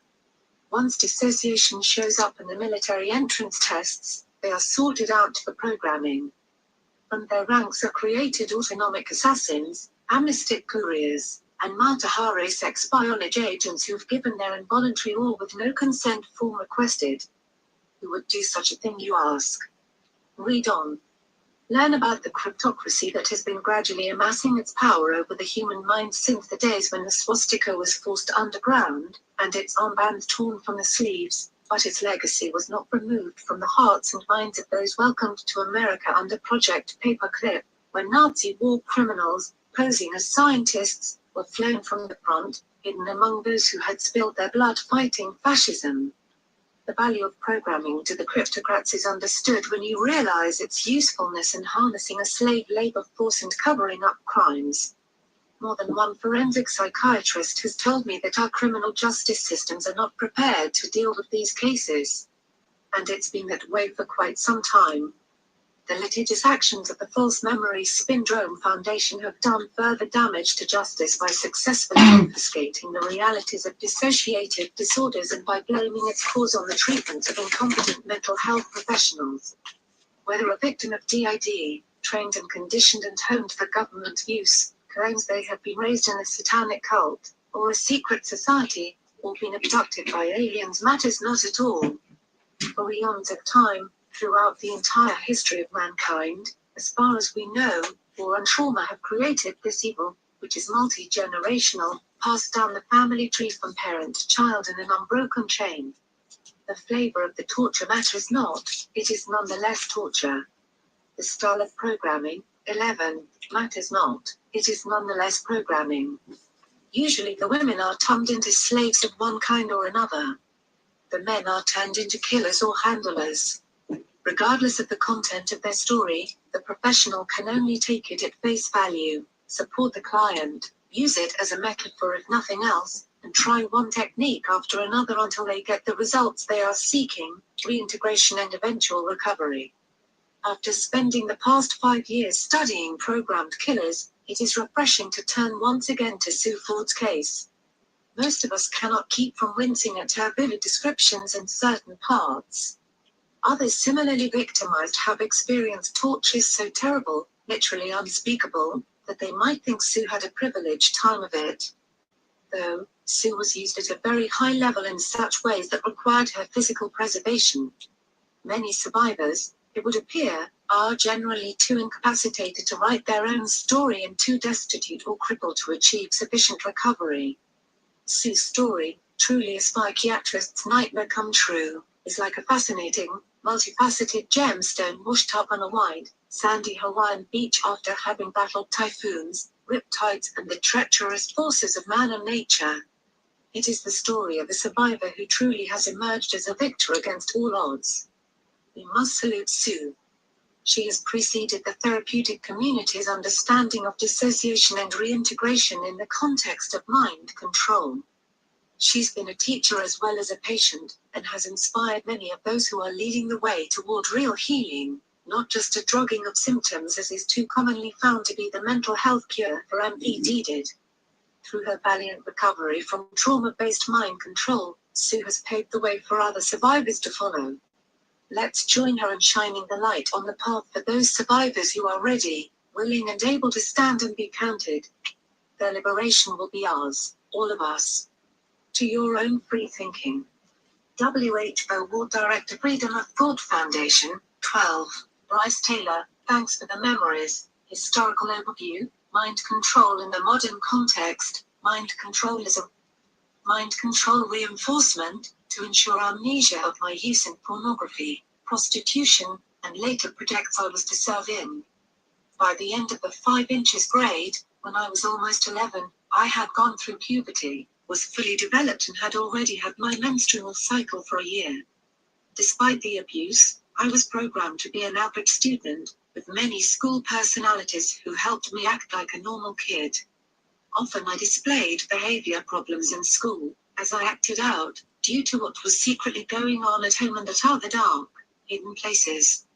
My teachers merely passed off my joking and constant disruption as typical mischievous behavior, and I won an award for class clown. I also had personalities who were totally amnesiac of any of my abuse who were able to function normally at school. As I entered junior high school, I did the things that normal kids do. I was a cheerleader, performed in the chorus, sang solos at school performances, won awards for the most beautiful smile and for being the class clown, and obtained other awards for service. And my mother had the cleanest house in the neighborhood. To all outward appearances, all of these families I've mentioned seemed to be normal, upstanding citizens of the community. And no one would have ever suspected that, in secret, all of this abuse was occurring. The mothers kept clean children and clean houses, smiled and were polite and caring in public, and the fathers acted charming and were considered responsible businessmen in the community. What went on behind closed doors, that no one wanted to believe or hear about, not even my school principal, was the spiritual, physical, and emotional devastation of many, many children. In my desperation to obtain help or understanding, I started very early trying to figure out what was wrong. I kept bumping into mind control programming that rerouted my thoughts, and exasperated with my statements and questions, my mother constantly reminded me from her own programming, "You just think too much." When I turned 11, my father announced he was flying me to his small hometown of Correctionville, Iowa, to meet my grandparents. I was surprised by this invitation, as family problems, 78, had estranged my father from his parents for years. In fact, from even before my birth. My father never had anything pleasant to say about his parents. But I was excited to fly on an airplane, which I mistakenly thought was my first time, and curious about meeting my grandparents for the first time. The telltale fact that my father hated them, and had stolen their car and run away from home at 15 never entered my thought processes. Nor was I able to wonder why my mother and brothers were not invited to go along. Unfortunately, due to the mind control I was under, I did not have the ability to question or to wonder about anything along certain lines. I merely went along with what I was told to do. I was impregnated several months before we were to go to Iowa. My mother took me shopping to a clothes store called Star Dusters.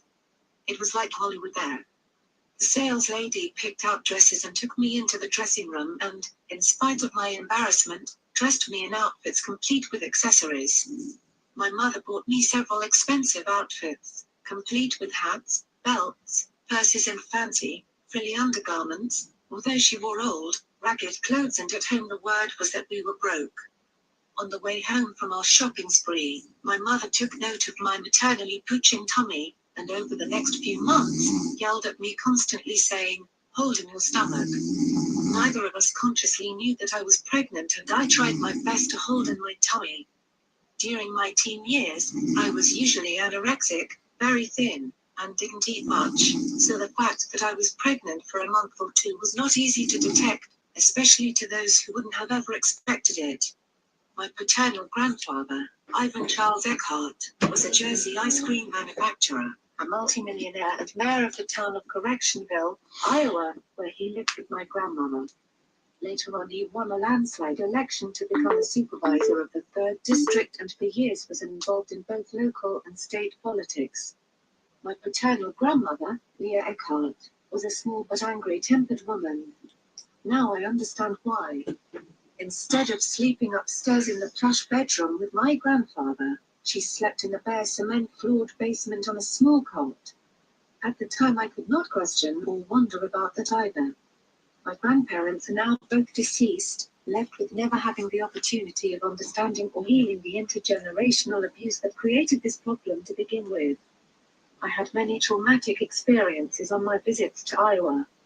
I suppose, back then, my father's return visit to his parents appeared just to be a family reunion, but nothing could have been further from the truth. While in Iowa, I had the first of several forced abortions, which was performed in a torturous fashion by a local doctor. Although I was actually raped and made pregnant at a ritual, I was humiliated and shamed for becoming pregnant. As in all trauma-based mind control, everything was a double bind.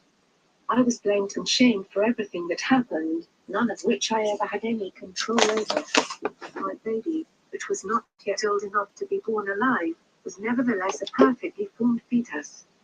My grandparents and my father performed a ritual behind our house in which they convinced me that I had killed my own baby. It was obviously born dead, and they ate it and forced me to participate. Oh my God. Since I was suffering from multiple personality disorder, this traumatic experience, along with many others, was stored neatly away from my conscious mind, hidden in alternate personalities, and sealed away from my conscious awareness by programming that covered and hid the truth of my life. One night after returning to my grandfather's house, somehow the experiences that terrified me were not so neatly hidden from my inspiration. I phoned my mother to her to help me. Overhearing me, my grandfather grabbed the phone out of my hand and proceeded to rip the phone out of the wall and in retaliation, tied me to the post of his iron bed frame. No, it's not gossip. They went out of No. town. My grandfather was very brutal. But my father, 79, was was very proud of the human technology. I'm not too sure. I'll have to check the channel out. No. I can't say either way properly at the moment.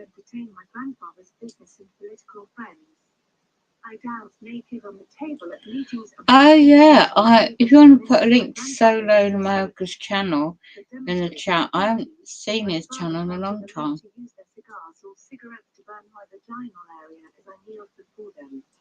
My father wanted to demonstrate that I would smile and show no signs of the pain due to mind control.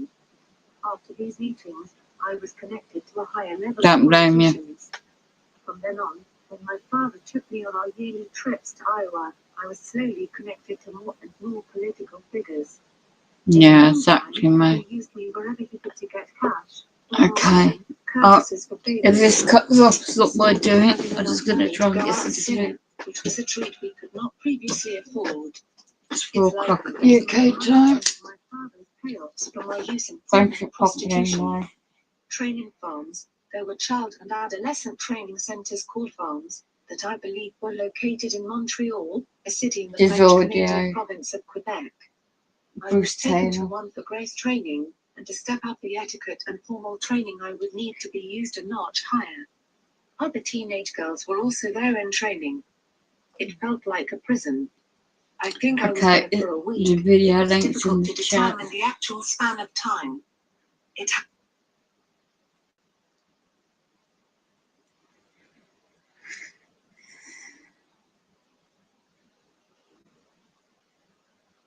mentioned is the call for a one world government. And one of those supporting this leap forward is Norman Cousins, president of the World Federalist Society. He's on record as saying this, quote, "World government is coming. In fact, it is inevitable. No arguments for it or against it can change that fact," unquote. And I say that is a lie.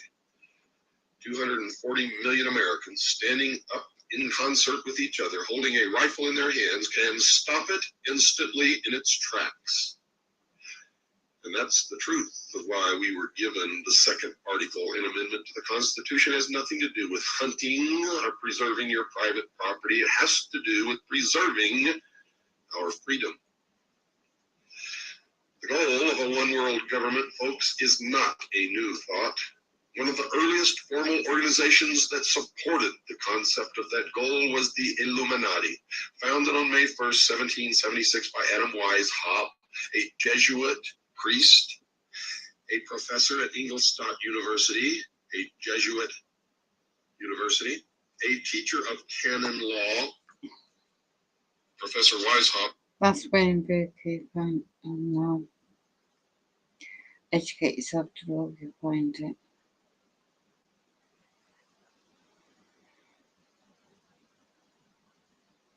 Okay.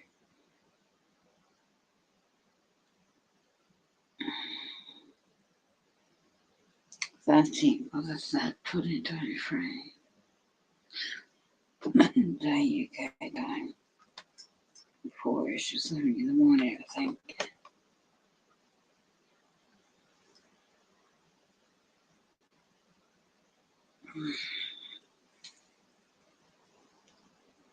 Take care, mate. I'll try and see if I get cut off or something, mate. I've hacked into the computer, okay.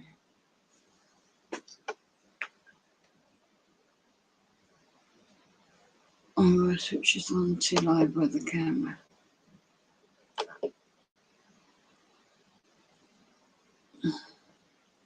If I can.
Mm-hmm.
Mm-hmm.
We have and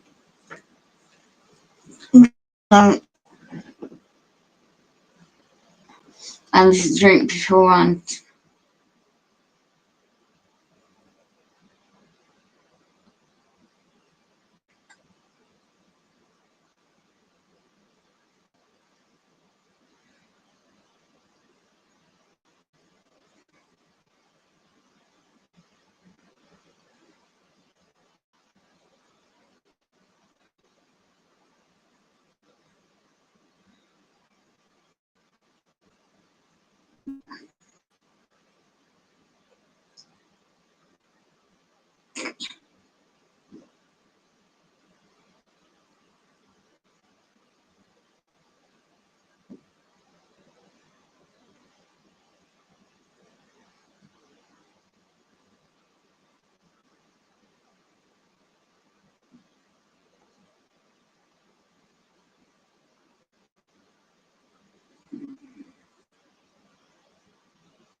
Let's try this side.